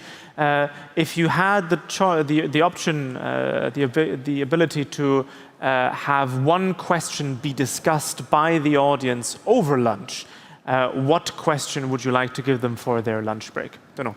Yeah, it's actually, from me, it's very simple. If you keep your data only in public cloud, you should rethink, come to us and put your servers. That's a very good question. You will never forget it, so it's a good experience. And it's much cheaper, by the way. Still looking for the question mark on that one. Tavi? I would ask to discuss or fantasize, like if your goal would be to steal someone's money with their data, how would you do that? Be creative, and you will see how creative you can be and how many different ways you can figure out how to steal your friends or neighbors' data and money using digital and physical soft attacks against them. So I think it's a good discussion. Csaba? I might have a futurist question. Would you allow AI to control your government? I don't think I'm going to go to sleep anymore tonight. Yes, Samuel? Yeah, I think for me, it's really understanding that organizations are very good at protecting their perimeter, protecting your crown jewels, but do you really know who your third parties are, Who are your vendors, who are your partners? Because that is where your vulnerabilities lie, right? Because you've secured your perimeter, you've secured your castle. But then, because we live in this digital space where there's billions of connections, there's billions of partners, billions of participants, they bring in a lot of vulnerabilities into your environment, and we've seen that in recent cases of supply chain attacks. So how are you really going outside of your borders? How are you sort of gaining that intelligence to tell you, okay, where your risks are and where you should focus your priorities in the coming decade or so? Wonderful. With this, dear audience, thank you very much, and join me in thanking the panelists for this lovely discussion. Thank you very much, gentlemen. Thank you. And as I mentioned before, we will now have a 30-minute lunch break here at the Cauldron stage. Please return afterwards, because we've got plenty of interesting panels. We will talk about resilient and effective digital societies. We'll talk about the legal framework for disruptive innovation in governments around the world. There's plenty more exciting stuff to come, so please come back for that. Thank you very much, and enjoy your lunch.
and welcome back to the Cauldron stage, where we will have one hell of a panel discussion ready for you. You might have noticed there's a small pattern. We've got the keynote speeches, of course, and all the panel discussions so far have been 30 minutes in length. This one will be 45 minutes in length, and for a very good reason. Number one, we are discussing a very important topic. It's about building resilient and effective digital societies, lessons and opportunities that we can take from this. And number two, we have really, really interesting and relevant panelists that will join me on stage in just a second. We will have former President of the Republic of Estonia and visiting professor at the University of Tartu, President Toomas Hendrik Ilves. We've got Laura Kask, who is the CEO of Proud Engineers, Untitled, the chairman of board of BCS Digital Skills Academy, and Ave Lauringsson, the managing director of the e-Estonia Briefing Center. Please welcome them to the stage with a great round of applause. Thank you.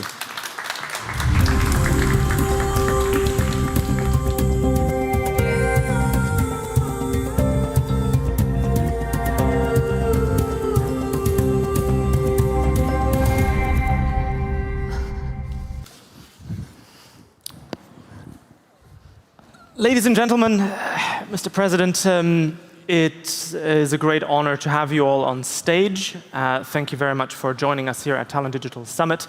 I already gave the introductions at the very start during the call. We have the former President of Estonia on stage. We've got, with Laura Kask and also Untitled, we've got representatives from the private sector that are dealing with cyber skills, education, skill building in all these different forms. We have Ave Lauringsson as the managing director of the e-Estonia Briefing Center, which is arguably the go-to place public institution if you want to learn more about digitalization in Estonia. Just like kings and queens and CIOs and prime ministers and all of them have gone before. We have a fair amount of time to talk about the topic at hand. I want to open with a more open question that starts with the past of Estonia and how we got to where we are today.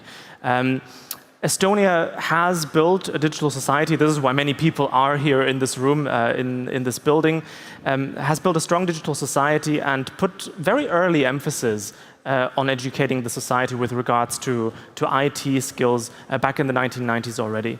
And my question from the different angles would be how integral this investment has been to the success of e-Estonia that we know today, but also, are we doing enough right now, and where can we do a bit more, perhaps?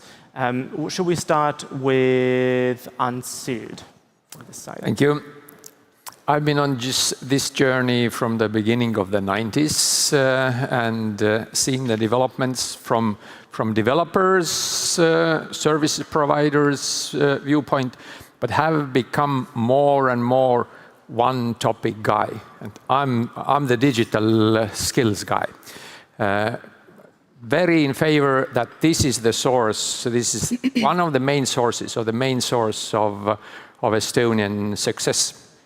If we look back on that, we even started with developing the skills before we started real digital transformation, and not just IT and technology skills, but more societal skills, what these are used for.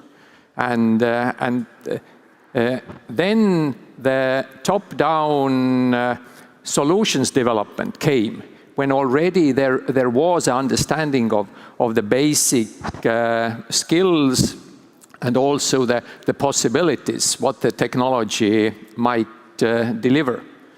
So it's a bottom-up approach where you find the people, you find their interest, and then from that angle they approach the technology solutions.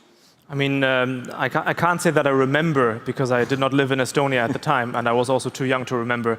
But I heard a lot about how both the public and the private sector try to really go to the population at farmers markets and so on to try to sort of teach basic IT skills in the 1990s already. Perhaps if we go to Laura, of course, Proud Engineers as a consultancy firm that helps digitalizing societies today. What are the lessons that we can take from what Estonia has done in capacity and skill building over the last few decades and sort of help bring it to other countries as well? I think one of the main things that Estonia has done right is that we try to educate our general public as well. So it's not only that we train public officials and those people that really need to work with digitalization, but we understand that we are as cyber aware, for example, as cyber aware is our general public. So this is one angle that I feel one of the lessons that we can be proud of. The other thing is that the communities are very tight. And in spring, I was participating at the Eastern Partnership OSCD training seminar, where there were 5 different countries representing their lessons learned, their what they want to achieve in terms of digitalization, and they exchanged their experience. And I think this is also something that Estonia has done right, that we have, of course, built our own digital society, but also have taken on board best practices all over the world, if there are something to be learned from. So, for example, Estonian ID card that we are at the moment so proud of, or digital electronic identity, then ID card was copied from Finland. The ideas came from Finland, and then we incorporated our own ideas on top of it, tested it, put some bits and pieces in terms of legal aspects, making it compulsory, and now it's almost like 99% of the population using it. So it's important to exchange the ideas, to talk to each other, and not only among general public, but also with government officials across the world. Ava, what role has the Estonia Briefing Center, in its many different guises over the years, played for the international arena, of course, but also what is your observation of what it can do for Estonia itself? Is it educating the Estonian public as well? Should it be more of a focus? What are your thoughts on this? Yes, Estonia Briefing Center actually has operated already 14 years. And I give you some numbers, then we have hosted 90,000 people and 6,000 delegations. So if you imagine a huge rock concert, then 90,000 is a huge crowd. And they're all interested about our story, how we started the digitalization. So I think the impact that we have given to government relations and private sector as well, open the doors for them, is actually huge, and it's very, very difficult to measure the effect. The other part of your question was internet. Yes, the Estonia actually, we can say, is the most known brand of Estonia. So you don't say our name Estonia already, but it's more like an e-Estonia. So everything related to country branding, this is also the value we can bring for our country and private sector as well. And we have done it quite a long time. Absolutely, and I think it's also reflected in the step from being first a privately funded, private sector supported organization, and then moving into public hands, which actually brings me very nicely over to President Ilves. What are your thoughts about the steps of development that were crucial to Estonia's growth as a digital society, and what perhaps the guests in the room can take away from this experience? Well, when I had more hair and Ans didn't have gray hair. So basically almost 30 years ago, we started there were a group of people, a very small group of people, thought that Estonia needs to digitize. Now, at that time, the idea was just to get digital skills out. I mean, you can actually sort of parse the development of Estonia the first 6, 7 years in terms of just making this broad-based understanding of digitization, coding, developing connectivity, education from an early age on use of computers, till getting serious in around 2000 when we realized that without two-factor authentication, end-to-end encryption, a distributed data exchange layer, in our case, X-Road, is really the sine qua non for any functioning digital governance. And that unless you have those elements in there, you will not be able to have the security. One lesson that we learned, which was mentioned already, the idea of a mandatory ID, that is key to getting development of a digital society, even though it's not immediately clear. But if you think it through, we know that 15 to 25% of, at least in Europe, countries which all offer digital identities, 15 to 25% of the population will go and do it if it's voluntary. What does that mean? What that means is that agencies, ministries, and offices will say, only 15% use this, but I'm not going to invest in digital services. And the 15% who's gotten themselves a digital ID will say, well, why do I have this ID? It doesn't do anything. So that is really the reason for it. That's one big lesson, is that you have to make these things mandatory. That's tough, but there are ways around it. In terms of other lessons learned in my final year of in office in 2016, I started asking startups, how did you come upon this idea to develop the startup? And I'd say about 80% of the time the answer was, oh, I was a kid in your program back in the 90s. And these were people, sort of men and women, late 20s, early 30s, who had sort of been bitten by the bug of IT and then had gone into that, which was the whole point, actually, when we started in the early 90s talking about this, going through a period of immense opposition on the part of much of society, saying this is a terrible idea, and then grudging acceptance. And also, as someone mentioned here, we did go around in the second half of the 90s promoting digital skills to the general public. Also important was that we had computer labs in all municipal buildings, so that if you wanted to do something, you wanted to do banking, you could do that. This was followed by, and so this led to having so-called public internet centers. You can still see a few of them left. You'll see it's the standard European @ with in blue saying 200 meters public internet access. I mean, now everyone has access because of smartphones, but back then people didn't. And that grew up into having Wi-Fi being in all municipal centers. So I remember sending emails when I was in the countryside saying, where can I get to a municipal center so I can send my email? So those are the various steps that we went through.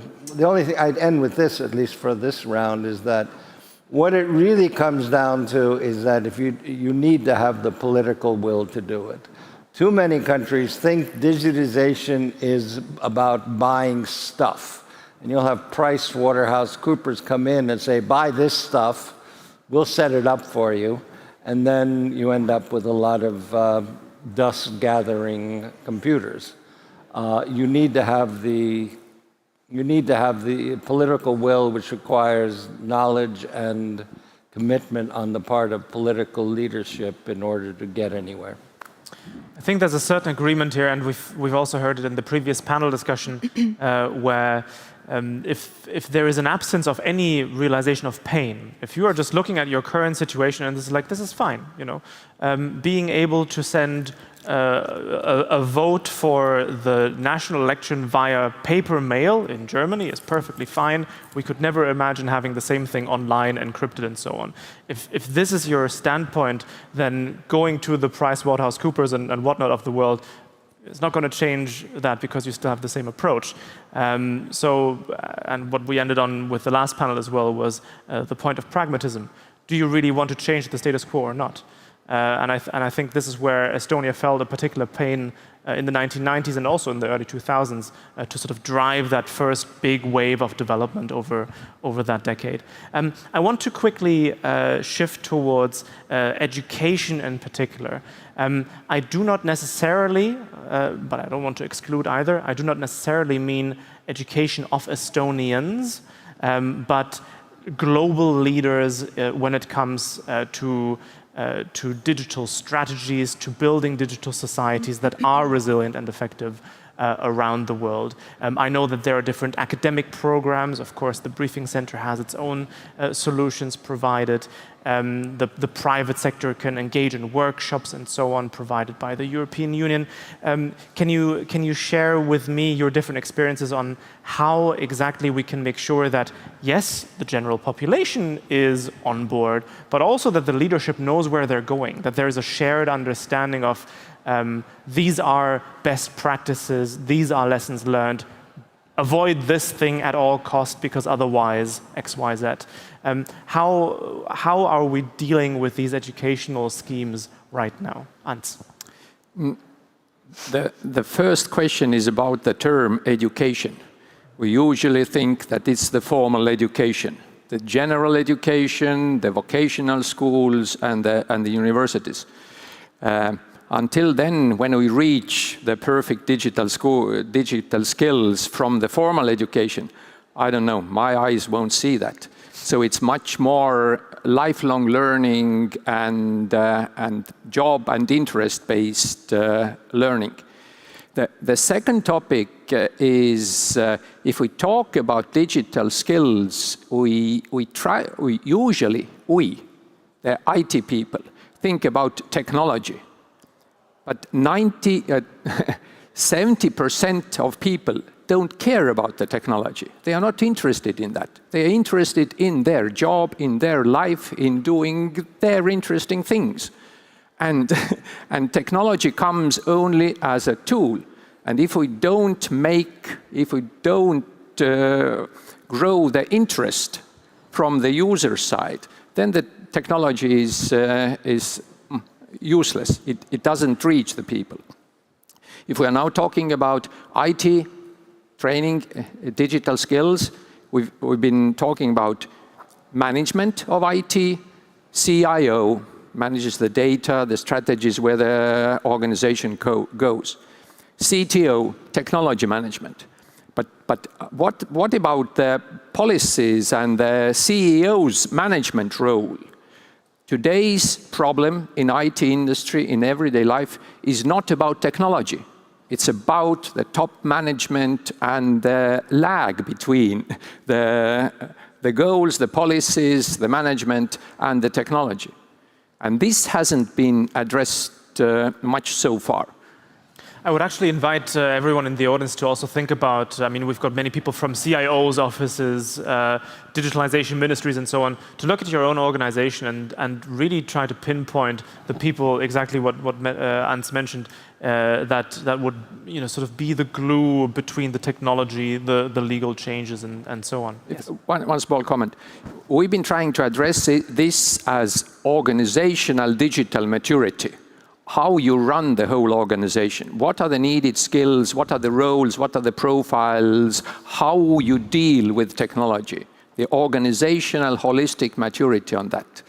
And there are models and also courses on that. Most probably the president will talk about that also. I have no doubt. Laura? Yes, so Ants, you mentioned CIOs and CTOs. I want to also mention chief legal officers, so legal people. Usually it's said that, and I'm a lawyer by background as well, so that's why it's might be a bit biased there. Yeah? but usually it's said that lawyers are restricting innovation. We can't do stuff because the law is restricting us. Our in-house lawyer says that we can't innovate, and so on. I see lawyers' position as enabler for innovation. And when we work together with AVE, Ministry of Economic Affairs and Communications, then AVE launched a program to train IT lawyers. And I was happy to contribute to the launch of the program, but also I'm still teaching public legal framework for public e-services in this program. And first few years, there were very many Estonians coming to the program. I saw many colleagues and so on. Now there are most of the students are from abroad, from Europe, but also from third countries. And there I also see this knowledge exchange and understanding of why we need lawyers to have this functional digital society. Because yes, I'm biased, but I would argue that most of the innovation what has done in Estonia is not technical innovation. That can be done in whichever country. But we have been bold enough to do radical legal innovation in terms of having compulsory EID, having once-only policy, having X-Road in place, like very strict standards for data exchange. So to conclude here, I would say that legal innovation is very much needed. And when lawyers in your government say that they can't do something because law is restricting them, then please ask who is making those laws. So government is doing it. I think what we can take from this as well is that legal education in general has not necessarily always been connected to IT requirements. So we've got now several programs in Estonia and abroad where IT law is being taught and so on. So there's clearly an emerging field here. I'm sure we're going to hear about that in a second as well. But first, perhaps, Ava, of course, this is like you are dealing with the highest leaders of countries and corporations, but also you're providing a podcast, you have YouTube videos and so on. How do you manage your approach to sort of making sure that everybody understands as much as possible about why Estonia works the way that it works? Good question. Maybe one thing, and it's quite a bit bitter truth that we will share them, is that don't expect quick wins. Maybe Estonian story, look at it from outside, sounds too good to be true. If they come to us, then usually we conclude our presentations and briefings, especially the high-level government people, that your term obviously is quite short, maybe 4 years, and if you are eager to digitalize and start the journey, then you won't see the apples on the tree during your term, and you will see the faces if they are leaving in a room. But actually, this is a good starting point actually to cooperate, for example, with the companies like Laura runs or other Estonian companies, because this is a chance to make it right. I can imagine how delegations would react differently on whether they are seeing a bunch of eggs and flour and milk or a ready-made cake. I think it would have different levels of excitement seeing that. You wanted to add something? Yeah, and other mission actually, because we have done it 25 years now. What we can experience in Estonia is that we try to avoid them or prevent them inventing the wheel, because Estonian example don't have to be the right example, but obviously we have done some things right. But one comment that Ants mentioned, the CEOs and the high-level leaders in public sector, Yes, we have done quite well, I think, engaging Estonians and citizens into the digital society. But one area I think we have lacking behind, or we haven't focused on that much, is our own government people. I remember quite clearly when I was working in ministry, then we launched a digital competence framework for the government people 2018 or 19. So can you imagine that Digital State Academy actually started courses last year. So we have 20 years experience engaging the society and citizens, but we haven't paid much attention to our own high-level government officials. So it's still a target group, and we have to focus on them much more than we have done it. I should add a fact here that by today, 85 of our 103 top-level public sector officials, chancellors, undersecretaries, heads of departments, have gone through such an organizational maturity training. It's a 5 seminars course, total of 20 days of focusing on organizational maturity. So the first step's taken. So it's quite tricky that when we started 20 years ago, nobody's consulted us. There's nobody to turn to. Now they come to briefing center and hear our stories. We give some hints and tricks what to avoid, but we were quite loners and we didn't even support our own people then. So it's... I was about to say there's certainly some advantages to being a first mover, but also clearly some hurdles to overcome during that time. Absolutely. And likewise, yes, there are disadvantages to being late movers. We've got developing countries that are realizing and trying to grasp the opportunities that lie within digital transformation present here today. But also you have the great advantage that you can ask all the people on stage, off the stage, that have gone through this transformation over the last 30 years. We talked about sort of less formal education. Now, Mr. President, I would like to turn to the more formal education again. You are a visiting professor at the University of Tartu. Can you tell us more about the sort of programs, the content that interests the people the most? What kind of people study these things? Is there something missing there, or is it on a very good trajectory? I will in a minute. I mean, Great. just a couple of things first. Starting with UNS and then moving on. Basically, the goal, I think, is absolutely right.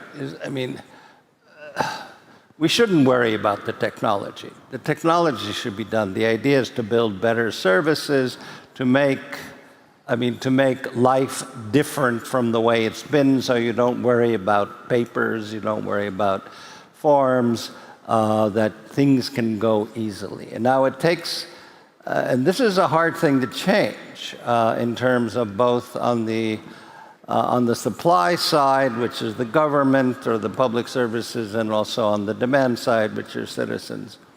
And there are key things you just have to do. And when we were talking about the difficulty of legislation, we have to understand that laws are the software of society. And if you want to change the society, you have to change some of that software too. Estonia could not have done anything that it has done since 2000 if we had not adopted a digital signature law, which was such a bizarre concept. What do you mean, a digital signature law? But we did it, and from that, suddenly all kinds of things that previously required a paper world could be done online, and we saw this massive explosion simply with a single new law. Mindset is another thing that has changed. Too many countries digitize by thinking that, well, we'll put it on a PDF. That means it's digital. PDF is just a new paper. And in fact, the real revolution of digitization, and it's slow in coming, and it's a problem everywhere, is that digitization allows us to overcome the entire fundamental working principle of bureaucracy and all public services since the Chinese or the Egyptians or the Mesopotamians started using papyrus paper, clay tablets, which is that bureaucracy or the function of government has been always a serial process. You go to an office, you hand in a paper, it goes to another office, someone checks it, goes to a third office. What you can do with digitization is you can make the function of governance a parallel process. And what that means in terms of the citizen was told to me by one of the architects of part of our e-system, which was after his first child was born, I think it was in February, when he had to go to the population board to get an ID. He had to go to the birth and get a birth certificate, go get health insurance, go to his local government. He said he'd never do that again. And then he restructured the supply side, which is that after he was done with it, when his second child was born already, the hospital said, "What is the name of the child?" The name of the child was sent, and date of birth was sent to the population registry, which then issued a number and issued an ID card, informed the whatever agency gives out birth certificates. It automatically got health insurance because the child of this parent automatically was reported to the local government because we have a head count-based finance system. It all happened seamlessly, and it was done by a bunch of computers instead of this poor guy in the middle of the winter running from office to office. And I'll tell you, in the winter in Estonia, you don't want to run from office to office. It's worse than our traffic here. So, I mean, this is a conceptual difference that you have to understand when it comes to digitization. And we're only beginning to understand how different things are when you think natively digital. And that is what the Estonian public sector is going through, is look, we have to, even the innovations we've had, let's really start from scratch and think of how we can build these services so we're not even thinking in paper terms. It's a revolution in thought. And that takes a while, but we're getting there. And final thing I would say about borrowing other people or stuff from other people, which we've been very good at. Basically, what was the great innovation of Steve Jobs? Aside from finding the kind of glass which was a genuine innovation, basically, he took all the things that had been done for 10 years by mobile phone companies or mobile phone manufacturers, and he said, "Okay, instead of having to go through multiple trees and things, we'll just put them all there, and you touch the thing." He didn't invent for the initial iPhone anything new. He just put it together differently. That's what Estonia did. We put things together differently in a way that works better. And finally, I'll come back to the education part, because I think, as I repeatedly say, the problem with digitization is not about buying stuff. It's getting people at senior levels of decision making understanding what it's about and making the right decisions. And to get there requires a level of education far different from the kind of education when we talk about getting kids to learn how to code, which is also important. But the problem is that in most countries these days, still, the senior decision makers don't really quite get digitization. You did promise me to talk about education a tiny bit more at the University of Tartu. All right, I'll tell you what we're doing. Because of this experience that people don't quite get it, we've had a number of programs. We have the center showroom, which then talks to delegations, and that's to whet their appetite, saying, look, this is what you can do with your government. The next step, which we set up almost 20 years ago, I mean, basically, is the e-governance academy, which does short-term training precisely for those people who would be most involved in digitization. And those are short-term courses, and while we do send some people abroad to advise, places like Ukraine, Georgia, other places. But really what we're coming out with now at Tartu University is a new degree program beginning next autumn, which the degree is an MDA, which is like an MBA, but it is an MDA, meaning a Master's in Digital Administration. It is meant for senior policymakers, senior civil servants to understand the nature of this transformation of governance. It is oriented, from our point of view, just because that's where it's needed most, more towards developing countries, so say Africa, Latin America, and the Federal Republic of Germany, which are... I am happy to slam dunk on Germany. No, I'm saying it is the least developed digital country in the entire European Union these days, and the Minister of Finance decided 2 weeks ago to cut digitalization funds by 99%. Exactly as you should do it in 2023. Pardon me? No. Of course, awful decision. Yeah. But anyway, the point is, so we're going to offer this degree program precisely meant for, as I said, senior policymakers and senior civil servants to actually how to do this without buying a lot of stuff, first of all, or having PricewaterhouseCoopers come in and say, or Ernst & Young, I don't want to single out PwC, but you have to build your governance according to your legal system, make legal changes if legal system changes, also taking into cultural factors. There is no one-size-all approach. I mean, I'll give you an example. In Estonia, all property records are public. When I mentioned this when I was advising the government of Greece on digitization, I said, well, then we have this land registries all in. And they said, what? That's public information? I said, well, in my country it is, and in Northern Europe it is, and that's a different cultural model. You don't want to do that. So these are all the kinds of things that you really need to start taking into account if you're a policymaker, if your government decides we should go the way of digitization, then do it right. Don't make a copy of a paper bureaucracy, which is what too many countries have done. I want to reflect on that point, and I was thinking earlier on what inspiring message or what future plans we can sort of end this discussion, and something that everybody can take home to their own countries and sort of start implementing tomorrow. Low-hanging fruit, all the jargon. I keep coming back to actually trying to listen to what other countries have done well or wrong. I'm going to give you two quick examples. You mentioned Germany. I'm going to slam dunk on my home country a tiny bit more.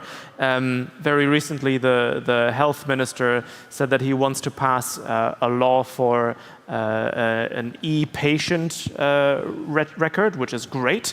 However, he plans to not make it compulsory. He plans to not make it opt-out, but to make it opt-in. And so now we're again reaching the same question that we've dealt with in Estonia with the electronic identity more than 20 years ago. How do we set up these different key ingredients for a successful digital society? A good colleague of mine brought me to Guatemala, where I got to talk to the entire government and all the different ministries and agencies. And there were complaints about the data quality of address information and so on. Fundamental data for any country to do any kind of planning, whether it's education or infrastructure or anything else. Well, to everybody's surprise, the population registry in Guatemala charges citizens to change their address. And then they are surprised that nobody updates their address even though it's legally mandatory. So in some countries, we are still so much in the stage of looking at the experiences that we have made, not just in Estonia, but elsewhere, over the last 20 to 30 years. So perhaps the last question that I want to end on is, how can we make sure that the information and experience exchange between different countries, not just in Estonia, but internationally, can be more in depth, more honest. These summits have a tendency to be very, very frank and honest at the start, but then to become more and more political afterwards. How can we make sure that this frank information exchange persists through the ages? I would say look at what works. I mean, I think there's a really good example is the digital prescription, which we've had here since 2007. And about the same time Finland had it. In 2011, I went to the president of Finland and said, look, you have digital prescriptions, we have digital prescriptions, why don't we make them interoperable? Well, it took almost 10 years to get there. Not because, I mean, technologically it would have taken 10 days at most, but it took about 10 years in order to get all of the complicated legal work done. Today, we've gotten to the point that in the European Union, and it's bizarre, but the countries that, in fact, can share mutually digital prescriptions are Estonia, Finland, the Faroe Islands, Portugal, and Croatia, which is like, you go, what?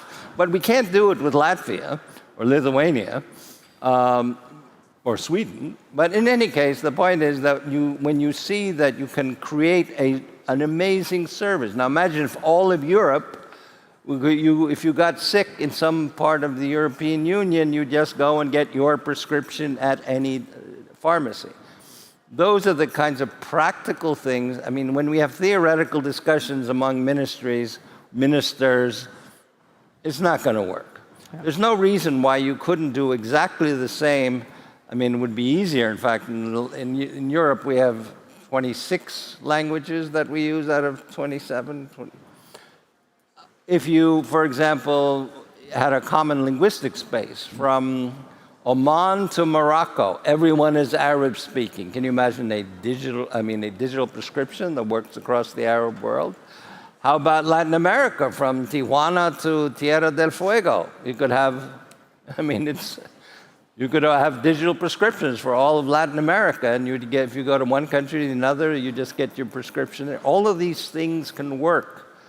And so you need to see things in practice, and then maybe people will work toward them. We're slowly but surely running out of time, but I would like to give everyone else still the chance to voice their thoughts on this topic. Ave. Yeah, what we have seen in a briefing center is that countries come to us to see how good e-governance look like. It's the fancy show about ID card or proactive childbirth service doesn't give much for them, but they really want to understand the system, how it's built, how we e-govern. And the second thing is that e-Estonia is not a fancy product to sell, but there is failures and openness and truth behind how we have built our society. So they want to hear these things and aspects as well. And third thing, I think they want to partner up, and this is our role to make this good context for Estonian government and private sector organizations. I remember one of the key people who worked on branding for e-Estonia. He was very careful on making sure that it's not e-Narnia, that nobody comes to Estonia and thinks like, oh, this is the land of milk and honey and everything works 100% seamlessly and has done so from day one. I think this is an important message to take home to your home countries as well. Yeah. Laura. Yes, I think those tiny examples of different countries doing stuff together is something that, and doing like projects together is something we should work on. Smart Africa, trying to build their data exchange between different countries, a perfect example. The topic of today's discussion, how to build resilient government, Estonia and Luxembourg doing cooperation, how to build a data embassy. So there are examples, and we should move bit by bit or eat this elephant from with bits and pieces, because as the president also pointed out, the political will is needed. It takes time for the society to change, and the political parties should come together and outlive this political turmoil and set the strategy on digitalization that would happen regardless of which political party is in power. Hans, last words. Thank Got you. the honors. My very strong conviction is that we are too government-centric. Government should do this and that, and I've heard at least 3 times today on these panels a comment: governments should do more in educating the citizens. IT solutions can be implemented by government decisions from top down. Digital society must be built from bottom up, from grassroots. The biggest difference, if I look at the countries, I've been working in 50 countries or more, is the civil society engagement. Our first government institution dealing with digitalization was a foundation founded by the government together with with the civil sector institutions. All the open internet access points developed from community centers. So the IT Association is the leader of the digital skills development in Estonia. And this is one of the biggest differences what I see. The civil society organization must be much stronger involved in that. And also government must the not private do... sector too, because without the bank, exactly, it would not have happened. The biggest digital skills development project we have had, educating 1/6 of Estonian population, was a total private investment from our telecom and banking, with no government money and engagement at all. Yeah. Absolutely. Ladies and gentlemen of the audience, please join me in applauding and thanking the lovely panelists on stage for their insights. Thank you very much.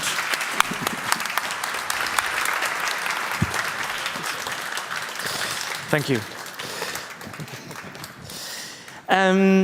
I think that was a lot to dig into, and I think also that if we look at the dynamics, of digital innovation, that there is supposed to be more bottom-up activity. I think even if we are here in government positions and so on, it's very helpful to think of ourselves not necessarily just as in those roles, but also as being citizens. To be a bit more egoistic and self-centered. What would I, as a citizen, want for myself?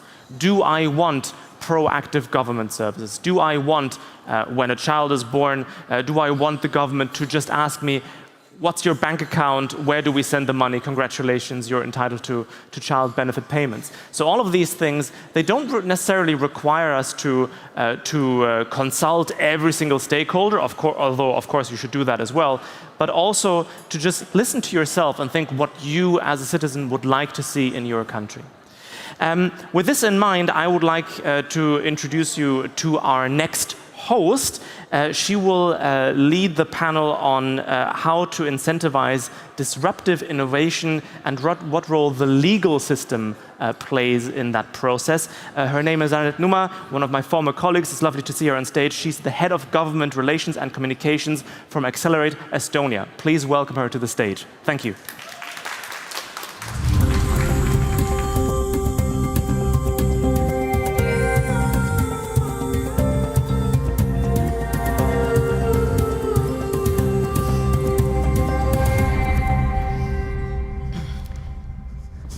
All right, a very good late afternoon also from my end here, and thank you, Florian, for the introduction already. So like he said, my name is Annette, and I will be leading this panel discussion. Before we kick off with the questions and this exciting topic here, I'm actually very, very excited to also introduce our wonderful panelists who are with me here. As you can see, it's a full female power here on the stage, which doesn't happen often. So can we have a round of applause for this?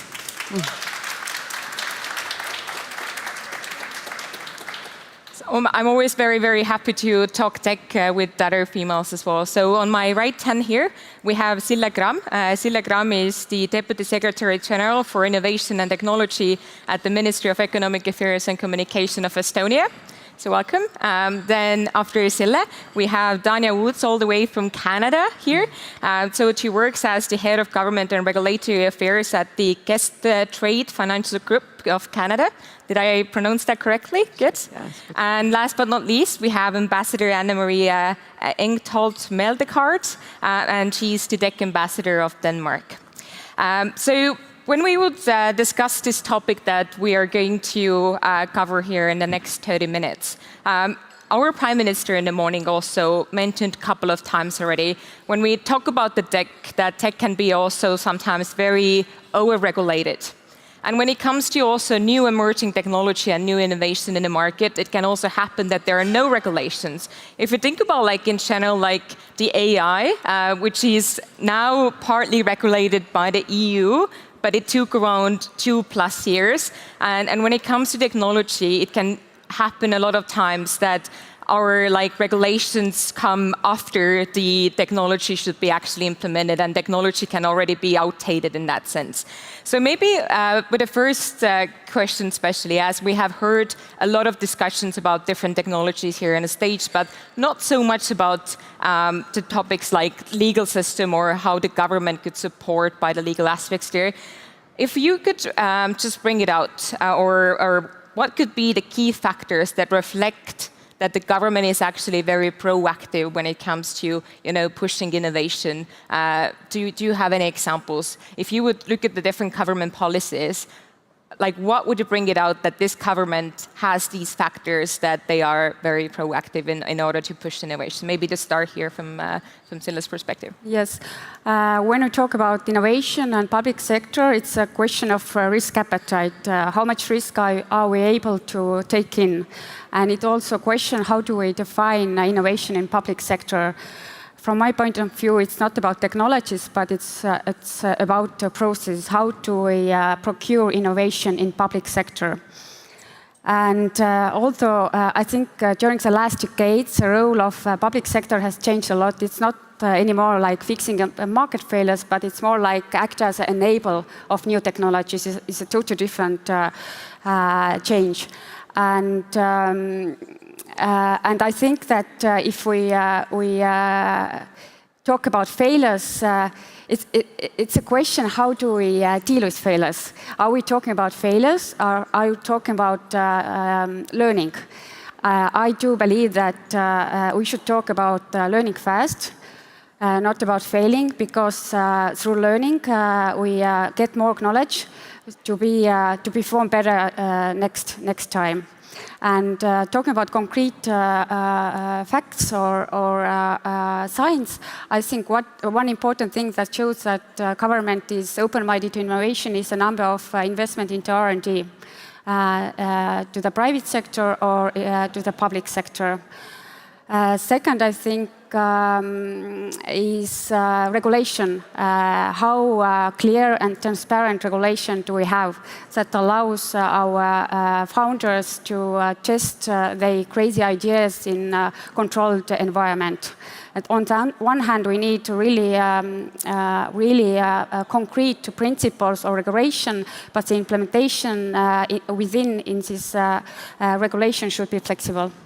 And based on these factors, would you say that Estonia is proactive when it comes to, pushing innovation and making sure that our legal system stays up to date? What would you say? I do believe, yes. And I think another important thing is what shows that government is open-minded to innovation is having different platforms that facilitates the cooperation between private and public sector, kind of intermediate bodies that help to define the needs of government, how to tackle global challenges, and on the other hand helps companies to scale up the ideas by moving regulatory barriers. And moving on to Tanya, what would you say? Do you feel like, also reflecting from Canada, if you could add some of the factors or recommend them something like what needs to be there that we can call Canadian government as a proactive in order to just very much push and foster innovation? Yeah, I would add to the ones that have already been said. But then the big hallmark for me, and I'm not sure any one government has it completely figured out in truth, is how a government can work holistically across departments or ministries. And the reality is, many governments are structured such that you have, transport problems under one roof, and you've got innovation under one roof, and you've got global under one roof. And when you go digital, as we've all been doing for many years now, the issues bleed across.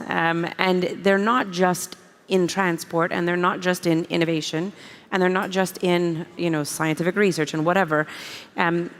When you break them apart artificially like that, in this context, you absolutely miss things. You don't bring all of your best to the table as a government, but you equally don't think through an innovation you might be assessing in a holistic way as an innovator might. So opportunities get lost. So I think it's become critically important. AI is forcing this forward in a very quick way. That their stakeholder groups are far more perhaps than we initially thought or are happy with. And as we heard on an earlier discussion, I think it was from Japan, he mentioned he's grossly understaffed. And certainly for this day and age, the entire reorganization of government, I imagine, will happen. The staffing situation will evolve, and the teams will perhaps become, in my utopic paradigm, more agile in thinking the way they are in technology companies. So we'll see, but that would be what I would share. Right, and maybe also reflecting from the Danish side as well, Anne-Marie, would you say, or what would you recommend also the Danish government, like the key factors there that you would be the forerunner of like innovation, and then what are maybe just a couple of examples that you would say that this is what we did recently, and that shows that we are very proactive when it comes to making sure that the legal system really supports the innovation? I think the best factor for determining whether you're successful is results. You can argue that the road to hell is paved with good intentions and digital strategies and new pieces of legislation that are trying to advocate innovation in certain areas. If we don't see more innovation in society, if we don't find our peers in government or businesses to do better, technology companies to have better opportunities, I think that is when we really got to sort of when rubber hits the road. So finding ways of actually speaking to real people out in the real world about, is there an impact? Is legislation actually advancing innovation? Is it advancing the purpose we set it out to? In Denmark, we have what we call the Digitalization Council. And so, sometimes you have these advisory councils, and you just have them on paper, just to look good. And we actually try to invite them in and also tell us stuff when we disagree with them. Give it a little bit of a critical look on what we're doing. And I think what's been working really well with the Digitization Council, it's a true public-private partnership. They tell us, look, we are getting better at innovation because you either hindered, took away red tape, because you are supporting SMEs through our SME digital initiative that is actually trying to help digitization innovation efforts in the companies that we have the most of, which are the small and medium-sized enterprises, and helping us guide on innovation. And then I think a second piece, apart from measuring results, for every piece of new legislation you create, consider taking an old piece away. The thing about legislation is that we tend up ending loving parts of it. So whenever we're trying to propose removing old legislation in favor of new, someone will say, oh, but that was such a good piece of legislation. I was part of negotiating that 10 years ago, or it really did that for me. And so if you don't want to obstruct innovation further, and most policymakers, they don't set out to obstruct innovation. I find most policymakers and bureaucrats, we really want to foster and advance innovation. We want to foster and advance digitization, but sometimes we end up doing the wrong thing in the process. So figuring out ways of evaluating those legislations, be okay about removing them, kill your darlings once in a while, and then measure the results in society is probably the best factors for determining success. I will actually have a follow-up question or kind of reflection as well here. When we think about like Denmark, it's a very democratic system for a very long time already, where like, again, the public interest when it comes to innovation and changes in the society are also very, very essential. What would you say, how do we strike this kind of balance there, that when we try to especially change the very traditional markets. This is what we currently do at Accelerate Estonia as well. Like we currently have some of the experimental projects, for example, in the medical sector, which is a very traditional, sector itself. And when we think about how many different unions, and I know that in Denmark this is also a very big thing, that like the public interest has to be also represented there when you introduce something new in a market. And again, it has a lot to do with the legal systems as well, because sometimes, especially these traditional markets, are very old-dated from the legal part. So what would you say, or your suggestion in a way, what's the best way to strike this kind of balance there, that we still care about what the unions and different people are saying? Because at the end of the day, we design these services for the people. What's your recommendation there? In Denmark, we invite the unions in to be part of the process. So unions, employers, civil society organizations, big business interests, small business interests. And then we do that challenging, gnarly, but very necessary dance of trying to find, if not consensus, at least alignment. And I think sometimes it's about not jumping immediately to the end goal, but think about what are the shared interests. For a Danish perspective, it's about remaining competitive in a world that is increasingly global, not least in this. We love this story, and sometimes I think we have a bit of healthy competition with Estonia, who's the most digital country. But rather than resting on the laurels, how do we think about the next frontier of that digitization? And how do we do that in a way so we're not marginalizing existing groups in society, but doing it in a meaningful way? That's why focusing on the SMEs is such a huge priority, because they're really large companies. They got amazing software engineers and digital officers in place, helping the 80% of the Danish market economy, which is small, medium-sized enterprises, helping them digitalize and scale. Thinking about that new legislation on innovation, it's also about reskilling labor. It's about finding meaningful employment opportunity in a world that is more digital, that is might seem alien to some individuals. And that goes ultimately, and I think the main reasons for why we do digital legislation in Denmark is to build trust. If we just want to add more technology for the sake of technology, we're missing the mark. I think from us, digitalization, it's about thinking about how to be digital first from a perspective of creating more trust. Trust in the welfare that we're delivering, in the system that we have, and the democracy that we're very proud and believe are thriving in a digital era. Mm-hmm. Maybe also, Sille, from your perspective as well, would you bring it out any kind of, either internationally or Estonian, very great examples that this has really worked, some kind of effective collaboration especially, or making it easier for the private sector companies to come with their solutions and get support from the government side, especially when they have something that maybe is not even tested in anywhere else before, and it's something very new in the market. Do you have any examples also from Actually, I really love that you brought out this trust. I think it's a main keyword, how to build a good collaboration between public and private sector. Annette actually already mentioned, I think one really good example in Estonia is our Accelerate Estonia program, which is a kind of intermediate GovTech innovation lab. That goal is to turn our global challenges into economic opportunities and kind of turn illegal ideas coming from founders into disruptive innovation.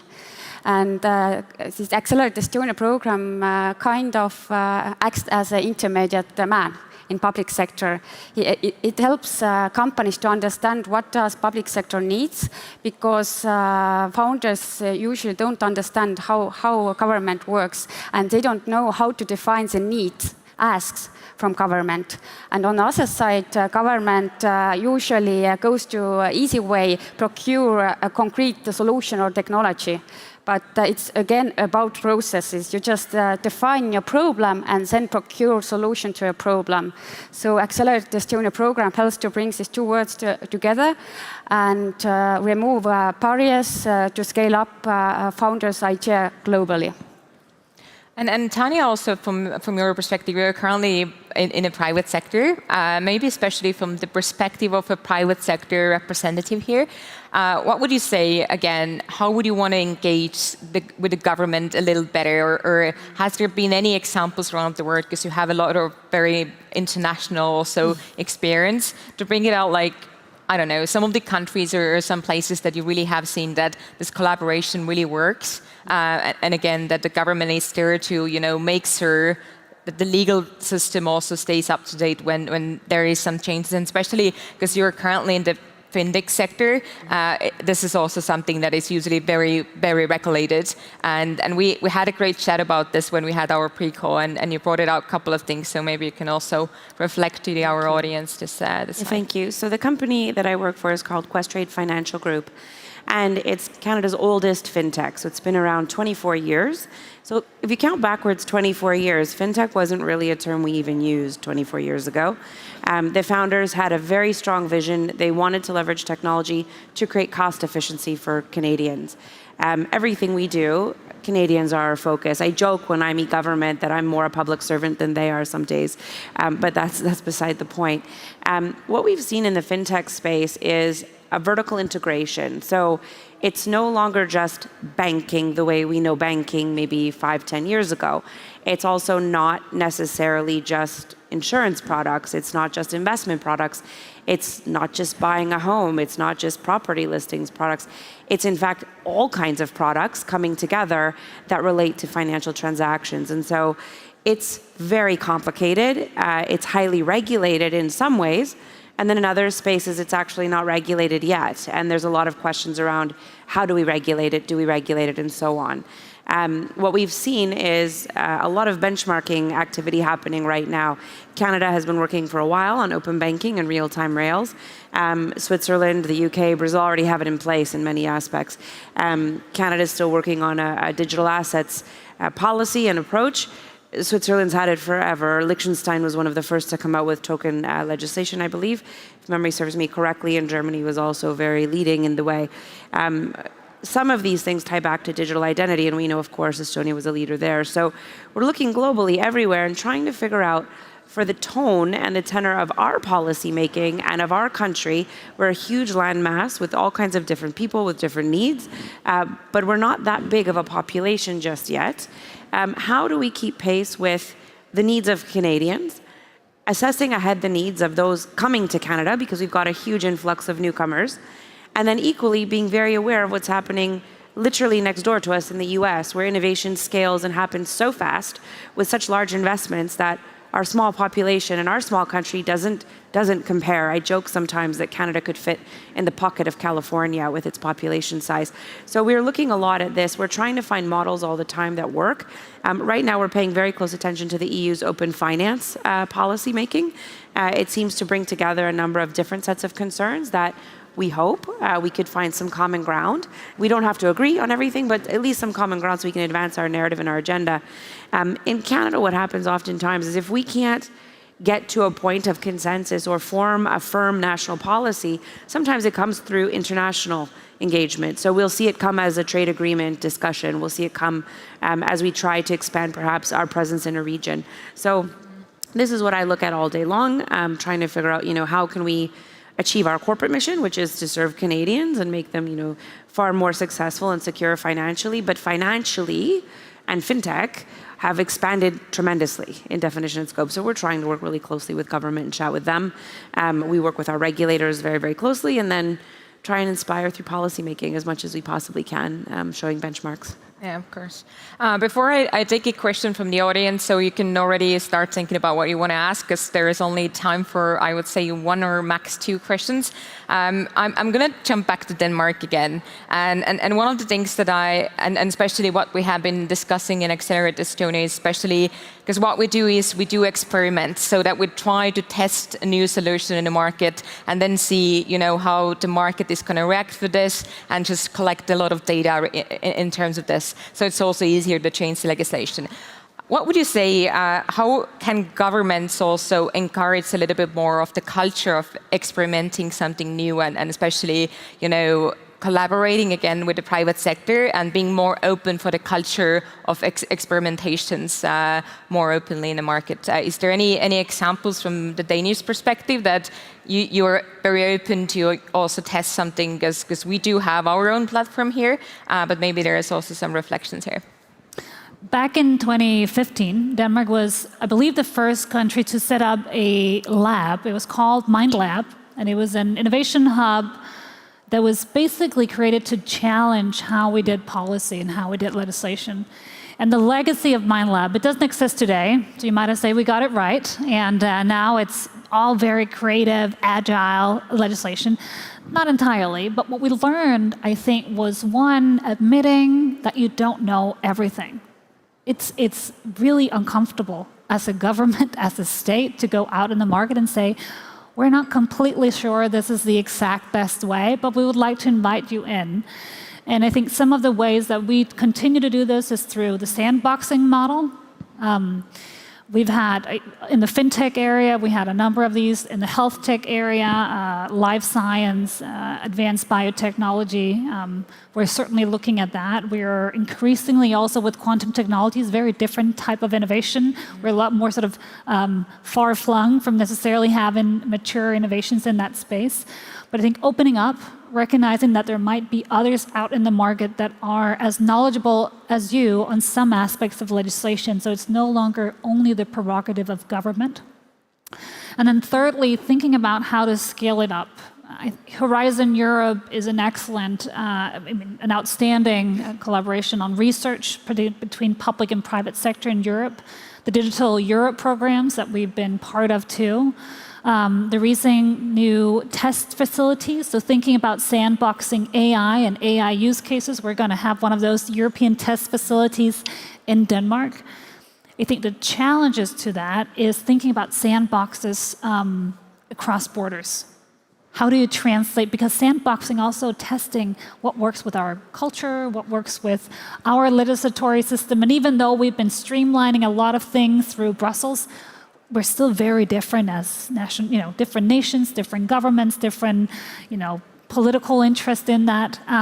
So figuring out how we scale sandboxes, because if private sector come in and got a sandbox with 193 countries, and then we end up with a little bit of a different and diverging outcomes, it's not going to be easy to foster cross-border innovation.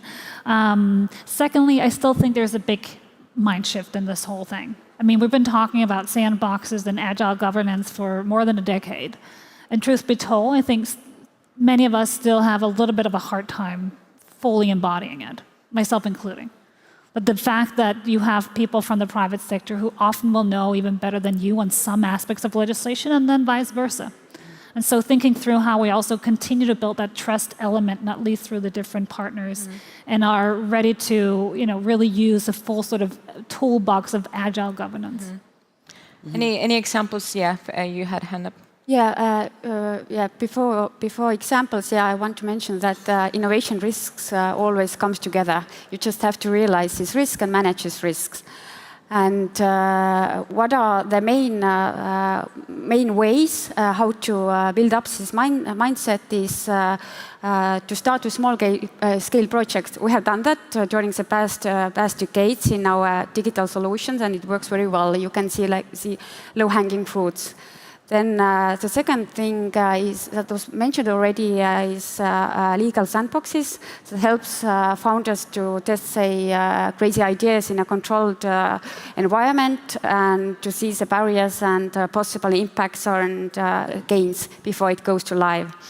And third one, I think, is to involve, that is also mentioned here as well, to involve different stakeholders into discussions about experiments and innovation projects. So, like I promised you, I'm also ready to take one question from the audience.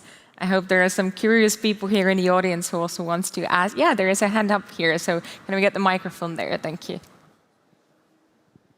Hi, I'm Alessandro Paciaroni from the Lisbon Council, and we actually do work on a lot of these topics. So now I was wondering, talking about the legal system, innovation, Horizon Europe projects, standardization, often the timeline don't match. And it's kind of complicated because the innovation comes from some projects, but it's difficult to translate that to the government. So any ideas on how to do it from your side? I'm looking there because it was coming from there, but she can tell you. She can tell you. But as a private sector person, what I encourage, even internally, is co-design. So when you put people together to start design thinking around problems and solutions, and taking a design thinking framework, it can help people step uncomfortably but less uncomfortably away from their identity of I work for X, I must therefore take position Y, therefore I can only really prioritize A, B, and C. You need to kind of make a space to get that out of the way so that you can then together start to design something. So you can say, I need to deliver this to stay competitive and make my VCs happy. I need this kind of like, we're either going or no going in the next 9, 10, 12 months. And government's gonna say, okay, well, truth be told, my process is 1.5 years. And even just something simple like negotiating timelines to set up regular calls, to have regular engagement, that's like core basic admin function, but even that's a challenge. And it can be the answer and equally the entire problem to whether you even get to do anything with government. So I think co-design, I wanted to share it earlier, so I hopped in now to do it, but I really think co-design puts a shared responsibility on both sides, and then you can work together to collaborate, but I pass it back over to you, because I very much agree on this question about sort of co-creation. In my remarks, I've been talking about the challenges of government. I think on the other side, often what happens with these public-private innovation projects, we expect government to take the risk, do some funding, and then private sector and civil society, they'll innovate. If we're really going to do this, it does require, I think, also taking risk on the private side and helping, because what happens if the innovation project doesn't live up to all the public expectation, it is the politician or the legislator in the end who's going to be sort of left hanging to dry. So if you want to do this truly, co-creatively, we're also going to give a little bit of slack to the government on this side. Maybe they don't get it right. Maybe it did not live up to all the expectations. Hopefully no one was harmed in the process. But it is also about not just expecting governments to tomorrow become these super agile superhumans, but expect that the risk-taking and that let's try and find each other and help each other in the process is on both sides. So it's not just one of those, government, you take the risk, possibly take the blame, and then we try to innovate, and then afterwards we'll sort of leave the project somewhat, still mad at each other because we did not live up to those expectations. So it's a different mindset from both sides. Mm-hmm. Okay, I'm gonna take the very last question because we're slowly running out of time here. So maybe a question that each one of us here on the stage can answer in quite shortly in terms of the time. Do you think we need a special law, like experimental law, for especially doing this kind of pilots? Do we need this internally? There should be I don't know, experimental law in different countries, because when we talk about different solutions, and especially when we test something in Estonia, Estonian market is so small. So we want these companies to reach also to other countries. Should we think about also something like internationally or testing this with Nordic countries? If I could also consider Canada somewhere up in the north. Do you still think that we need an experimental law?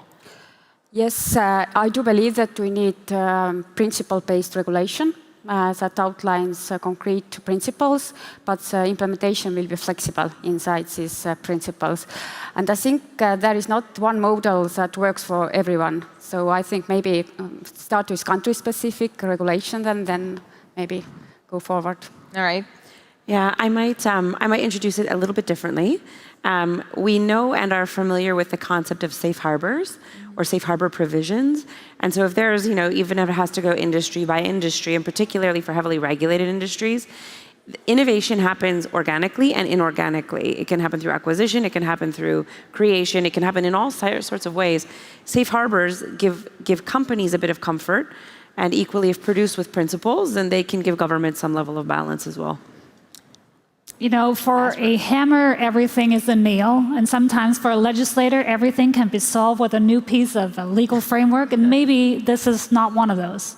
Okay. I do think it's thinking a little bit about more, how do we equip our public servants to be more experimental? How do we give them the right sort of ability to fail and talk about failure without it meaning that you lose your job?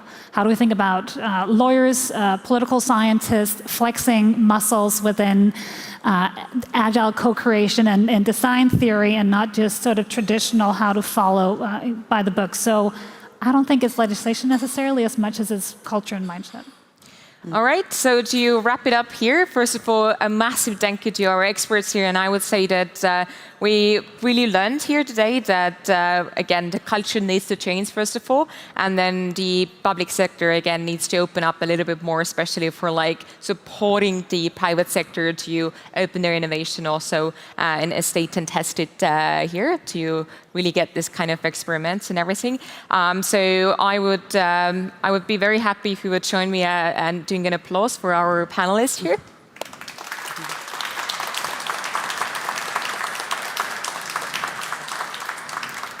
And from my side, a very big thank you to everybody that were listening to us here. So I wish you a very nice rest of the conference here.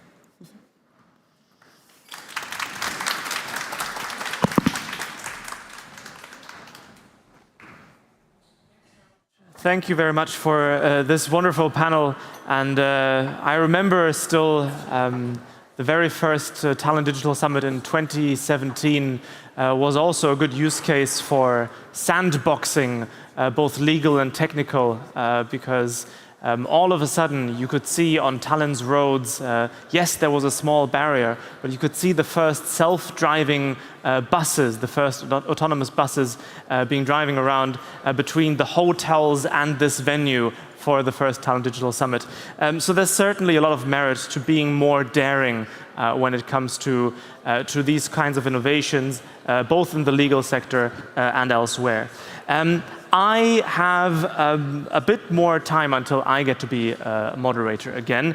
The next topic will be the GovStack Women in GovTech Challenge. And it's about welcoming the first cohort of this program. And the charge will be taken by the panel moderator for this one, Yolanda Martinez, who is the GovStack initiative lead from the International Telecommunication Union. Please welcome her to the stage.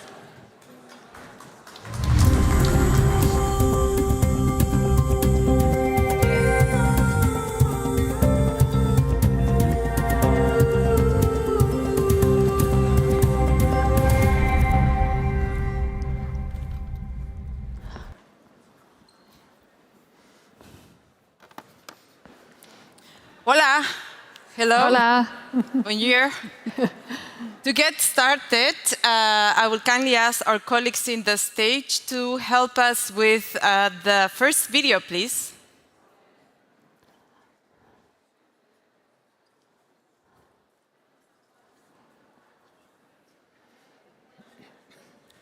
Colleagues in the technical team, first video to get started.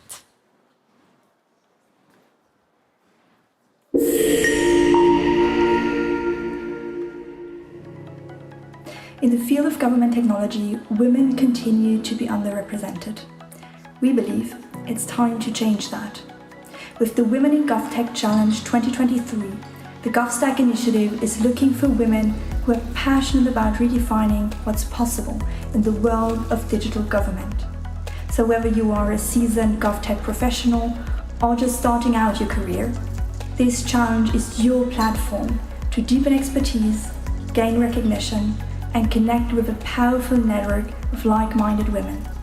So, are you ready to shape the future of GovStack? Then apply now, and together we'll create a more inclusive, efficient, and citizen-centered government. Ladies and gentlemen, are you ready to shape the future together with us? I don't hear yes. Welcome to the inaugural session of the GovStack Women in GovTech Challenge 2023-2024.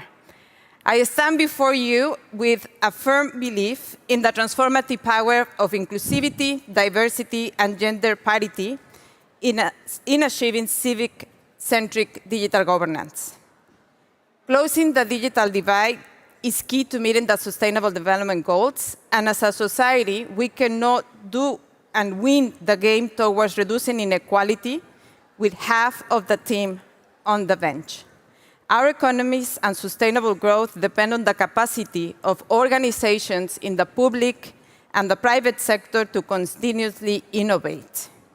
The good news is that increasing diversity of leadership teams leads to more and better innovation and improved financial performance in organizations.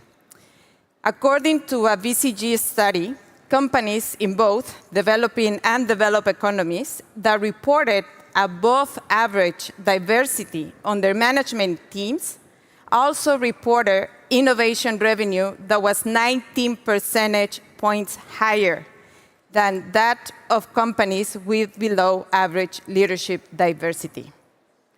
And although the impact of diversity and gender parity is clear, the divide is also real and is reflected in all aspects of our lives, including the digital workflows. In terms of digital roles, women constitute only 27% of CIOs at Fortune 500 companies and only 8% of CEOs overall. And in the public sector, that gap is even greater, with only 11% of government CIOs being women, according to a UNDESA government survey, where 193 countries are assessed on their digital transformation journeys. So, how are we doing the first edition of the challenge? The journey started with an open call this April, and the call was responded by exceptional 215 women from around the world who grasp the potential of technology and its ability to create a more equitable future. If we see the map, our colleagues in the back, this represents the global representation of the applicants, which deadline to participate was last week.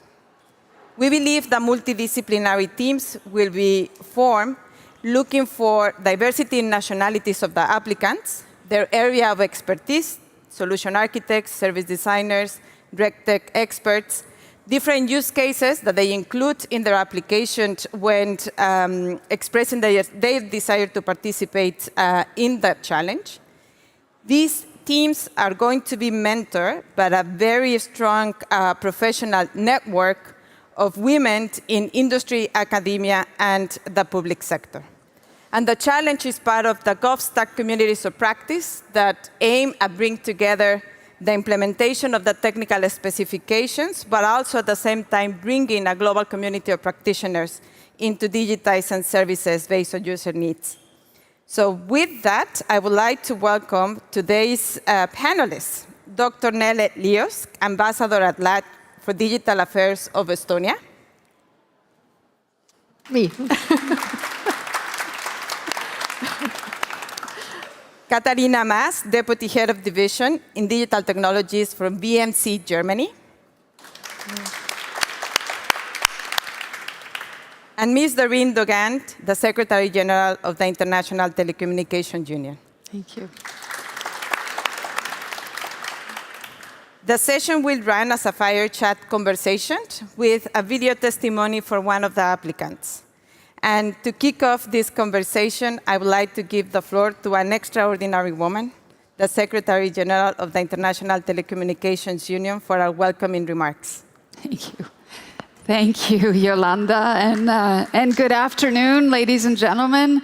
Thank you for being here. With all the exciting sessions today, I think this one is particularly important because it actually zooms in on a critical issue, which is women in digital government. And I think the challenge that was launched a couple of months ago, I think it was in April, and it might have even been on Girls and ICT Day. Yes, we launched it in Zimbabwe, in Victoria Falls.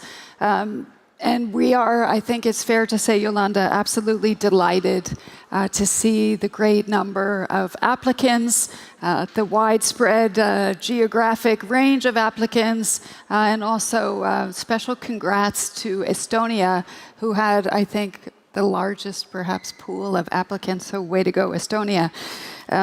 You know, when we look at digital government, and as Yolanda mentioned, women are underrepresented. And of course, when we look globally, I think in almost every sector, women are underrepresented. Earlier this year, UN Women released a number, which I think was kind of terrifying. I think they said it was 286 years that it would take us to get to gender parity, of course, in all spheres. But we're not doing very well in the digital space at all. And so with this initiative, we're zooming in on women in terms of digital government. We have, as Yolanda mentioned, some 11% of CIOs in public administrations. Those positions are led by women. When we look at ICT or digital ministries, regulators, those numbers are not much better.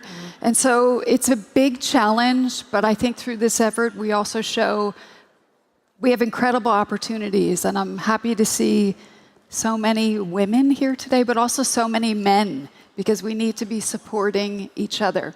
So this initiative is really about, it's about participation, it's about learning, it's about mentoring.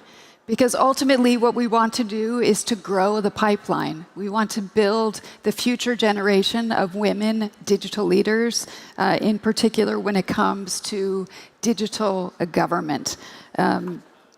We are so happy that it's over 200 plus applicants and growing. When we first chatted about that, we were under 200, so it's great to see those numbers have grown.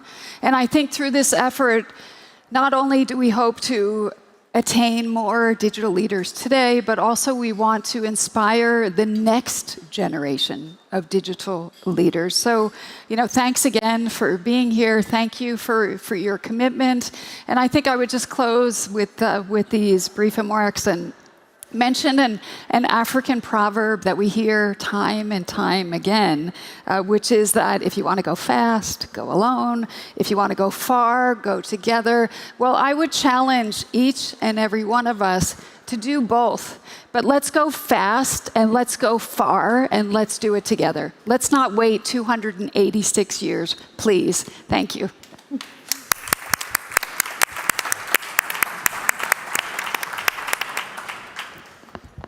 And since we don't want to wait exactly to take action, I think Doreen framed this fire chat conversation very well. And I would like to start with you, Nele, being the host country and an exemplar digital ambassador, on sharing what specific initiatives the Estonian government has been putting in place to close a potential digital divide and promote diversity in digital leadership.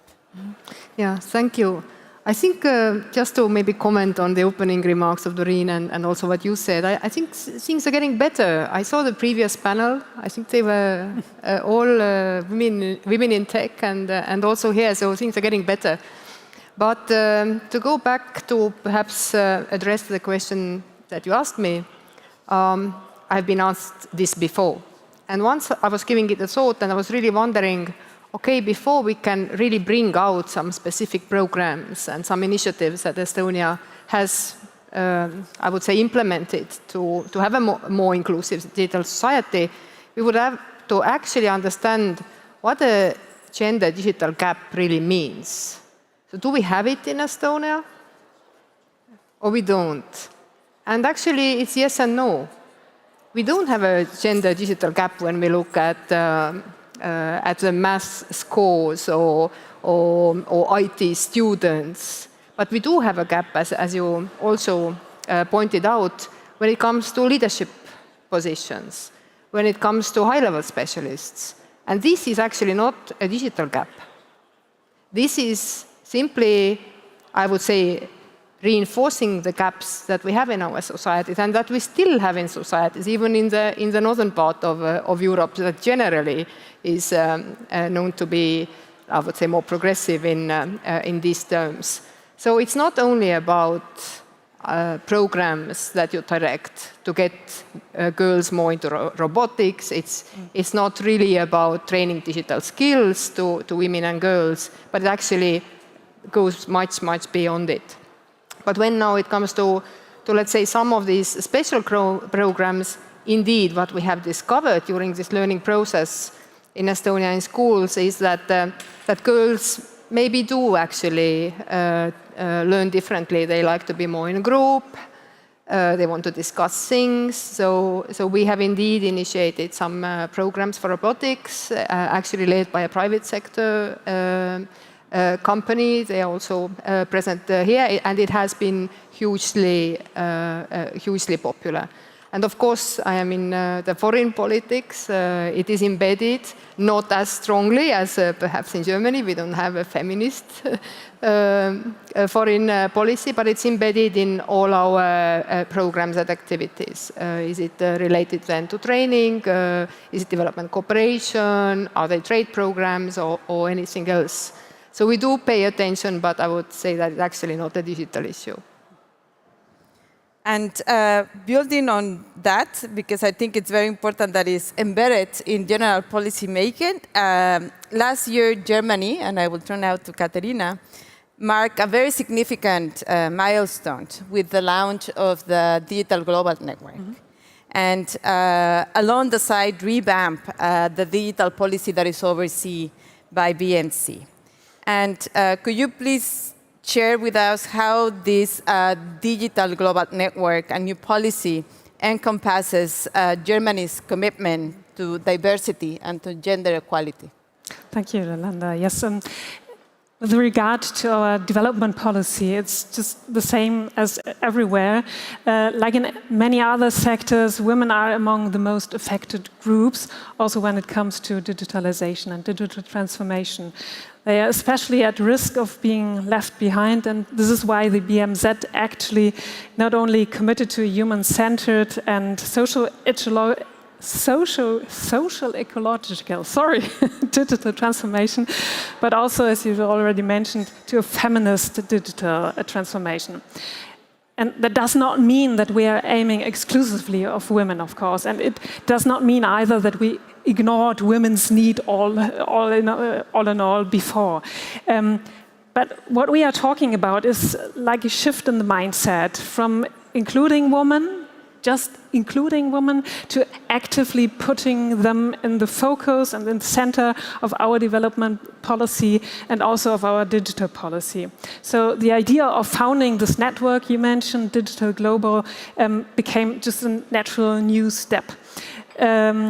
And within this broad network with well over 100 actors from policymaking, from the digital economy, civil society, academia, and scientific communities in Germany, our partner countries, and the multilateral system. So this network, first of all, gives visibility and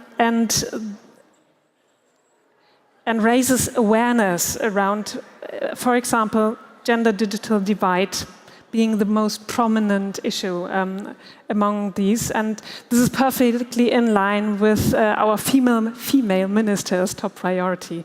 So, and I think closing the gender-digital divide begins with raising awareness, but it must not stop there, of course. So we are using our network and our platform to amplify the voices of our partners. And I feel very inspired by that, and I believe that a lot of the work that we do in GovStack really democratizes access to best practices, provides diversity. And I would like to share with all of us one testimony from one of the applicants, so all of us have a sense of what are we talking about when we talk about inspiration and what is the impact of the work that we do every day. So our colleagues in the technical stage, second video, please. When I first joined the Insurance Regulatory Authority, there was a lot of paperwork. We had books for registers, we had books for keeping track of information. However, along the way, I was nominated to be on a Complaints Bureau committee, and we still had books that we used to use to follow up all the complaints and things like that. It became difficult as more and more complaints rolled in through the years. So I and a team of my colleagues and others, we came together and decided to automate the entire process. Upon automating this entire process, we realized there was a significant change and the processes were much more simpler. That is how I got introduced to technology and government and to get to see how the two would work together. There is so much that tech can do to make work in the government entities much simpler, much better, and also improve interaction with the public. So I come into this challenge wanting to sharpen my skills on how to manage teams, on how to design systems, and also how to communicate and foster mindset change. These are very important characteristics, especially when dealing with technology, because not everyone will adapt at the same time, and not everyone will appreciate technology at the same time. So I come into this challenge wanting to improve on my skills as they are now, and also wanting to leave a lasting impact at my workplace and in my work as a technology developer. Thank you. I think it's a very inspiring testimony, and believe me, the application process closed on August 31st, and as we went reading every single application, you can see the hearts and the minds of all the applicants really committing to learn, to become better team players, and to better serve their citizens. So thank you to all GovStack partners and community to support this initiative. And Nele, going back to you, I think you have a very important role as a digital ambassador. And I would like to hear more on how you use this role to promote more diversity and to bridge the digital divide. Thank you. Thank you, Yolanda. I think I have like two sides of the answer. One is maybe very broad and we'll use all the good words, and then the second one or second part is perhaps more personal and something that is maybe also closer to myself. But I think there is, as you said, tech ambassadors, digital ambassadors, technology ambassadors, cyber ambassadors, and so many other terms. Most countries have it now, and often I've been asked, okay, what does a tech ambassador do?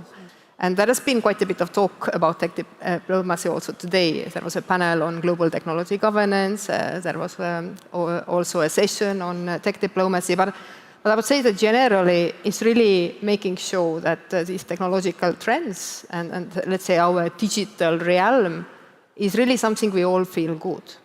So in a way, I would say having an open and inclusive society, I would say, gets this gender issue embedded in all these activities that we do at different levels. Maybe it's a very multilateral policy-making level in UN and its different formats, our work with ITU, UNDP, so many other, let's say, UN organizations.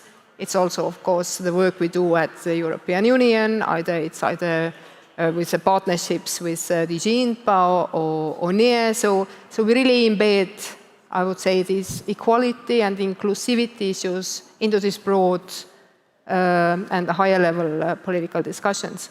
But now there's a question, what do we do in practice? And that actually comes a little bit to a more personal note. As I was saying, Estonia does not have a feminist foreign policy, but this topic in itself is dear to me.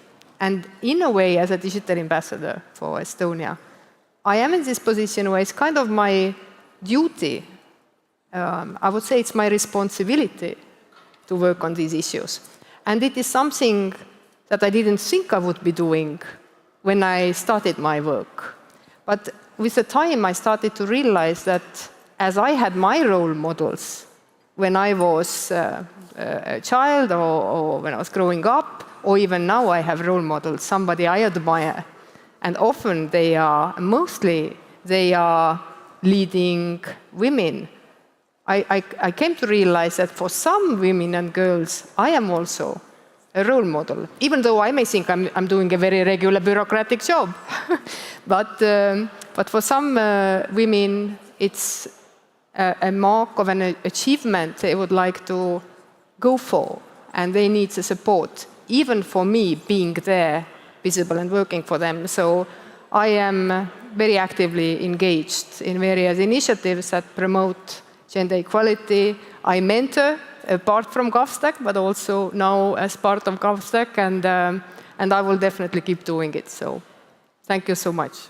No, thank you, Nele, and thank you for being also a mentor, not only a great colleague and role model. And speaking about role models, I remember when I joined one of the ITU meetings and our Secretary General was launching Equals, which is one of the most important initiatives in ITU. And when you see other women leading and pushing forward policies that are so relevant, you become inspired.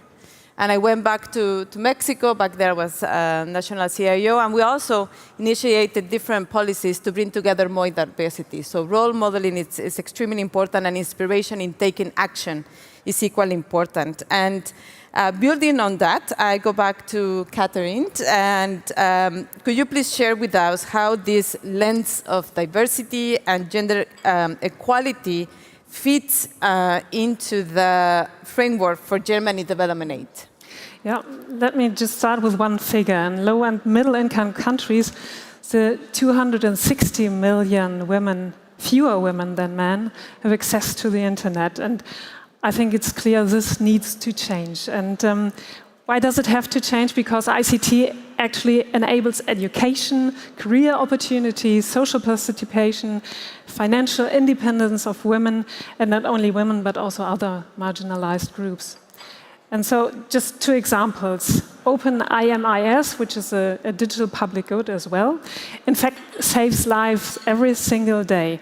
It is an open source solution, and it's providing simple access to health services and social protection cash transfers.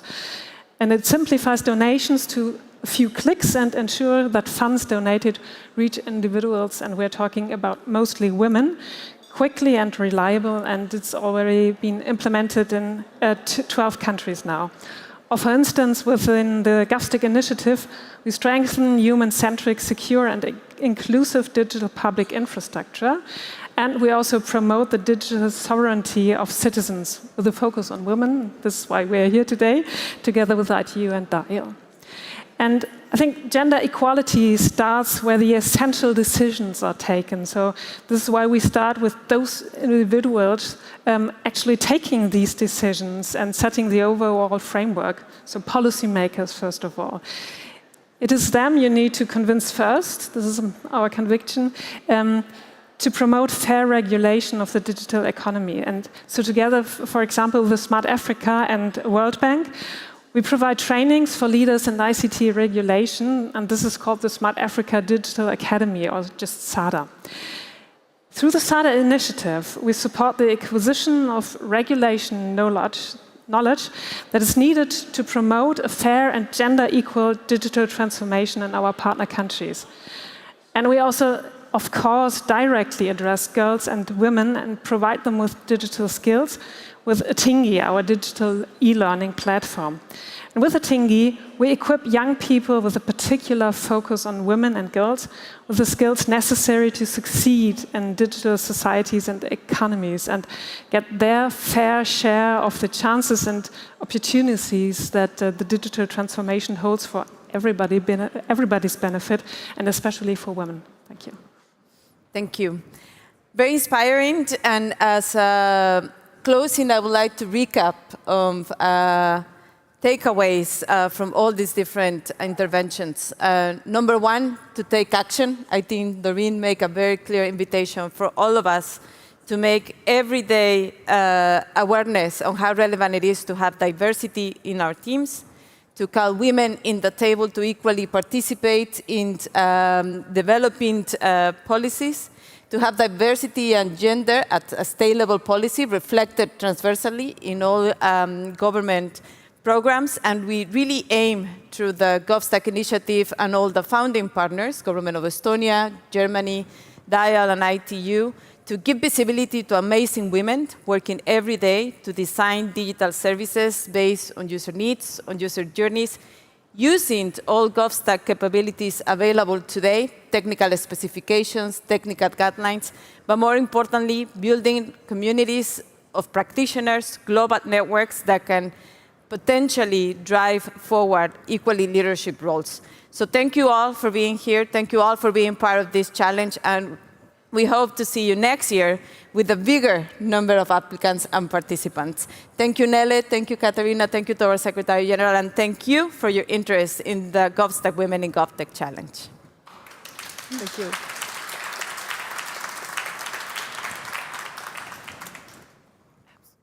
Thank you very much. I was going to say ladies and gentlemen, but in this case, thankfully, a ladies-only panel. It's always nice to see. Have a picture. Why not? With me? Oh my God. That's fine. We've got time for this. Opa. Thank you very much. That was actually very, very interesting. And it's, I mean, the cohort has so many different areas of activities that it was also very good for me to see. Speaking of things that are good to see, when we talk about e-residency, arguably one of the big flagship projects that Estonia has brought out over the years, usually it is being marketed as, hey, you live in another country, you get e-residency, and you can build your own business digitally in Estonia, but you can live wherever else in the world you want to live. This time around, we want to look at it from a different perspective. The topic of the panel is empowering global growth, e-residency as a tool for foreign investment and economic expansion. For this purpose, I have three wonderful panelists with me on stage. Please welcome them to the Tallinn Digital Summit, Elizabeth Keener, Liina Vahtras, and Miles Bertrand. Welcome.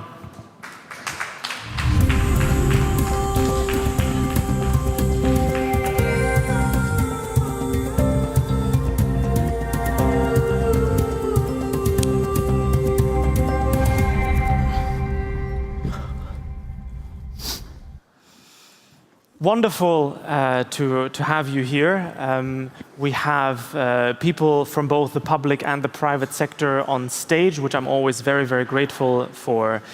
First of all, on the audience's very left, we have Liina Vahtras, who is the managing director for the Estonian e-residency program.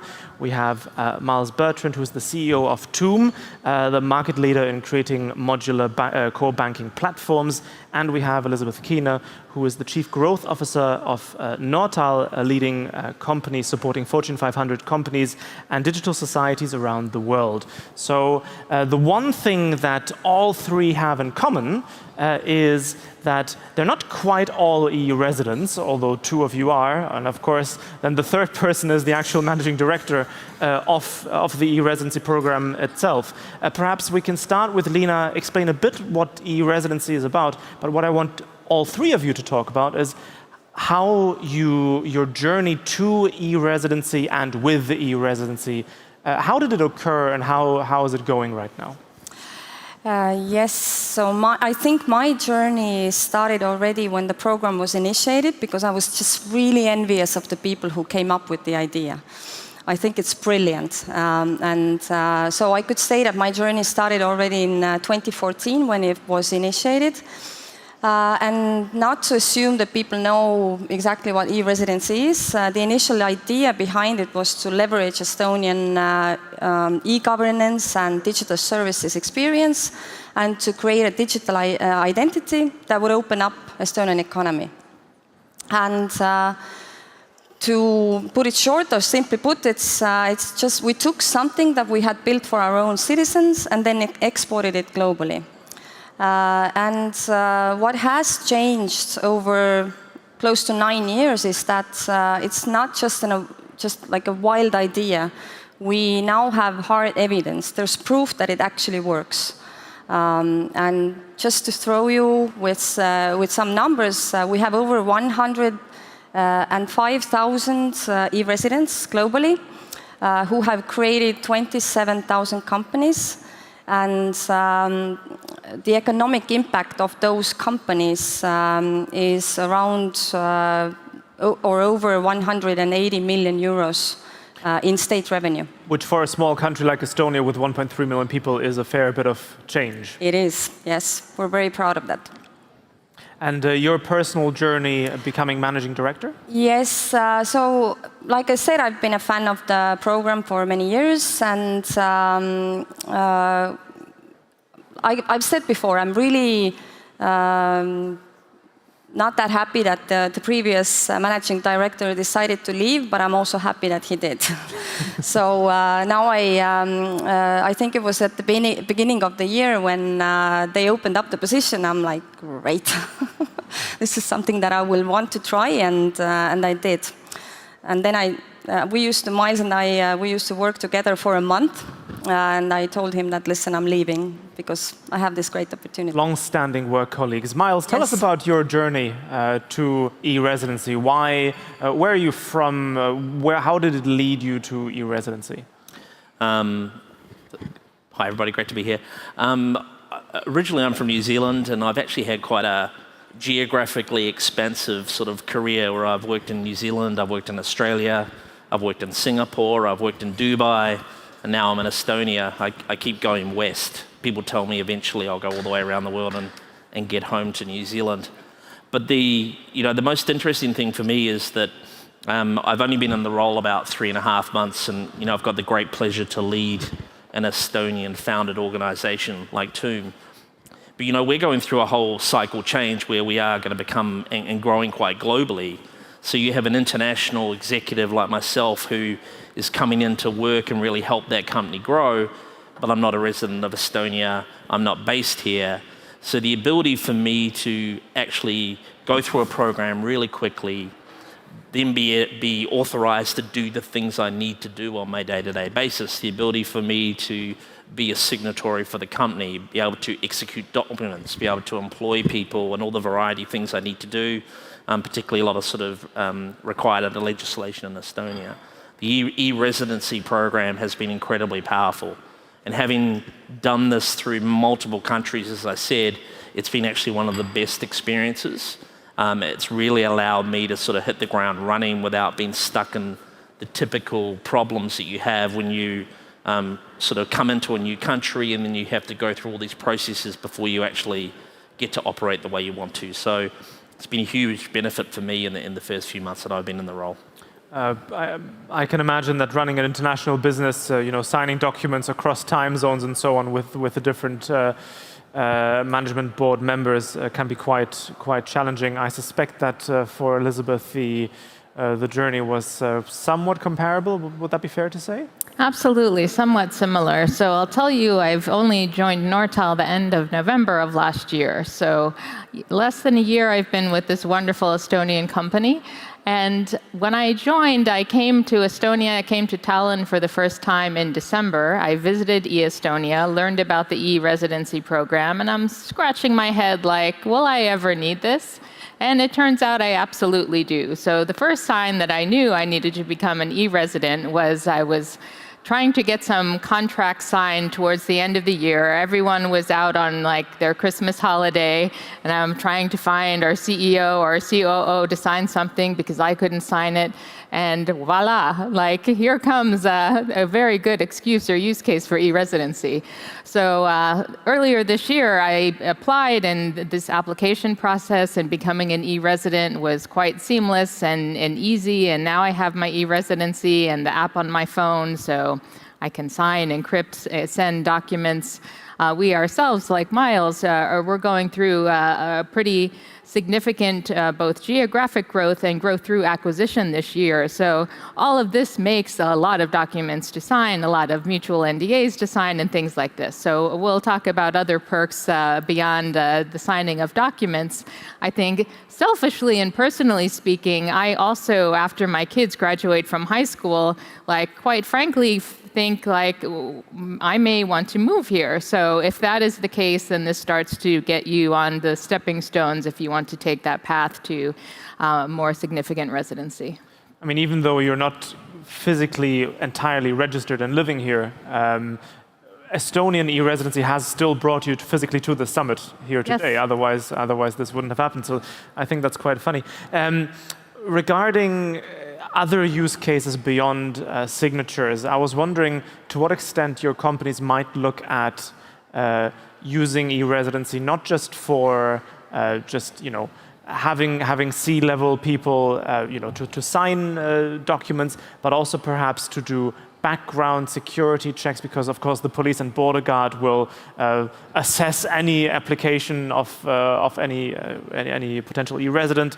Is this something that you might be looking into? So this would be the question to the two of you, and of course to Lina at the end. What are the other use cases that you guys see at the e-residency program? What do the users tell you they want more of, or what they really enjoyed beyond just opening a company and just signing documents?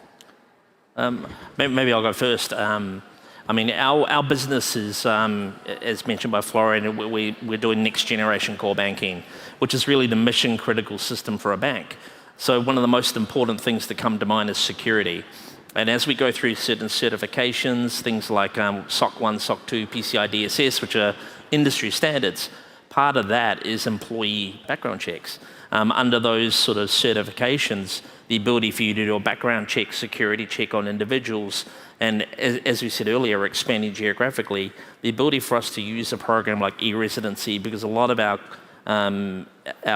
all our people are employed under our entity. That's incredibly powerful for us, because that's something that we have to be, for us to stay accredited and to meet the requirements for our current customers and future customers. That's a perfect example of where we use the tool, and we will be using the tool going forward, because that's a constantly evolving part of our industry in fintech and financial services.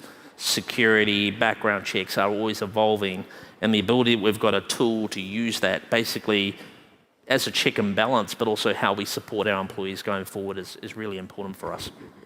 Elizabeth, you're quite literally the Chief Growth Officer at Nortal. How does e-residency fit for growing Nortal further? Yeah, so we have seen geographic expansion in the UK and in Mexico so far this year, and we're currently planning our next targets for growth globally. So I think even to what Miles mentioned, we're not in doing core banking and financial services, but I think with organizations large and small, the notion of having a fluid or flexible workforce is one that is increasingly popular right now. So I would echo the use case of background checks and the ability to do that very easily, and with a trusted source being one that is very useful as you're growing anywhere around the world, in fact, and this could be something that any company could take advantage of. I think I was also impressed because back in 2007, I owned and operated a business in New York City, and I remember the grueling process of setting up this S-Corp with 2 business partners, and I ended up with this binder that was like this full of paper, and I went through at the e-residency center yesterday the process of pretending to set up my own business. Took 5 minutes or less, and I was like, wow. I wish I had this a few years ago. Obviously, I'm not an e-resident because I'm physically based in Estonia, but I remember, when in Germany, I would have never thought about creating a company. I just wouldn't have, full stop. And just the availability of that opportunity in Estonia to just, go ahead and do it. If it doesn't do anything, like the company just sits around, fine. But going through that process and just having this possibility at your fingertips, I think is very, very valuable. If we now come to the actual managing director of the program, which use cases do you primarily see beyond what we discussed? How popular are these different use cases within the community, and where is it going? Yes, well, we usually do concentrate on the entrepreneurs this is our ultimate goal, right? But we do see cases of when startups, especially when they don't have the security background check availability, or it's difficult for them to do it themselves. We see that they ask their employees to either become e-residents, or they ask their business partners to become e-residents, because they're saying that the Estonian police and border guard are doing the background checks for us. So we hear that as well. but like I said, the KPIs, we measure the economic impact. But we also see indirectly, and that's why I'm really happy to be here with Miles and Liz today, because we haven't been showcasing the fact that the program is enabling Estonian startups and also larger corporations to grow. And this, and what our e-residents are telling us, this minimum bureaucracy and this hassle-free environment is just something that they value so much, and we don't maybe stress enough. And I hear there's a venture capital fund in Finland, and they're saying constantly that you Estonians, you don't know how lucky you are, just because of that minimum bureaucracy and hassle-free environment. So and the Finns are pretty digital as yes, well. It's exactly. not like we're talking to Germany or something. Yes, I mean, you said it. Yes, absolutely. They can quote me on that. Did you want to add something? I was just going to. I mean, I think that's an incredibly important point. And you know, before I joined TUM, my knowledge and my experience of Estonia as a country was very limited. I'm really honest about that. This is a rough diamond.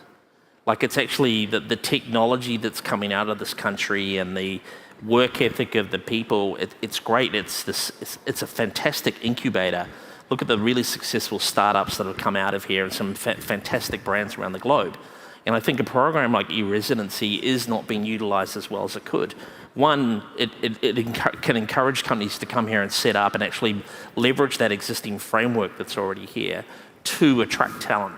I mean, the quality of talent that you can get to come, knowing that it's hassle-free and the flex you talked about.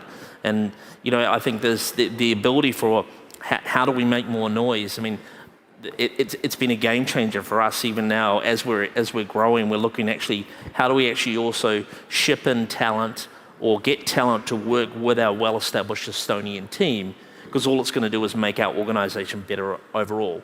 And a tool or a platform and a capability like e-residency, we already can see it's going to be a game changer. And we're starting to have really interesting conversations with people. They're very, very attracted to exactly that point. There's no bureaucracy. It's an easy process. And it allows them to interact and work and have that flex. And so, you know, my 2 cents worth is absolutely how do we make more noise about this, because it's a fantastic program. I'm going to add another sort of fringe use case, if you will. Almost 3 weeks ago, our daughter was born, and as a result, my parents, who are living back in Germany, of course, they're EU citizens. They have the right to reside in Estonia if they so wished. They were thinking about buying an apartment in Estonia to be more frequently closer to our young family. And the reality is that, of course, real estate transfer can be done digitally in 30 minutes in Estonia as well, with the help of a notary, online video call, no problems at all. And the availability for them to say, oh, we can visit an apartment in Estonia, we can take a look at it, and then 2 weeks later, if we've made our decision, we're going to just have a call, we're going to meet up virtually with a notary, we're going to do the real estate transaction in 30 minutes. That's a very big luxury as well. So, and that will, of course, also bring. They will not create a company in Estonia, but they will bring their assets to Estonia to an extent. They will, of course, shop in the local economy as everyone else does. So there's many different use cases that perhaps are not as well charted as they could be. Now, you are parts of or members of the Estonian e-residency community, but as Lina certainly knows, there are other e-residencies available in the world. There's Azerbaijan, there's the Gulf countries that have different programs going on. There's more and more countries that are going slowly but surely in that direction. And so, for me, the main question, perhaps only to Lina right now, would be what unique selling points remain right now? And then to all three of us, all three of you, what should be the next steps to make sure that the Estonian e-residency program stays ahead of the curve? Yes, very good question. What we see right now is that since no other country really can offer their digital services or the services of government services digitally. And we know that Estonia offers 99% services digitally. So we see that we still have that cutting edge against all other countries creating e-residency. What my team is telling me is that Lithuania is the closest to us, but it's still, they don't have enough pickup points, and you still need to go to Lithuania for sure to get it. And you cannot do it at any of the embassies or anything like that? Or? Don't quote me on this, but okay. Yes, I've heard that this is the case. Also, Portugal, they're doing something in regards e-residency, but when we think of our competition and we think of the great tech hubs, which means Delaware, UK, Ireland, Singapore, this is what we're competing against. It's not just a program, it's a key to Estonian business environment. And this is what we're selling. We're not selling anything, and we're not just selling that program. It's a key to the business environment. Your thoughts, Miles, Liz? I guess, I don't know whether I'm fortunate or I'm cursed, but I've lived in Singapore, so I've been through that program. I've lived in Dubai, they have a program as well. And I think you're right, but I would say my experience thus far in Estonia is exactly to Lena's point. I think, yes, they have the programs, but that you don't get the full aspect of the services, that you don't have that 99% coverage of capability.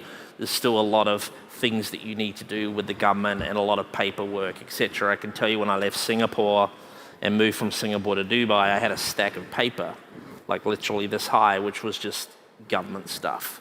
And you know, that was sort of quite challenging from that perspective.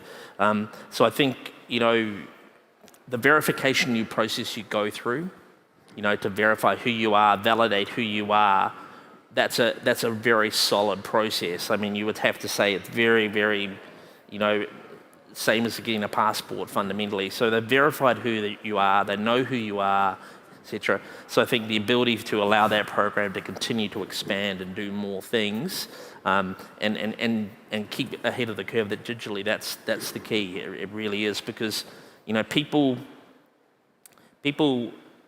I use this term, people like to work now at the speed of life. Okay? Some people like to just are non-stop, other people are a bit chilled, a bit more relaxed. But I think that knowing that you have this capability that you get to then operate, or the speed that you want to choose, that you're not hindered by something, I think that's the ultimate goal of what you want to do and what you want to be doing with a program like this, is that you're actively encouraging people to utilize it, rather than them saying, sounds good in practice, but in theory, doesn't quite live up to expectations. I can say after 3.5 months, the Estonian program's been fantastic. So far, so good. So far, so good. I'll check in 3 months. I'll give, I've got a direct line to the top. You've quite literally got her number. So. Elizabeth, I mean, you're still based in the US, as you mentioned. So I guess you are right now experiencing the biggest contrast between the Estonian EU residency and the local bureaucracy. How is that experience? Yeah, I try to ignore the local bureaucracy as much as I can and wish every day that the US could be more like Estonia, but hopefully we can make that happen perhaps one state at a time. But I first learned about Estonia and its technology leadership when I was at South by Southwest one year, and I was like, whoa, what's happening here? So I think what makes Estonia inherently unique as it relates to e-residency is the fact that you have more successful unicorn companies per capita coming out of Estonia than anywhere else in the world. So that, coupled with e-residency and this ease of doing business overall, I think should make it a great target for any company or any upcoming CEO who is aspiring to have a global multinational business to say, like, this should be where I plant my footprint, a digital footprint, so to say, because I can expand virtually anywhere from here and use that as a good platform for growth. I think the curiosity aspect that you mentioned as a sort of way of getting to know the country is also quite relevant. I don't remember the exact statistics. You may have some additional numbers on this, but I remember that the e-residency program from the very start tracked the different reasons of why you're applying for e-residency, and one of the reasons for application was quite literally fan of e-residency. I just want to, try and see how the whole thing works and whether it is relevant for me. I think it's still like in the 12-15% or something like that. Yes, I don't have the exact numbers for that. They're public on the website, so yes, yeah, but it's at the first, very many were just sort of like tech heads, right, and journalists who wanted to understand what the program was about. And I guess now we're more targeting on entrepreneurs, and we see that very many who are applying for the e-residency, they already know exactly what they want to do with it. They want to create a company. And in terms of what's next for us, it's product development. It's to shorten the time to market, so to say, so that it would be faster to get the residency card, and maybe in the future, maybe we don't even need a card because we're digital, right? So that's an idea to throw. I think with the biometrics and everything else involved that the police and border guard would usually record of these applicants, it's going to be a challenge, but certainly a goal to aspire to. Yes. It's funny how even the most digital country is still getting caught up with physical realities. Every now and then, one of the main limiting factors for Estonia for the last few years has been, yes, you can pick up your e-residency card at the embassy. However, there's only just over 30 embassies of Estonia around the world. I think it's around 40. 40, okay, yeah. So there's just under 200 countries in the world, so there's still a big canvas to fill for Estonian embassies I think representatives. Miles and Liz can say that for them the journey wasn't that long. The median is 64 days, but it wasn't that long for them because they were coming to Estonia anyways for business. So that made it shorter for them, but we want this experience to be similar for all other e-residents as well. I think the longest part of my process was I can't name the place, but I had to go out there and just take my ticket and wait. Wait. That's a long wait. But you've recovered from. Oh, it was fine. It was fine. Right. Yeah. But but literally that was actually the longest part of the process. Yeah. Was actually going out to the police centre and actually doing the final step of the verification and everything. So, but outside of that, it was a smooth process. Yeah, and I could have picked up my e-residency in New York, in fact, but I had a trip planned anyway to come to Estonia, so I said I might as well just get it here. But very smooth. As you should. I think the geographical limitation right now is the biggest outstanding factor. I recall that for the longest time there was no embassy in Brazil, and so basically everybody from South America who wanted anything with e-residency had to go to Washington D.C. New York still. New York, yeah, sorry, but nevertheless, it's. But basically, if I'm an entrepreneur, I'm the brightest young kid in Brazil or Argentina or something, and you're telling me I have to do like a 12-hour flight, it's going to be a bit of a hard sell. So to remove that physical component would certainly be one of the next quantum leaps for the Estonian e-residency program. Any final thoughts? Any recommendations on what kind of person should get e-residency if they don't have it yet? Personally, I think it's I don't know the stats. I'm sure you do, but I think it's the type of thing that's attractive for everybody. I don't think the limitations, the type of, whether it be for talent, whether it be your parents, and congratulations and commiserations at the same time on having a child in 3 weeks, but it's always good. But I think I'll go back to what I said earlier. I think just the opportunity that exists, the foundational building blocks that you have here in Estonia, the ability to now build upon that is absolutely fantastic. My experience in the first 3 months has really actively encouraged me to come and live here. But I've been here in the nice part of the year. I haven't had a winter in Estonia yet. Just you wait. So come talk to me in 12 months' time and see if I still feel the same way. But yeah, I really do believe that it's a powerful tool to just really help drive the, the fantastic building blocks that this country has, and the ability to continue to grow. Wonderful. Lena, last message? We're still, last message is that people should take it on, take this journey on, and we're also happy about those who are not creating companies. Wonderful. Well, you've heard it here first. Thank you so much to our dear panelists. Please give them a hand of applause. Thank you.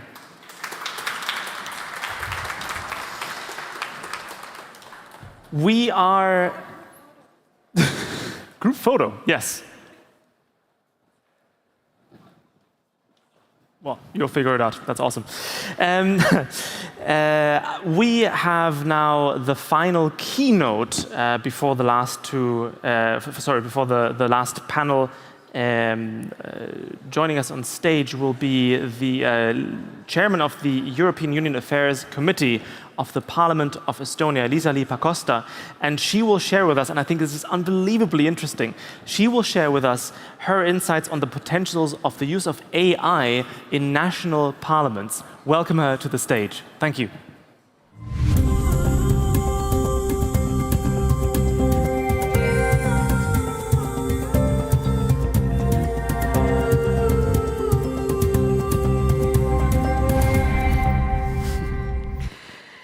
Hello, everybody. Actually, it's an amazing moment because I have an honor to give this speech in the middle of my life. So if I think of the technical milestones from the first half of my life, then I learned to write in the school with a quill and ink. And it was under the Soviet-Russian occupation. But my main concern was not the occupation, but the ink blots everywhere. Time went on, and when I wrote my first thesis at the university, so the first part I wrote on a typewriter. It was a German one from 19th century, because again, under the Soviet occupation, the spread of information was very much controlled, and you had to use any antiquities you could find. But the second half of my thesis was already written on a computer because Estonia had regained its independence, and the ways of processing the text were new and modern. And now I'm a member of Estonian Parliament, and when I prepared for this speech, the situation was following. Hi Siri, please open for me the ChatGPT app and write a speech, the future of governance, the potential of AI in national parliaments, and please include some examples from Estonia. The text was ready super quick, and it was awful. So you have to trust me as you usually trust the politicians. I'm not using this today. But in my experience, the ChatGPT has very similar characteristics to bad politicians. Bad politicians and ChatGPT share no vision of future. They both take ideas from widely marketed texts without taking any attention whether the text is right or wrong, without taking any ethical stance, and without thinking of future. There is a zero effort of analyzing development possibilities of itself as well. And both the bad politicians and the ChatGPT leave out all the people who are suffering so much that they are silent. Operating with just that which is already there, the good qualities for future are not possible. So I think we as politicians will not lose our work soon, at least not to the ChatGPT. Somebody has to take decisions, and sometimes those who have to take the decisions are the politicians. ChatGPT for politicians could be something like a member of opposition party. Yes, sometimes he or she might have good ideas, but you have to remain cautious and think several times over when going along with these ideas. So let's talk about future possibilities. My topic today is not what parliaments decide, but how they decide. One can find tons of papers out there about the threats of AI, and a very limited number of papers on AI projects that help the parliaments with the technical tasks, mainly carried out by the non-political staff. AI and parliaments have so far meant only speeding up the technical work. In the Estonian parliament, for example, we use speech-to-text thing called Hans that simultaneously transcribes word for word all the brilliant ideas out there at the Parliament Hall. It makes it a good example for inclusion for those who have hearing impairments. And of course, inclusion is always good for politics. But this is a very positive step. Inclusion is very good. But there are many examples like that where the technical work is just made to happen in a more fast way. Of course, this is very important and has to be there. And there is a lot we all can do in a quicker way, sometimes even with less bureaucracy. But besides this wonderful thing, my question is, how can we use AI to enhance democracy, democratic decision-making itself? AI can be used not only to speed up the technical work and technical aspects of the inclusion, which is of course very important, but the general aim should be to do everything possible that makes democracy better. And these possibilities actually exist to make decisions of the people, by the people, and for the people. Could this be achieved with AI assistance to politicians? The answer is yes and no. Actually, it can be both ways. One can use an AI assistant to politician to make better contacts with other politicians with similar ideas, but at the same time it can be used as a spin machine or as a way to find out the facts that only support your political vision and make the division even more deep. So AI can, as a supporter, technical supporter, can be used in both ways. In my eyes, however, the use of AI in the Parliament should go beyond the technical support. I strongly believe that AI has the potential to help politicians actually practice better politics. I don't think that the important solution is IA helping the gathering of the background information, because as said, AI can enhance part politics by gathering just common or widespread, biased, not prudent or unbiased information. Truthfully, one of the main problems the deputies face is that they do not understand, we do not understand, what can be decided at all, including what norms can be abolished as unnecessary.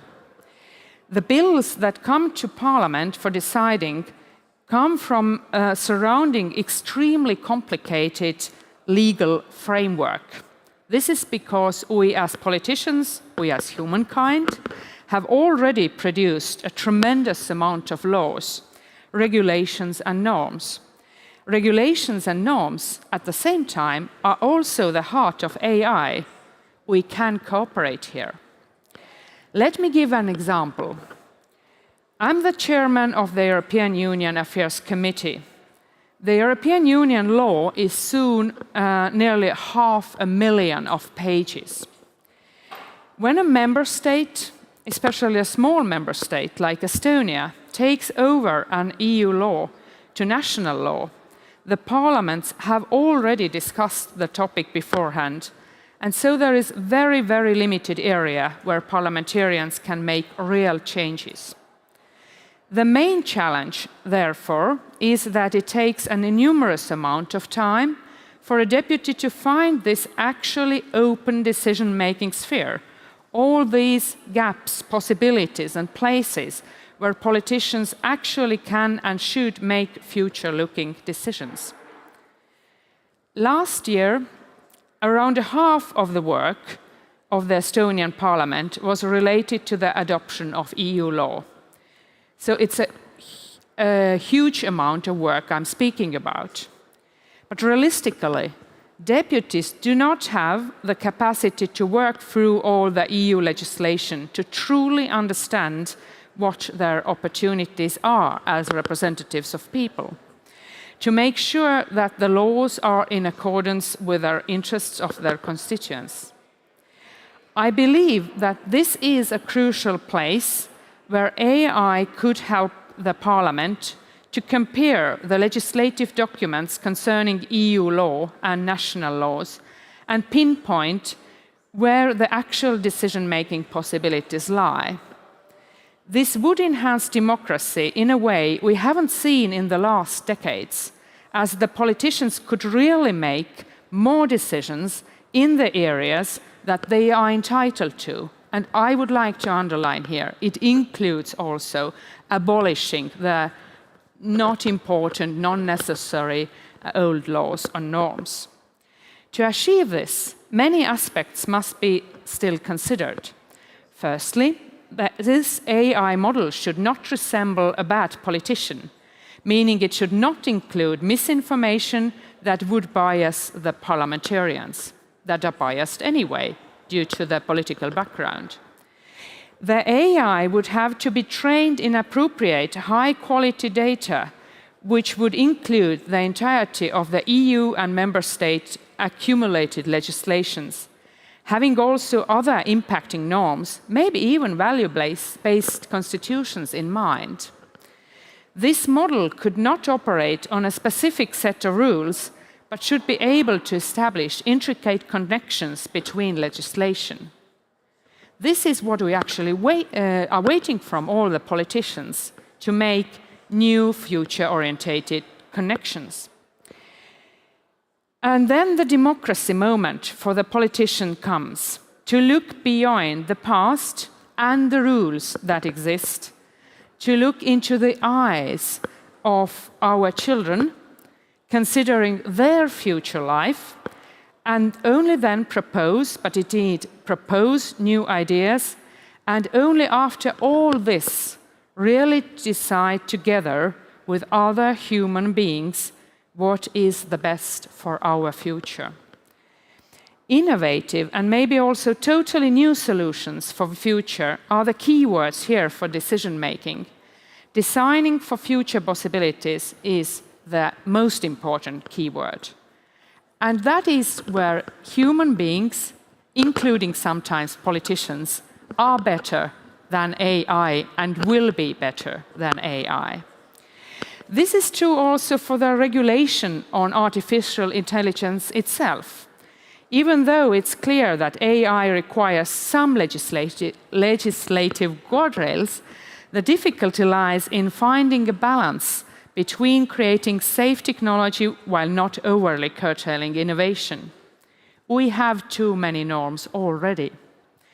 I believe that if the EU wants to achieve the status of a global technological forerunner, thus we must not overregulate and fall behind, as the rest of the world continues AI innovation at a staggering pace. It is my belief that when created in a safe, ethical, and unbiased manner, we can have AI play a significant role in the future of democratic governance, in the future of better democracies. Of the people, by the people, and for the people. To conclude, I very much trust the possibility that if used in a wise way, AI can be a good partner to politicians and enhance democracy. We have to work on these possibilities based on the best knowledge of humanity, because we don't have a second to lose in making all countries more democratic and future-oriented. That's the work we as politicians should carry on with AI, sometimes without AI, and much more often together with other human beings. Thank you so much.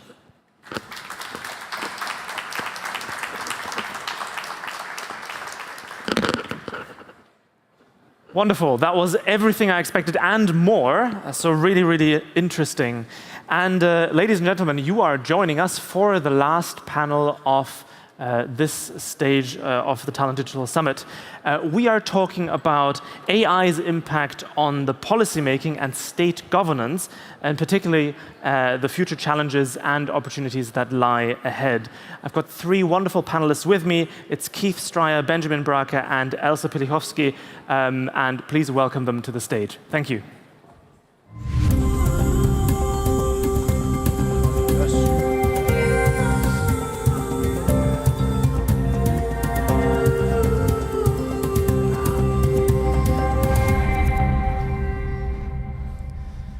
Well, the audience might have still been a bit tired for the applause, but we will be powerful on stage. Absolutely. Yes, yes, more of that.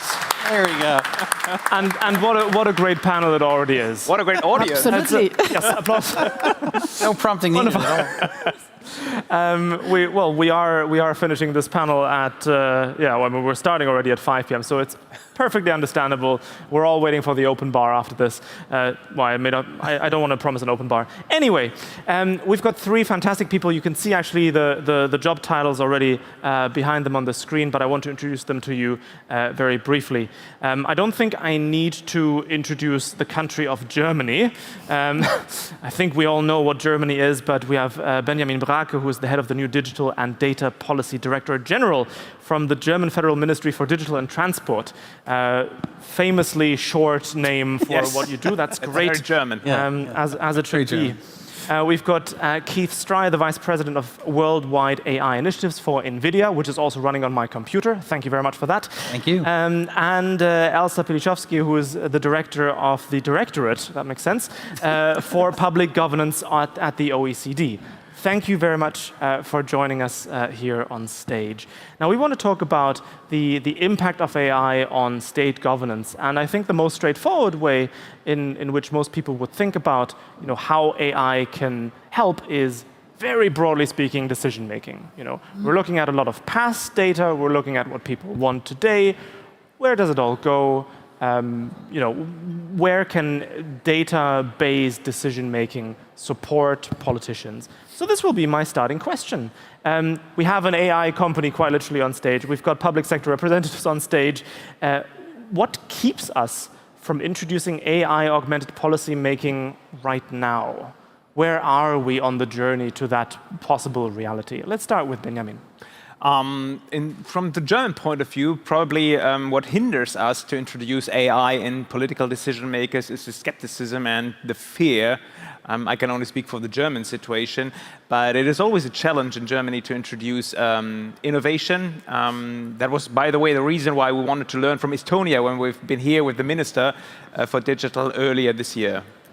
I actually met the minister back then, and I can confirm from having worked at the briefing center that I think the German delegations over the last 5 years or so were the most frequently represented nationality at the briefing center. So there's plenty of political interest, and it's great to see this continue. The skepticism we will talk about later, I think, both from the politician's side and also from the public side. Keith, from your angle, is the technology ready for this? Is there still some work to be done on that side? Where do we stand? So I do have the benefit of traveling across the world and working with lots of governments and seeing what they're doing. And Germany is not alone in its skepticism. I would say the state of AI in government policy making in national parliaments is extremely limited. There are some pilots, there are some examples of some early adopter countries that are testing the potential, but there's no, it's not among the top priorities when it comes to use cases.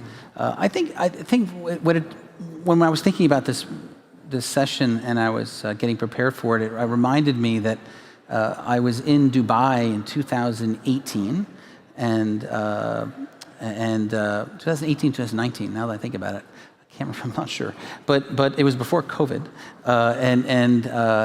Dubai hosts the World Government Summit every year in February, and they had this little pavilion showing sort of AI use cases at the time.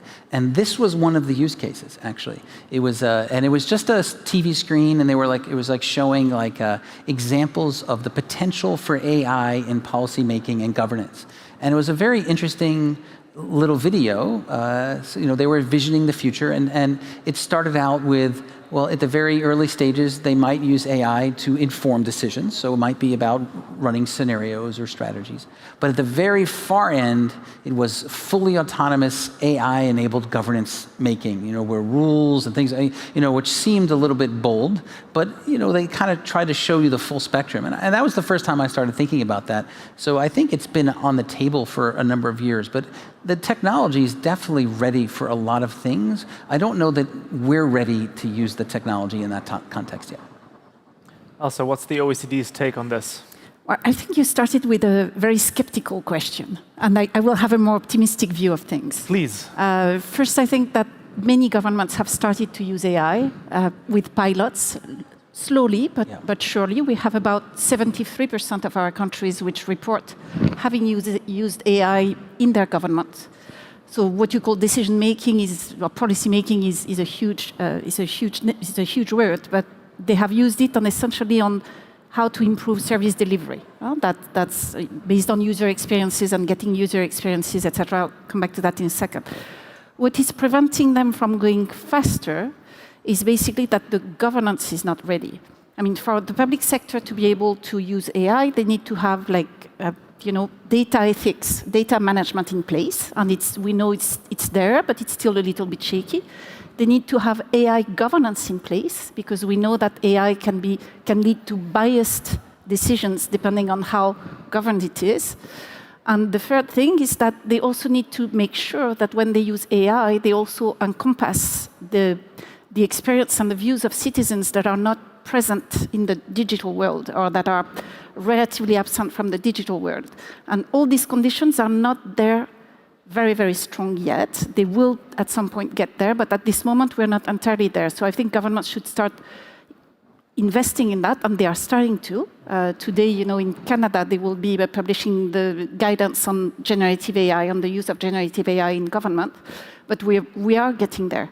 It's very important for governments to have these conditions in place so that when AI is put in place, we don't reach situations where failures would lead to lesser trust in government. Government is not a private company. I see a skeptical face over there. Do you want to make a quick... Yeah, it's German view. It's always skeptical. I expect nothing less. This is a standard. I think you're right, but I would not necessarily agree to everything, because there are already guiding principles for the use of AI. The OECD is the best example. You can refer to the OECD principles when actually thinking about deploying AI in public services. In Germany, for example, the data protection authorities, they already a couple of years ago came up with AI principles, not so much on generative AI, but on AI in general. So it needs a bit of a courage, actually, to implement AI solutions. And then, because we're talking about the public sector, in the public sector we have a very sophisticated system of decision making and of levels who is making decisions. So we need to carefully think about where actually to apply AI solutions. Should it be at the start, or should it be in the end when there are just like some last questions open for the political decision making? And I think this is something where we need to invest a bit more thought into. Mm-hmm. Absolutely. I think also when we talk about these first pilot cases and so on, I really do not want to single out a particular country, but the first one that comes to my mind is the Netherlands with the social welfare scandal, where several where tens of families were made homeless as an effect of being incorrectly flagged as welfare abusers and so on. This brings us to the question of today's status of the discussion on ethical and trustworthy AI? To what extent can we hand over the reins of decision-making and of power to AI? I think another aspect here is that people are not ready to forgive AI yet. And also governments using basic technology. If there is a government hack, some kind of database is being breached, too many politicians would be tempted to say, you know what, scrap the whole thing, digitalization was a bad idea. I've seen Australia try 3 times to implement a national electronic identity, rejected for different reasons every single time. So there's a lot of skepticism when it comes to technology and perhaps an unrealistic expectation of perfectionism towards technologies. How do we deal with this? Are we right to have this high expectation of AI and technology, or should we temper our expectations? Well, I do want to react to your opening reference to the Netherlands example, because this is so one of the challenges when you talk about AI is that everything gets lumped into it as AI, right? And the concept of automated decision making precedes AI, and does not include any AI. Right, the ability to write a rule, some kind of rule, if this then that, right, and the automation more recently bucketed under the category of robotic process automation, some kind of robotic or rules-based automation. Now, it may include AI today. There are versions of that is hybrid. But traditionally, it's just a rule, and that rule can be applied. And if there is bias or if there's a problem, it's embedded in the rule, and that rule was written by a human, right? And so I believe in the case of the Netherlands scandal, there was no AI in that case. That was a failure of automated decision-making that was based on a bad rule. And so it was, the problem at the root cause was just, human. Still. Yeah. So it wasn't a failure of AI per se, but automated decision making, is a challenge, for a variety of reasons. And once automated decision making starts to incorporate machine learning, and then you bring all these new challenges, makes it even more complicated, more risky, more fragile. And so I think it is important, though, not everything that breaks is AI, I guess is my point. And it's interesting when you look at some of the tragic car accidents that have happened in some of the early stage autonomous vehicle testing, right, in the U.S. And there have been some fatal accidents, several. The question then becomes, well, what failed? I mean, was it one of the AI models? Was it a sensor went offline? Was it there's different things. There are lots of points of failure, right? It's not necessarily just the AI that failed. It could have been a mechanical part of the very complex machinery, right, that connects the sensor to the AI, right? And that's. And I'll just interject very briefly. And even if it was 100% the AI, do we get to expect perfection? Because we don't see headline news every single day there's a car crash with there's fatality, right? 1.3 million people a year die in car crashes. And then that's become just sort of a standard accepted statistic, right? In this context, perhaps, I'm sure you want to add something to this, but the Hiroshima AI process, perhaps you can contextualize this a bit for us. Yes, actually, the thing is that, because you asked, why are we actually getting rid of AI system, digital system, if there is a leak, if there is a problem, if there is a success cyber attack? I think it's really the way you said, because especially in Europe, we try to anticipate all problems and build it into the technique. We are a bit risk averse.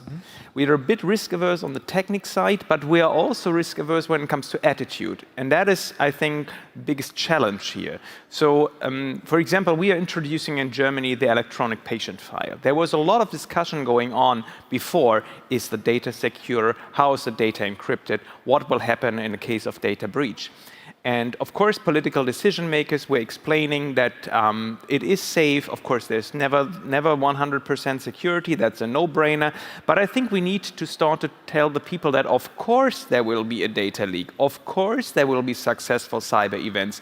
Kallas was talking about resilience. I think this is also part of resilience, that we ourselves are getting a bit more resilient when it comes to the challenges and also to the problems of digitization. Now, because you asked for the G7 process, the Hiroshima process on the G7 level is currently aiming at a code of conduct on generative AI. We're not talking about AI in general, but on generative AI. So what does the German government expect from this? I think we will see something on a very high level because it is so many different countries. I mean, we are value-based partnership, the G7, but I think we will see some kind of general language on generative AI. The huge question will be, what are we going to do with it? What is the US going to do with it? What is Canada doing with it? What is the Japanese government doing with it? And what are we in Europe doing in our jurisdiction with our ethic? What are we doing with these kind of sentence, general wording? Do you have a take on this from the OECD? Of course, from the international perspective, is it realistic to expect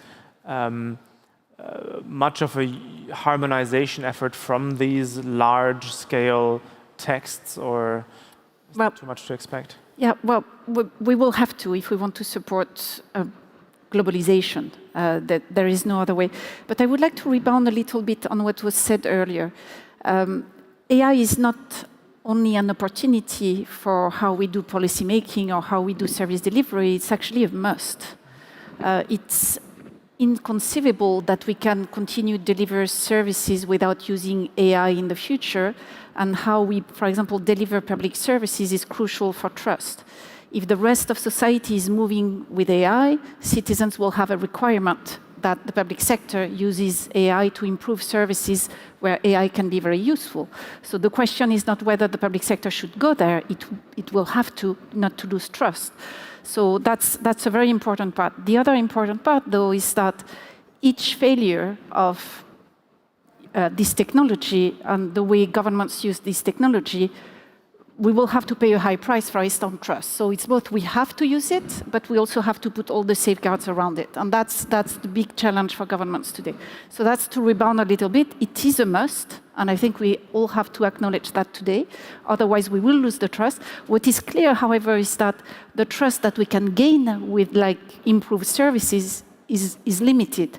But if we don't improve it, the loss of trust will be big. So that's the big difficulty, is that the risks are high. There's no other way than to go there. And if we don't go that, we lose the trust. So it's a bit of it's a complex line to follow for governments. In terms of international governance, which is very important, we live in a global world where transactions are cross-border, where we have migration, where we look at supply chains that all over the countries, where AI can help with identifying, weaknesses in supply chains, etc. We need AI systems to talk to each other, and for that we need to have them, recognized at least. I might have to disagree on a small part regarding trust aversion versus reward. I feel like there are some countries in the world where if you don't change anything, even if it's awful, they'll be happier with it than if you try something new and it goes wrong. Germany probably being one of them. And I, just speaking from experience as a German myself, actually, you mentioned a very interesting point with the patient record that is supposed to be implemented in 2025, if I remember correctly. And if I understand correctly, please correct me if I'm wrong. There was the understanding that it should not be made compulsory, that people can still choose. This brings me to an interesting point about the use of AI in the public sector. Should we as citizens, as residents, have the right to say, I want my decision or decisions about me to be made by a human rather than a computer? Is this something that we can expect from government at some point?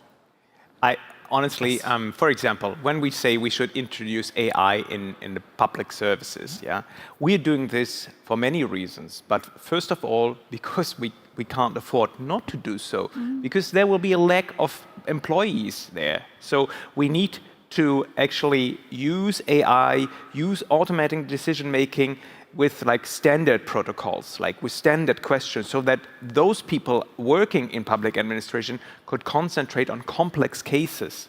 Yes. So from this point of view, no, you don't have the right to be handled by a human. But you have the right to actually not agree with a decision. To appeal to. To appeal to it. That must be clear.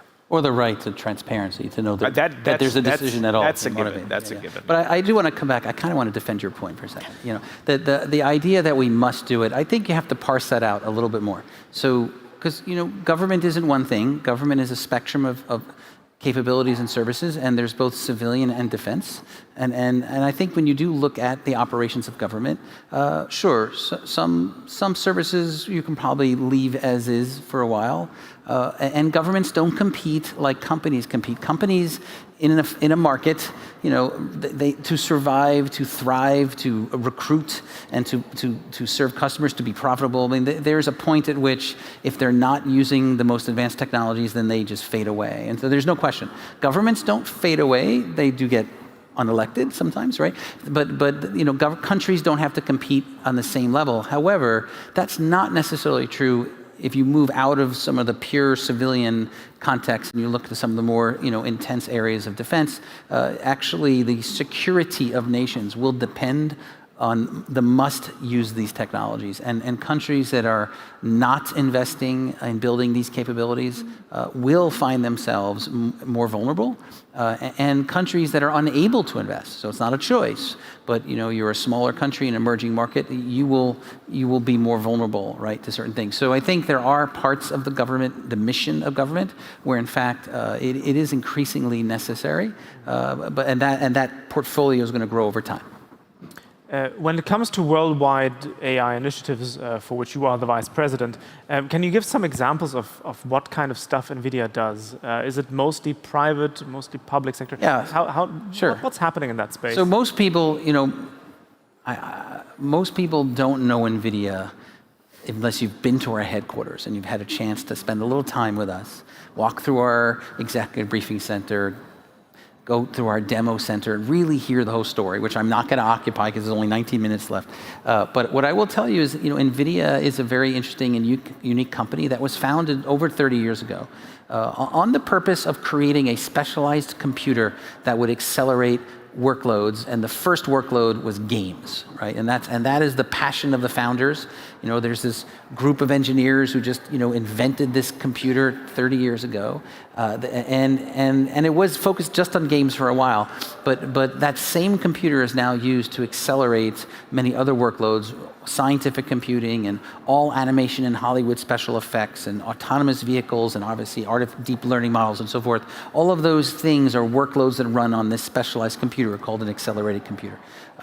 At this point in time, after 3 decades, you know, that platform is driving the majority of deep learning in the world. But that was not an accident. That was the result of 10 years of investment, right, in the hardware and software to do that.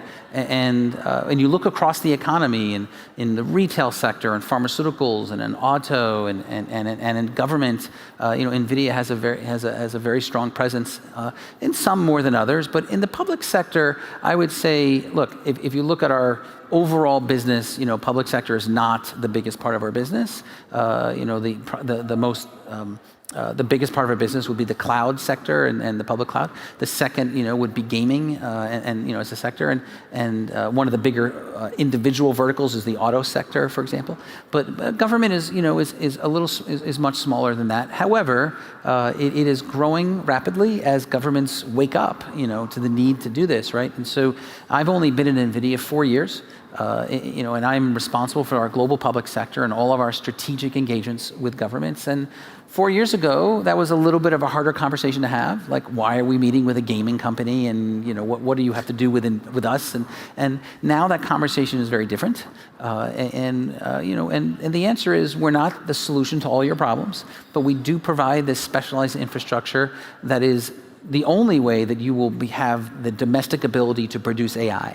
And so if you don't have this infrastructure, then you don't get to be a world-class AI leader. Just like if you don't have roads and bridges and airports, you don't get to transport things. I mean, it's just, this is the infrastructure you need. So it's a different conversation today than it was 4 years ago, and we're very privileged to have that conversation. And obviously, countries are all in different states of readiness, and they all have different visions and strategies and whatever. But the common thread through them all is that they see AI as an engine for economic growth. Some countries see it as a huge opportunity to reinvent their economy and leapfrog. to punch above their weight, as it were, smaller countries. In other countries, the #1 priority is national security, and they see it as mostly about protecting what they have. So every country has a different angle towards it. But if you don't have the infrastructure, then you don't get to do it. So that's the primary conversation that we have. Just to follow on this one, it is crucially important to mention that because we say we don't have a decision, we don't have a choice actually whether or not to implement AI in public services. What we have right now is still a window of opportunity to get engaged in a discussion with those actually providing it, trying to actually craft it in a way that it fits our needs. But this window of opportunity is closing with the demographic change and the lack of qualified workforce. And we might have a situation, and we should crucially avoid this situation, where we are in a position where we only can buy what is on the market, and that might not fit our needs. So it is crucially important to act now. So, leaving the question of trust and so on to the side, what is the wish list that public and private sector have for each other right now? I'm just taking you guys as an example, to make sure that we don't miss that window of opportunity. Here we are on stage. Just a wish list. Yeah. What's missing? I don't know what's missing, but I actually, look, I think I did a little homework before I got on stage. I was trying to just give myself some metaphors or analogies that I could mention while up here. and I was, you look at cars as an example, and I only know this because I looked this up, so I'm not some freak that knows all these factoids. But the first truly available commercially ready car was given to the world around 1886. That's kind of when everyone agrees that's kind of when it happened. It took 100 years before seatbelts were required. 100 years. So seatbelts were actually required by law in the United States in the 1960s. So by 1970, all cars had seatbelts, but you were not required to use them. It took another 15 years, and I remember this because the first state in the United States to mandate seatbelts was New York State. I grew up in New York State. It was 1984. I was 13, and I remember my mom saying, "You have to wear your seatbelt." Oh, Mom, seatbelt. We're just used to running around the car. What's going on? Because it became law in 1984 for the first time, And so from 1886 to 1984, right? It wasn't a law in India until 1998. So we think of that span 100 years, right? And you think about what's happening now, right? AI, the modern era of AI really started. I say modern because it's been around a long time, but the modern era really started around 2012. So we're about 10 years into this modern era. And really, I would say that AI did not become a mainstream topic until the World Economic Forum published their white paper on the fourth industrial revolution. Back in 2017, was it around there? And that really catapulted the awareness level pretty significantly. And then things have just accelerated since then. Once Canada started with the first national AI plan, and then it just took off from there. So we're really 5 years, very short period of time. If you go back to 2017, not a single country in the world had an AI strategy, right? Prime ministers and presidents weren't talking about this. It was not a topic, right? And now so I think within 5 years, we've made more progress in terms of the collaboration and policymaking and towards regulation than we did in 100 years of cars. So to me, that's not bad. I'm not saying we've It's already encouraging, yes. It's already, so I'm encouraged by that pace, but I know we haven't finished. And when you mention, I'll let both of you speak, of course. When you mention the sort of awareness of the general public of seatbelt laws and so on, if I would have told my parents in 2017 about AI, they would have said that, oh, that's really cool computer stuff. Yeah. But when I showed them all of a sudden ChatGPT, for the first time it was tangible for the population. They were like, it's not, of course, it's not the only example, but finally we understand what this thing is doing. I'm just telling it something and it just does it. It does it based on stuff that other humans have done before. Yeah. It mixes it up, it rejigs it, but effectively, this is how it works. Perhaps Elsa, you go first. Yeah, no, I just want to rebound on the comparison with cars, because in fact, the adoption of cars was much took much longer to adopt cars than it is to adopt digital technologies. It did. So first of all, it's like the timeline has reduced tremendously. Yes. So there's the time doesn't appear the same. The second thing is that because of that, the dangers and the risks are much faster to develop. That's right. So we need to find the governance much faster. And the risks are actually wider and encompass the whole of society at once, almost at a very, very large scale, whereas the risk that you had with cars was at the individual level. Yes. So as long as you stay off the road, you're fine. Yes, exactly. So there's a major difference. Absolutely. And we are behind. And the other thing that I want to say is that there are many people that see the risks.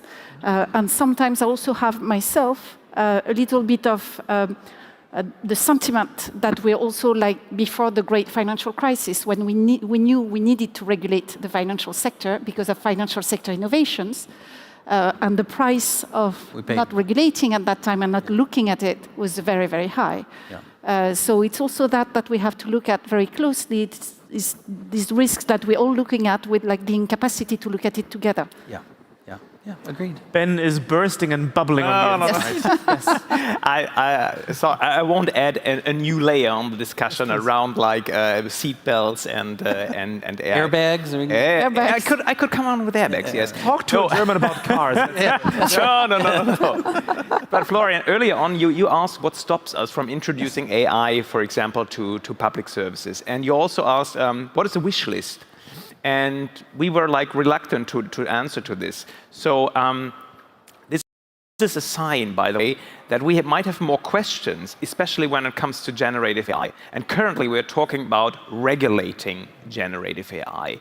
So from our point of view, we need to find the right regulatory framework to address these questions. And that framework has to be more flexible than a hard regulation, because we're talking about quickly evolving technology, and we are at the same time talking about a bunch of questions to which we might not have the answer.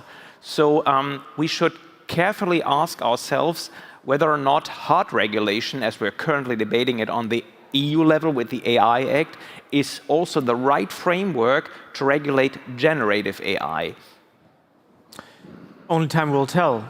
I would like to give the chance to the members of the audience to ask questions as well. I believe that we have one or two colleagues of ours who can come from the stage and bring microphones to those people in the audience that have questions. But perhaps before we go there, one last quick question that I want to ask you so that we have some more time for questions from the audience is, we're going to have dinner tonight, we're going to meet again in different forums and so on. What is the main question that you would like the general public, not just the specialists, not just the lawyers, the general public to discuss in terms of AI development with regards to the public sector? What do we need to discuss? Clearly, we're not at a stage where this is dinner table conversation. I think ChatGPT was the first sort of tiny push where all of a sudden this was like front page news kind of stuff. But apart from that, it hasn't really, burst onto the scene a lot. So what do we as a society need to agree upon to go a bit further? To strengthen our resilience, I think that is crucially important, that we embrace new technology, that we look at the opportunities. We didn't mention many of the opportunities. We were discussing more about the challenges and the problems. I think the opportunities are clear. Very often the people say that the opportunities are clear, but I doubt it. If you really ask them, then it's difficult actually to explain. What are the opportunities? We need to talk more about the opportunities, and we need to become a bit more resilient with our attitude towards technology innovation in order actually to really cope with the problems that will arise with this new technology. So there is one of the answers, to discuss this as a force for good, to of course be mindful of its effects, but to look at it with a positive, open mind.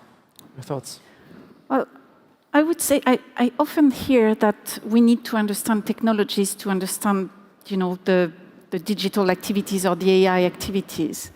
I think there's a question about bringing those issues to the public in a very simple manner so that democracy can actually play its role, which is to decide.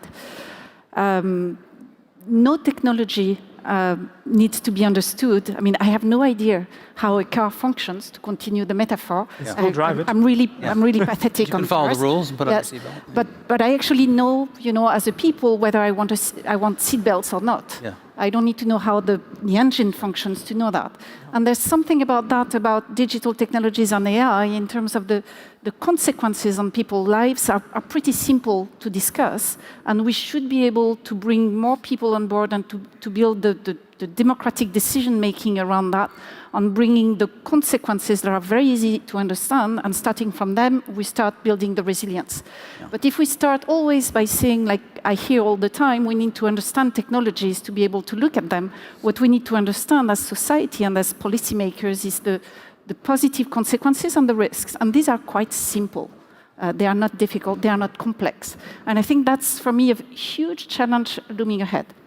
Yeah. Bring that to the people. In a couple of seconds, your thoughts, Keith. Yeah, so technology is morally neutral, right? It's agnostic. It is the humans that design and apply them that cause the problems. And I think that any more than you know what happens under the hood of a car, most people will never understand what's going on inside of a deep learning model, but you can still learn how to apply them ethically. You can still understand their flaws. You can still understand how to use them responsibly. I actually spend a fair amount of time recently with secondary school teachers and principals in my home county. We have about 500,000 students in Orange County, where I live, and they're trying to figure out the school districts are trying to figure out what to do.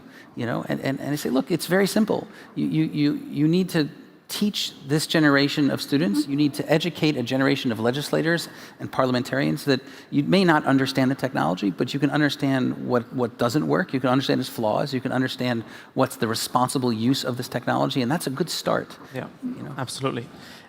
We have about 4 minutes on the clock, so we have time for one question from the audience. If there's one thing I've learned while moderating over the last couple of years, number one, please mention your name and position. And number two, please make sure that your question has a question mark at the end. Anyone from the audience who has a question? Here, the gentleman in the front. Yeah. Florian Breger, IBM. What does German government actually do to create a penalty-free environment that governments can experiment with generative AI? I should, in terms of transparency, mention that as a former colleague of mine. Yes, I just had to smile when I saw him take the microphone, yes. So he's a plant. So there is a business plan behind it. No, I think it requires more courage also for governments. As I said, also we talk about ourselves as individuals becoming more resilient. I think also governments need to become more resilient in testing, in sandboxing these new technologies. We are actually starting in the Ministry for Digital and Transport with some initiatives around AI. We have a funding program also for companies that would like to invest in AI and don't know if it will pay off. So there is already some small initiatives here, but we need to, of course, scale it. I want to pay reference to the previous panel moderated by Annette Nummer, which was about enabling innovation and so on through legal sandboxing. So just to create the environment where mistakes are allowed to happen, where they're not necessarily encouraged, but you need to sort of find your boundaries and see where the path leads. But even before you get to sandboxes, which are great, even before that, two really shockingly contrasting reactions to ChatGPT in the US was the city of New York versus the city of Boston. So the city of New York school district banned it, basically put the foot down. This is terrible, keep this out, we can't do anything. The city of New York itself did nothing. But the city of Boston said, well, let's create a playbook. Let's actually help people. Let's tell the government employees what they need to be thinking about, what questions to ask, what risks they need to worry about. It's like a completely different reaction, right? And I think, again, there's different ways to start. Sandbox being sort of a more sophisticated next step, perhaps. Absolutely. Well, ladies and gentlemen of the audience, the ladies and gentlemen on stage as well, thank you very much for being here at Tallinn Digital Summit. Thank you for joining us for this final panel discussion of the day. I feel like overall it was a very enlightening day. There were plenty of high-level guests here. It was lovely to discuss with you both on stage and during the coffee and lunch breaks. Thank you very much for joining us both physically and online through the internet. And we look forward to welcoming you back to the next Tallinn Digital Summit, hopefully next year. Thank you very much for being here. Thank you to the organizers. Thank you to the guests. And most importantly, thank you to all of you in the audience. Have a wonderful evening.